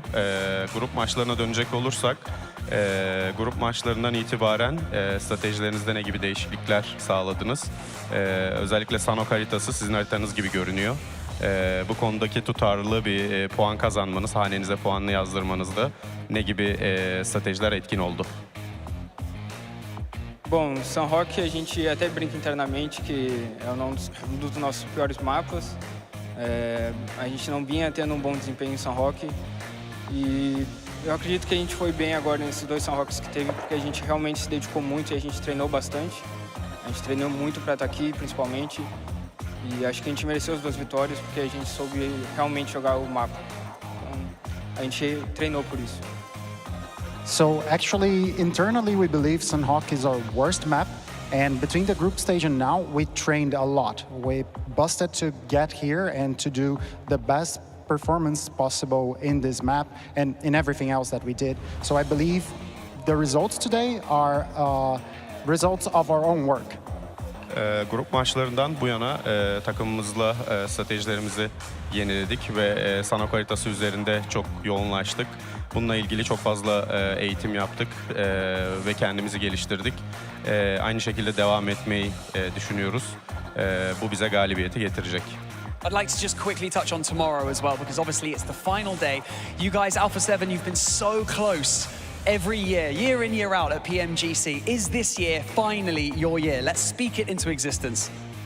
Bom, última pergunta. Vocês sempre estão muito próximos, todos os mundiais, vocês chegam muito perto dali. Esse é o ano que vocês realmente vão conseguir? Yarın PMGC 2023'ün son günü olacak. Bu konuda kupayı siz bu sene kaldırabileceğinizi düşünüyor musunuz? Kupa bu sene sizin olacak mı? Bom, eu acredito que a gente esteja esperando que a vontade de Deus seja feita. Lógico que a gente sempre quer vir jogar com o GC e ganhar. No ano passado a gente ficou top 3, não foi o que a gente queria, mas a gente ficou mesmo assim feliz e agradecido pelo resultado. E a gente espera que esse ano possa ser diferente e a gente possa trazer o título para o Brasil. So personally, we believe that God's will prevail. We did the best we could last year. We unfortunately finished third. It wasn't our objective, but today we're working for the best possible scenario, and that's actually winning. We'll keep striving and hopefully we'll get that. Geçen yılki şampiyonada 3. sırada bitirdik. Ne kadar hak etmediğimizi düşünsek de. Bu yıl için çok hazırlandık, çok çalıştık. Bütün eğitimlerimizi buna odakladık ve yarınki son gün maçlarında da bu şekilde devam edip kupayı kazanacağız. Kirill, thank you so much for joining us on stage for your post-match interview. It's been absolutely phenomenal to see what you and the rest of your team have been able to achieve so far. But again, tomorrow is where the hard work really begins, and we can't wait to see what you guys bring to the table. Thank you. Thank you. Thank you. Thank you so much, gentlemen. You can now exit to the side of the stage. And with that, day 2 of the PUBG Mobile Global Championships comes to an end. What an absolutely fantastic time we've had so far. And we only got, 6 more matches until we crown our champion. I would just like to say a huge thank you to everyone who puts in all this hard work to put this show together. It's been absolutely phenomenal so far. Thank you to production, and thank you to all of the talent. You've been absolutely fantastic up to this point. And also, thank you so much to the players. Tomorrow, we've got 6 more matches for you guys, and it's going to be absolutely brilliant. And of course, to all the fans, both at home and right here in Istanbul, thank you for watching and supporting your favourite teams. My name is Barney Banks, and we'll see you tomorrow. But for now, let's head back to the desk to round out the day.